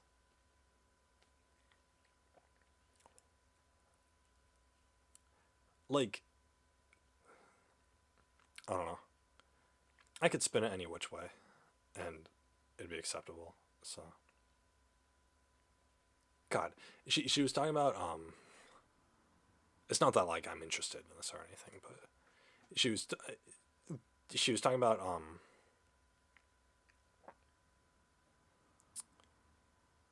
the creeps thing. There's a lot of people who can pass that, but I am not looking for someone with no goals or ambitions, such as only wanting to stay home and play video games. I found that a lot of people I come across on here prefer that lifestyle.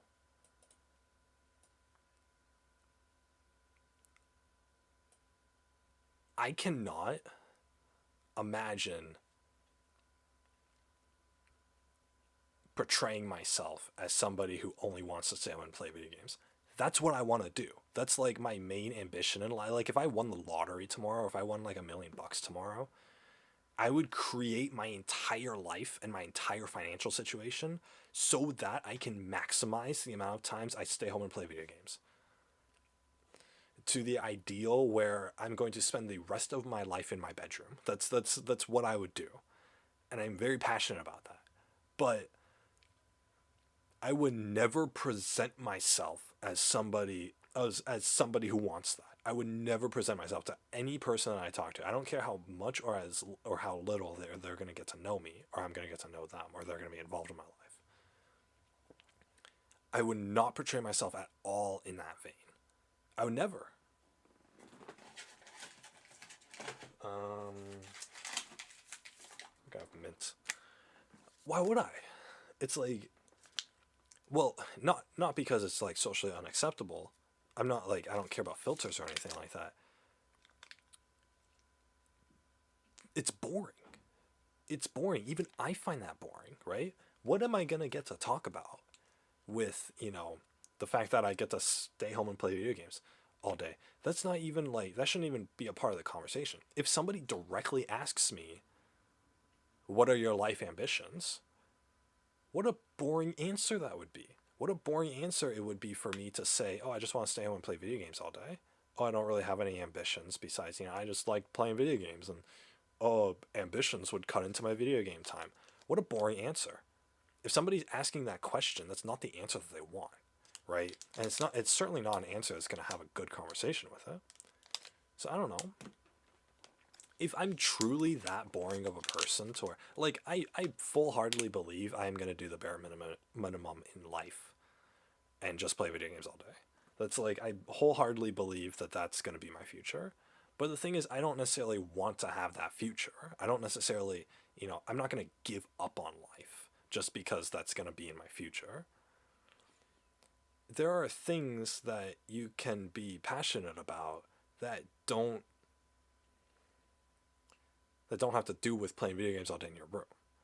And it's like, so if I'm going out, right, and this is only the case, right, if people want to be lazy, or if people don't have any ambitions, they're not going to be talking about this kind of stuff, right?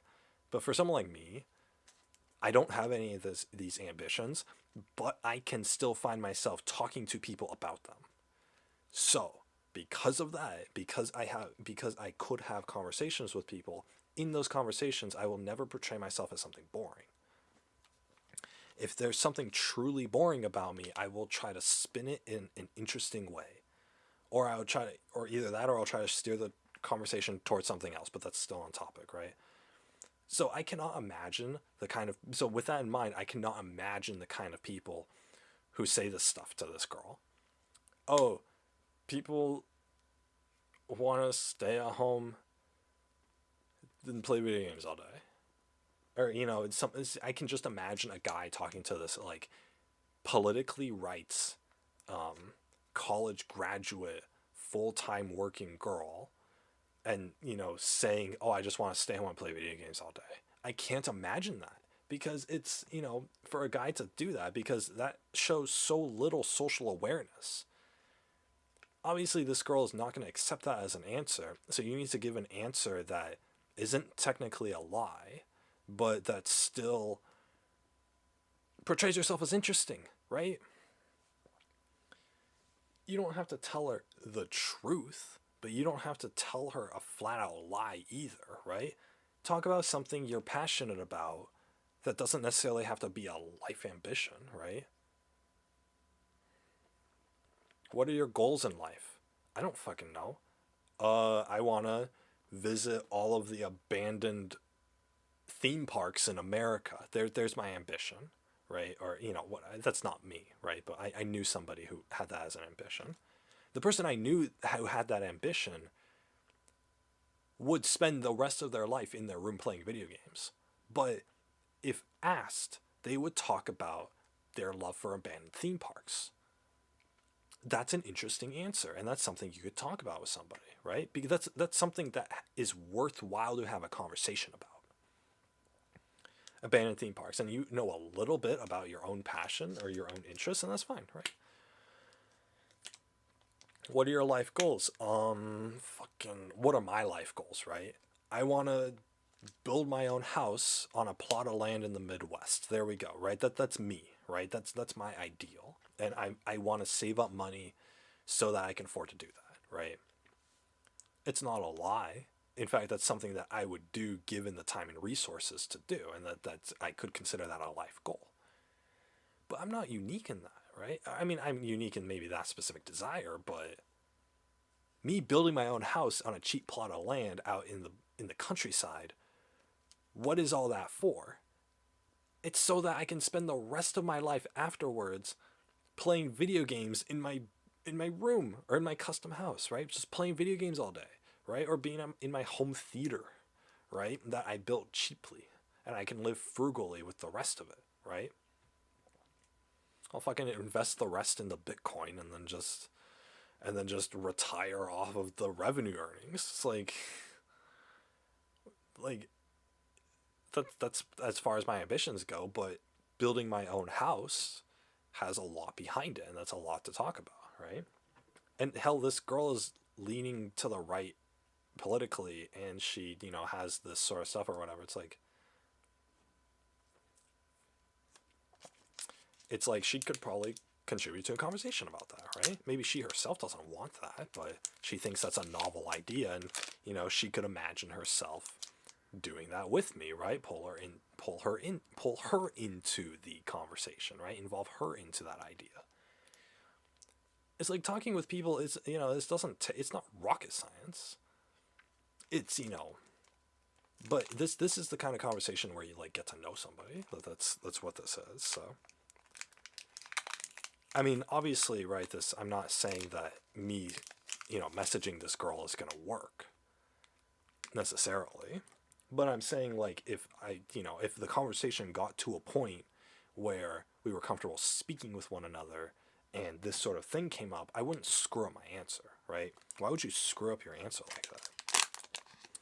And it's like, if somebody's true, like, life ambition is just they don't have any ambitions and they don't have any goals or whatever, then they're messaging the wrong person. That's what this is, right? If you don't have any ambitions or life goals, like not even like, are you gonna do them, right? Because you ask me, I have the ambitions and the goals, but I'm probably never gonna do them, right? So if you don't have anything going for you as a human being, then get with somebody who's okay with that. This girl, in all of her, like, she goes to college, full-time job.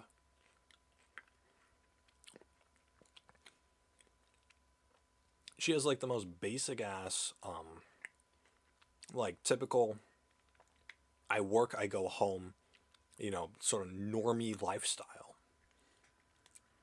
This girl's a normie. She's a politically right-leaning normie.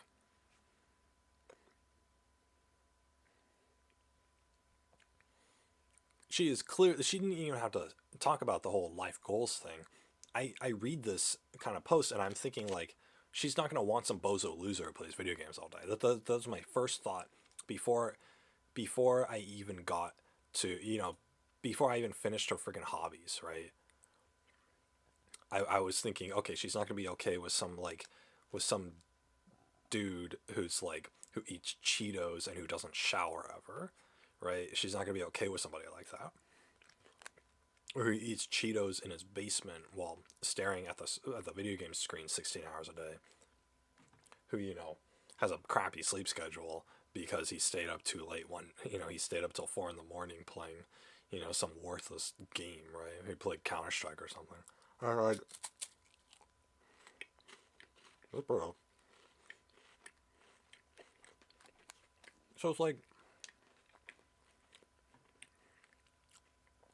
this kind of girl would not mesh with a guy like that, so she didn't even need to bring it up. So the fact that the only thing I'm complaining about is the fact that there are guys out there so naive that they couldn't pick up on that. That they thought that it was okay to state to this kind of girl, yeah, I don't really have any goals or ambitions. Like, they thought that. Like, they thought it was okay, or they didn't think about it twice or whatever. It baffles me. Like, I don't know. I guess I'm not necessarily used to talking to people, but I'm used to being a judge of character. So obviously this kind of girl, I'm not going to message, mainly because I don't feel like putting in the effort to be social ever. But so I don't message anybody, but some of that is, I see that, okay, we're not compatible. A lot of the things we relate to, I like sleeping. Sure, everyone likes sleeping, right? I don't know, I like Linkin Park, I guess. Baking and cooking, cool. Right? She has the same kind of philosophy as me of not being picky and trying everything at least once. She'd prefer a night in than going to a night out. Like, I could see like a cool lifestyle with this kind of person, right? If I was like completely alone and I really wanted like a conservative wife who had some sense in her brain, who who I wanted to spend my life with, she'd be a good candidate. But the thing is, the cost for me, as I am now, would first of all be to carry on a conversation, which again I'm not willing to do at all with this person. But I think more importantly, the long-term cost would be I got to portray myself as somebody with like at least a little bit of ambition or passion, right? I'm gonna have to get that house built. My God, I'm gonna have to get that house built. It doesn't matter, what I do afterwards, but I'm gonna have to get that house built, right?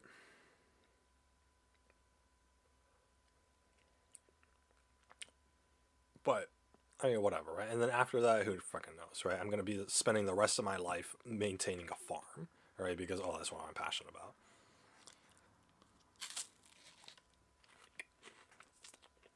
Although, in that sense, it would be the type of passion that this person would be concerned with, right?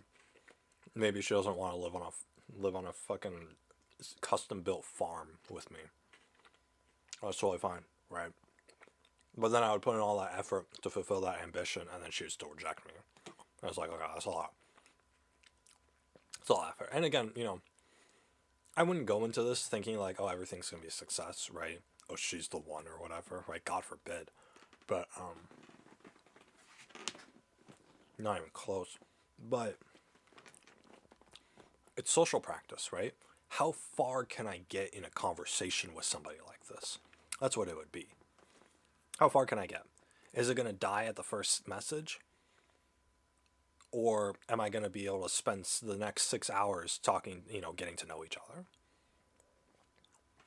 And if it's the latter, and oh, she wants to talk with me day 2 because she thought I was so interesting, great.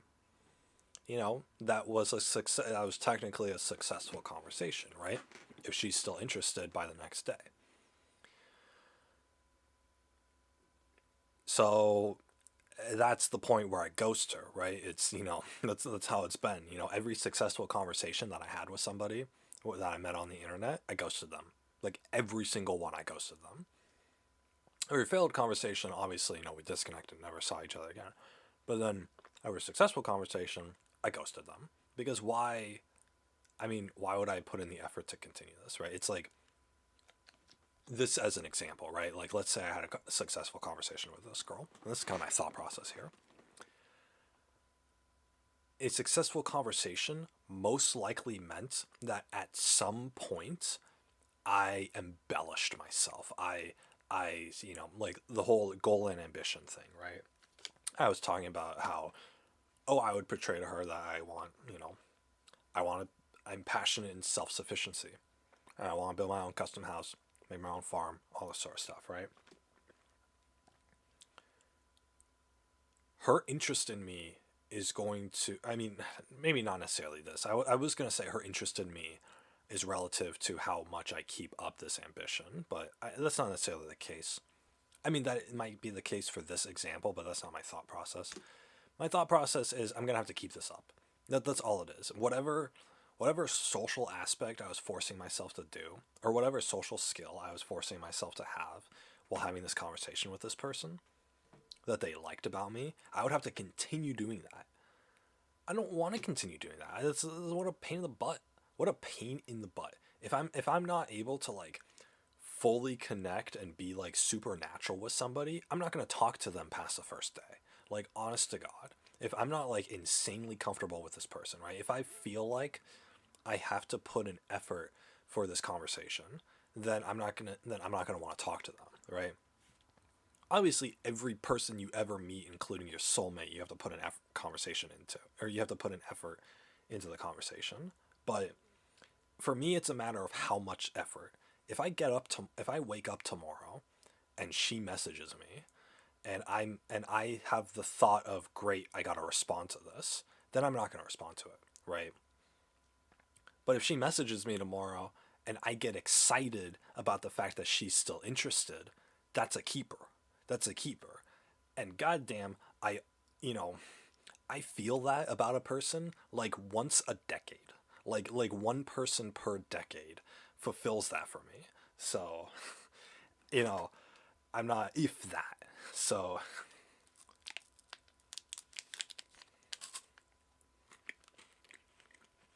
these aren't people that I'm like genuinely excited to be interested in me.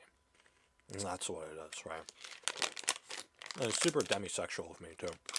Because most guys would be like, oh, this girl wants to keep talking to me. Well, gee golly gosh. You know, I'm down dig it to, I'm Doug Dimmadome to keep talking to this girl, right? No matter the girl. If she's interested in me, then I'm interested back in her. It's like, that's that. Or if she's interested in me, then that must be a good match. No. These girls are also human beings. And these girls are also, continuing conversation that might not necessarily be best for both parties, right? She likes you, but you don't like her, right? It's, this sort of thing. So, I don't know, my interest level, like, I don't care if a girl continues to message me. It's got to be the right girl for me. I know, I'm sitting here alone in my room. I don't really get the luxury, I shouldn't be allowed the luxury to pick and choose. But I'm just not interested in people. Like someone like this, I would only message somebody like this just to see where the conversation went. So that's the only value that I would get from this. And then once the conversation not that. Once the next day hits, I'm not going to care anymore, right? It's like, because day 2 is when you start thinking about, okay, I'm going to start dating this girl, or I'm going to start, really like connecting with this girl or whatever. It's like, I'm not, like, I wouldn't be interested in someone like this, right? Especially reading her profile. Like, I want one kind of girl, right? And it's the kind of girl who will sit next to me and just, like, we can share our lives together. That's what I want, right? That's all I want. And I can tell from one conversation if a girl is going to be that for me or not. And the vast majority of them will not be that for me, right? At least not in the capacity that I want. So the only conversations that I really am excited, or the only people that I'm really excited to continue talking to, are the ones that I see a future life together with. If I see the girl as, I can marry this girl and be happy for the rest of my life without having to fake anything. If I see a girl like that, then I'm going to continue talking to her. I'm going to continue talking to her for days and weeks and months and years after that if the world allows for it. I'm not going to do that for anybody else, right? I'm not going to have a continued conversation with anybody else in the world. No matter how interested they are in me, right? I'm just going to ghost them all. And it's not ghosting out of malice or anything like that. It's, I had a conversation with you one day, or, a couple hours or 6 hours or whatever. I had one conversation with you, and I could determine that while you would be cool to talk to and while we could be good friends, I don't see a romantic future with you.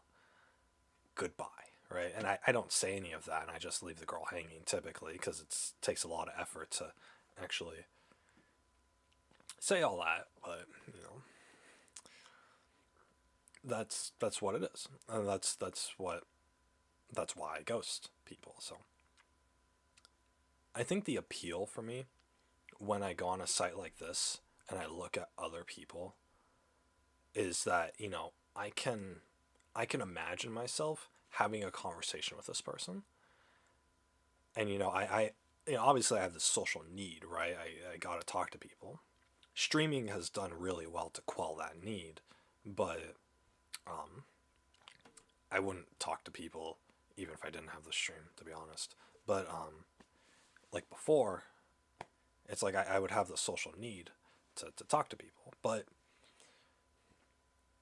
what this does is just me simply browsing this subreddit with no messages, just me browsing it. I can imagine the conversation that we have. I can get to know this person from their post and be like, hey, I could get along with this person. And that's it. That's all I need, right? Because I'm the type of person to, even if I had a conversation with this person, even if I was successful in conversing with them, I wouldn't continue the relationship. I wouldn't continue the friendship at all. So, because I'm that kind of person, like, I'm not going to continue the relationship unless the person is like my soulmate, or unless the person is like the one that I want to spend my future with. If they're not that person, then I'm going to leave, or I'm going to not continue with them, right? And so because I won't continue with them after one conversation, I won't continue, why would I even start, right? And so the social satisfaction for me from looking at these profiles is knowing that I could talk to them, knowing that I could have a good conversation or even a good friendship with them. And that's it. It's just that knowledge itself. I can imagine it happening. And it's not even that long of an imagination, right? I spent longer on this freaking person, on this girl, because it was because I was complaining about the whole thing that she had or whatever, but it's like about the guys who want to play video games. But yeah, that's all it is for me, right? And even with guys too, it's like, I can imagine this guy could be a good friend that I can hang out with every day. And then I don't. That's all it is. Why would I? Like, why, I already know that I could. Why would I actually? Right? It's like, I don't need that satisfaction from that. So, I don't know. That's what it is. Same with the PlayStation thing.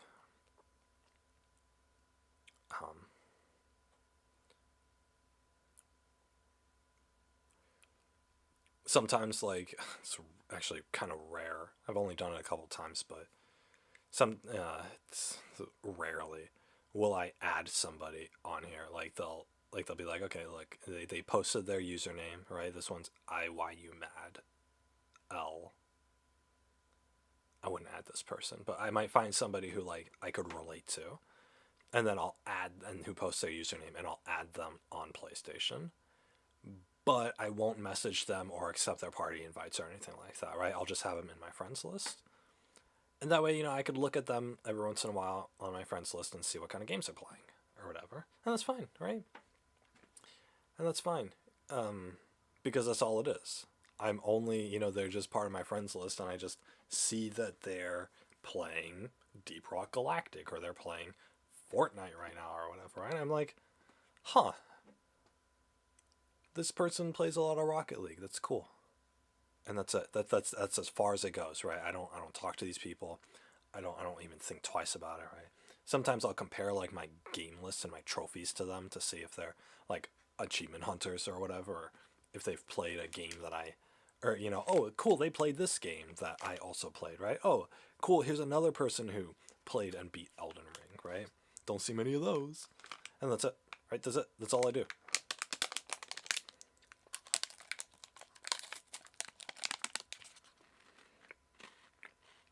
That's it.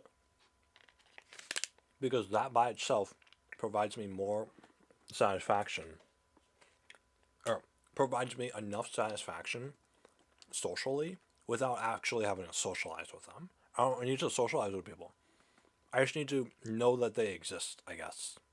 If that makes sense. I don't know. It sounds kind of creepy, to be honest. Now that I'm saying it out loud, it sounds pretty creepy.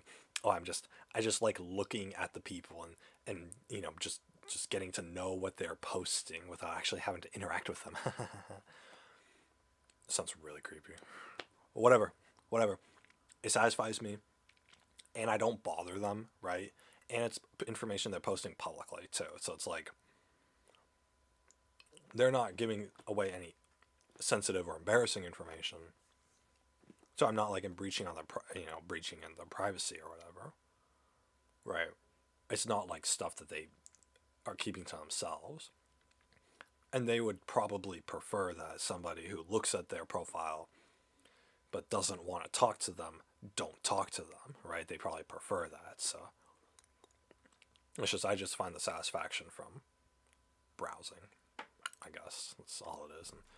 And on like something like PlayStation or Steam, I just look them up and compare games and stuff. So that's cool too. But there's nothing beyond that, right? So I don't need anything more than that. So why would I? Socializing takes effort. Socializing takes a lot of effort. Oh my God, does it take effort? Imagine having to talk to people. Jesus Christ. That's a lot of effort.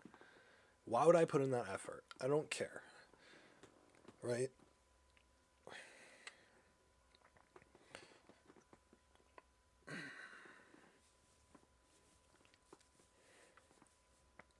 Why would I care? Why would I care? If I wanted somebody who, or if I wanted to communicate my opinion on something or whatever, all I need to do is look up my opinion on the internet and then find somebody else who has posted that same opinion. And then I get the satisfaction of knowing that somebody shares my pain or somebody shares my opinion or perspective. Somebody thought the same thing I did about this thing, and they enjoyed it too, or they hated it too, or they're complaining about it too. All I need to do is find somebody like that. And that's enough for me, right? I Google it, I find somebody who's voiced their opinion, it's similar to mine. That's all I need. I don't need to post it, I don't need to talk to anybody, right? Because what's a conversation gonna do? I'm gonna tell somebody about my opinion, and then they're going to agree with me. Well, guess what? I took out the part where I have to say it, right? Because I just Googled if anybody agreed with me, and I found somebody who did. So that's it, right? Because I can't share my experiences directly with anybody because I don't have my girlfriend or my wife sitting right next to me, um, to experience the same thing I did. So because I don't have that, which is the only thing that I want, then my second best thing is going to be to find some random internet bozo who also agrees with me. But in order to do that, I don't need to talk to anybody about it. I don't need this weird middleman of me voicing my opinion, right? I'm not so unique that I'm the only one who had this opinion. I sure hope not. And so, but I don't need that satisfaction of me voicing the opinion, right? People don't need to know that I had this experience with something, right? The only person that I care about knowing that I had this experience with somebody is my future wife. But since she's not here, or since she doesn't exist, then there's nobody else that I care about hearing my words. So if I don't care about anybody hearing my words, then I don't need to talk. But the second part of that is that I do need to know that somebody else had the same experience as me. So all that takes is Google searching the opinion or whatever thoughts I had, and then finding somebody else who had that same thought. And I'm like, okay, cool. Somebody else had it. Haha, he had the same experience, and he had a similar commentary, or maybe he had a slightly different take on it than I did. That's interesting. Great discussion, right? Great one-sided discussion. Him to me, one-sided. And that's it. That's it. I get my social satisfaction for the day, right? I could imagine, if I were so ever inclined, I could imagine myself talking to him about this thing for a split second, and then that's it, right? I've gotten all my satisfaction. Now I can live the rest of my life alone. Well, congratulations, right? And again, this isn't a substitute for having a life partner with me to share my life with. This is the second best option for my lack of socializing. So going on subreddits like this every once in a while, seeing the people I could talk to but I don't, and then of course having experiences that I just find other people on the internet to agree with me on.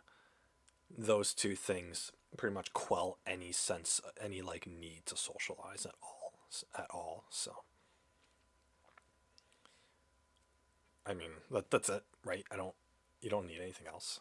I mean, I don't need anything else. I can't imagine people who do need anything else. Honestly, I'm using the internet to substitute any amount of human interaction that I ever need in my life. So besides the fact that, oh, hey, nobody cares about me, right? I don't have a life partner who actually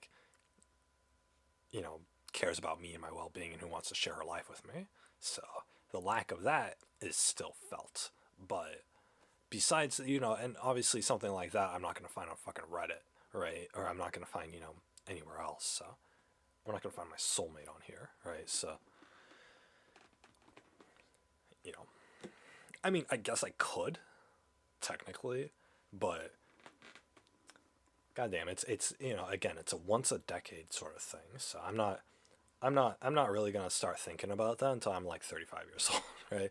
If I'm 35 years old, and the world has done me the cruel and God has done me the cruel service of taking everything away from me, then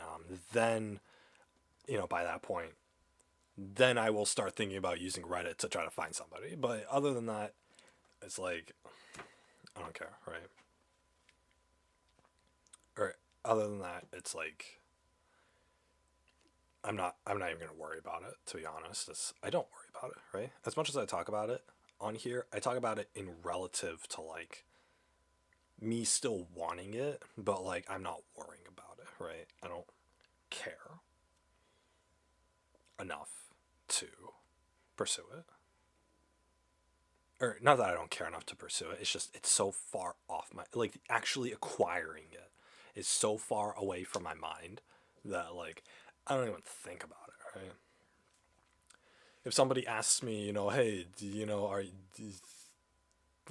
have a girlfriend or whatever, or are you married or whatever, then my response is always just, I'm just single for now, right? I'm just single for now. But the thing is, being single is a choice. It's a choice that I'm consciously making. It's not out of circumstance, right? I'm not an incel or anything. I sympathize with incels, but I'm not one. So, because I am voluntarily not dating anyone right now. So that's because, yeah, that's what it is. So once I do decide that, okay, time to start putting in some effort, which again won't be for years and years, or if something bad happens or whatever, then obviously one day I can just flip the switch and I can just start trying again. But I have all the tools for it. Just imagine putting in effort. Imagine putting in the effort to socialize. Couldn't be me. Could not be me. Anyway, guys, with all this said, I'm gonna go. I am gonna do my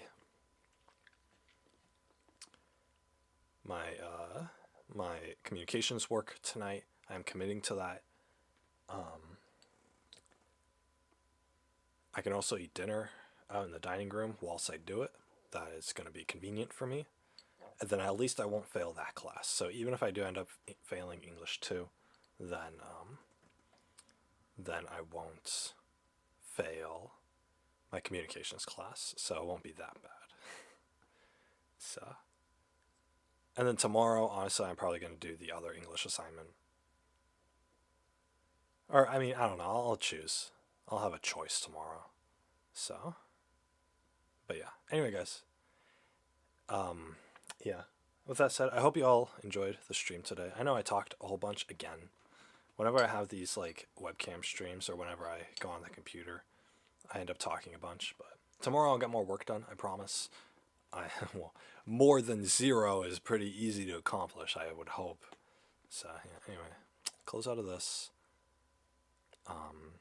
Oh yeah, Rogue Legacy 2, huh? Did I wishlist this? Did I wishlist? Oh, no, not this one. Oh, I'd never read the reviews for this. Yeah, she's acting cute on Twitch. Wonderful. I love mentally ill women. That's going to get an upvote from me. And I can relate to her. Does this mean I need therapy? The answer is yes. Voted that. I'm going to add Rogue Legacy 2 to the wish list.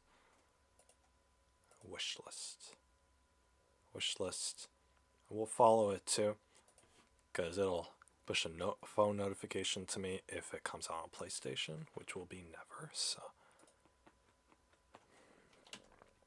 oh, looks like a game. I'm pretty sure that they probably signed a disclosure agreement with Xbox, to where they won't release it to PC or Switch for like 6 months or a year from now, so that it can be an Xbox exclusive, which is fine. I don't need to play this game anytime soon, so it would be fun, but honestly, if it was available, I would not play it tomorrow, or I probably wouldn't play it even in the next month. So, you know, it's fine that it's not available.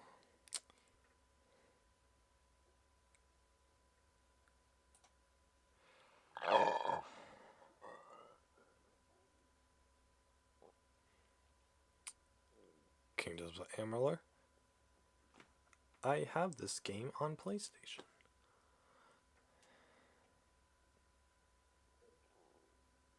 Greetings, traveler. Destiny awaits. But due to publisher change surrounding Kingdoms of Amalur, this version is no longer available. Ooh, they just posted the URL here. They need to post a hyperlink. The fact that they didn't post a hyperlink, that sucks. So,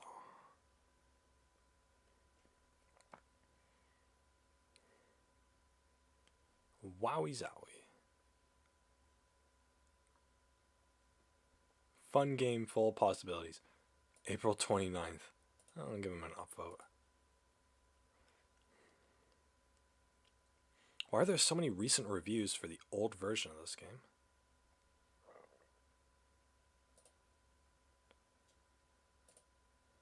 Ah, it's bright. I have a big forehead. But yeah, anyway,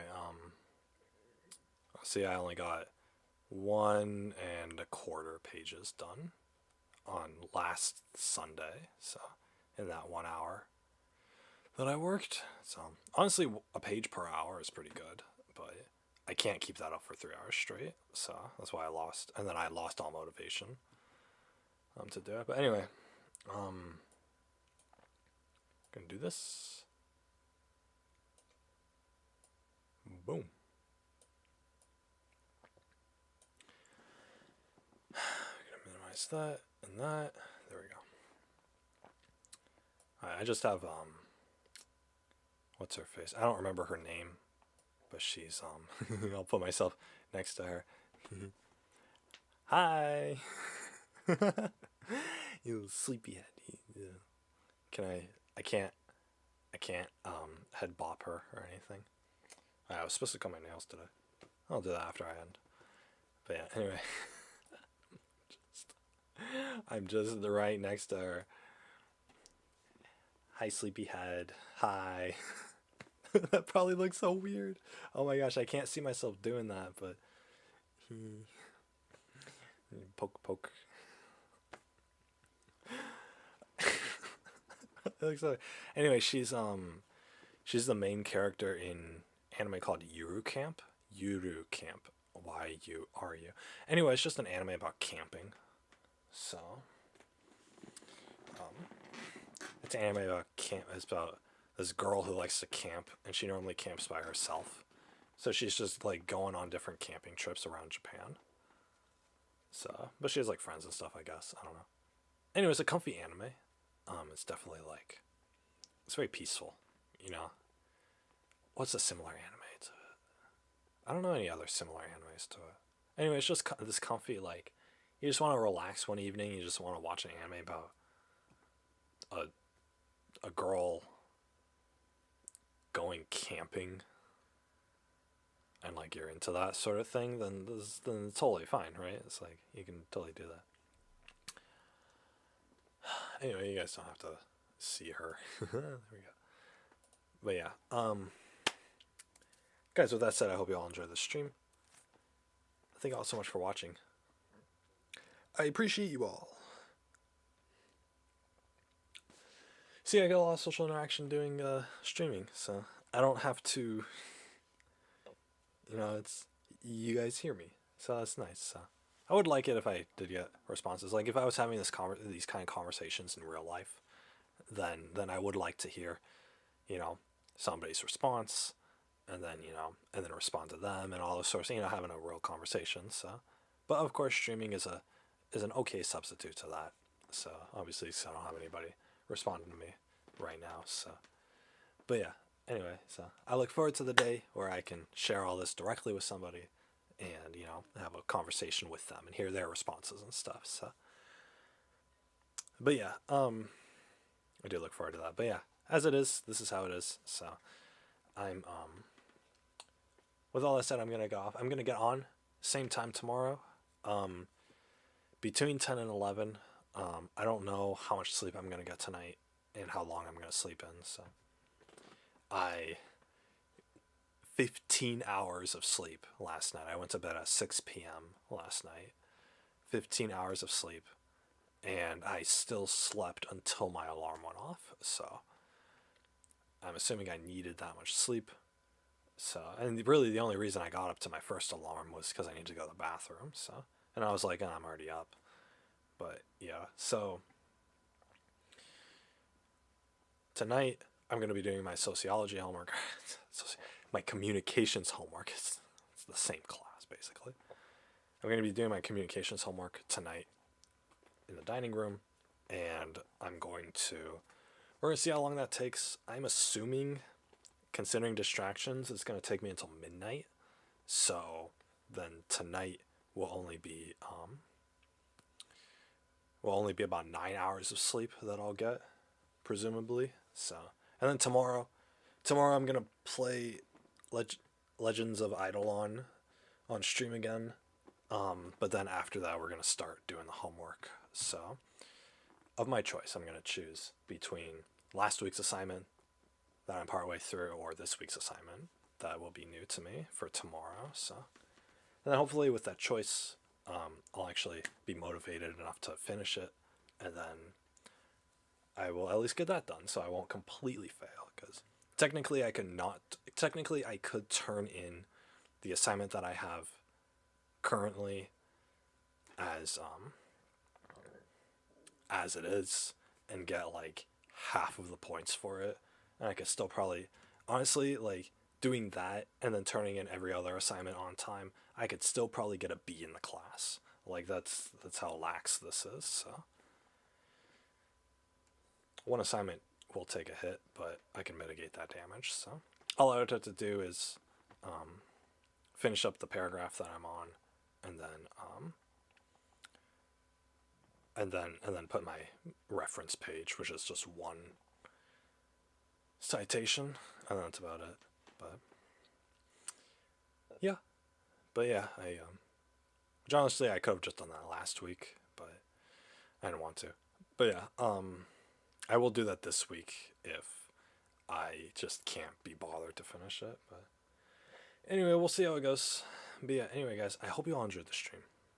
I did talk a lot. I did show off a lot of things that I'm interested in talking about. So obviously, that's all the stream is. It's just me being interested in talking about stuff. So, and then just talking about it to you guys. So I can find, I went on an hour rant about that one silly game on Steam. So it's like I could talk a lot about anything pretty much. So I hope I didn't repeat.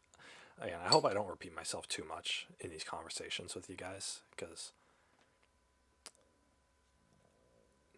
I figure I might, but I mean, who knows? So yeah. Anyway, guys, with all that said, this has been that's gonna do for me, guys. This has been Big Pasta Gaming. You guys have been Little Pasta watching, and I will see you all tomorrow. Bye bye, everybody. Sayonara. Take care, everyone. Hope you all have a good night tonight, and I'll see you tomorrow between 10 and 11 Pacific time. Pacific time, the best time. Oh boy. But yeah. Take care, everyone. Good night. Good night, Nini. Sayonara. Bye bye. Good night. Good morning. Good morning. Hello. How are you? There we go. There's your guys' good morning greeting. But good night, everyone. Take care. Take care. Please take care. Do not even think about giving the care back. How dare you? Good night, everyone. Take care. Good night, sleepy anime girl. Good night. So cringe. Oh boy, what's that look like on the webcam? That looks so weird. That looks like I'm actually like looking and talking to her. Oh, it's so weird. Good night, everybody. Take care. If you guys are as sleepy as this girl over here, then y'all better make sure you get your good night's sleep. Hilarious, but also cringe. Bye bye, everybody. Take care. I gotta fix this. Okay, cool. God, I'm starving. I need something to eat. I ate 2 protein bars and a Pepsi today. That's all I've had. I'm gonna get some food. Good night, everyone. Take care.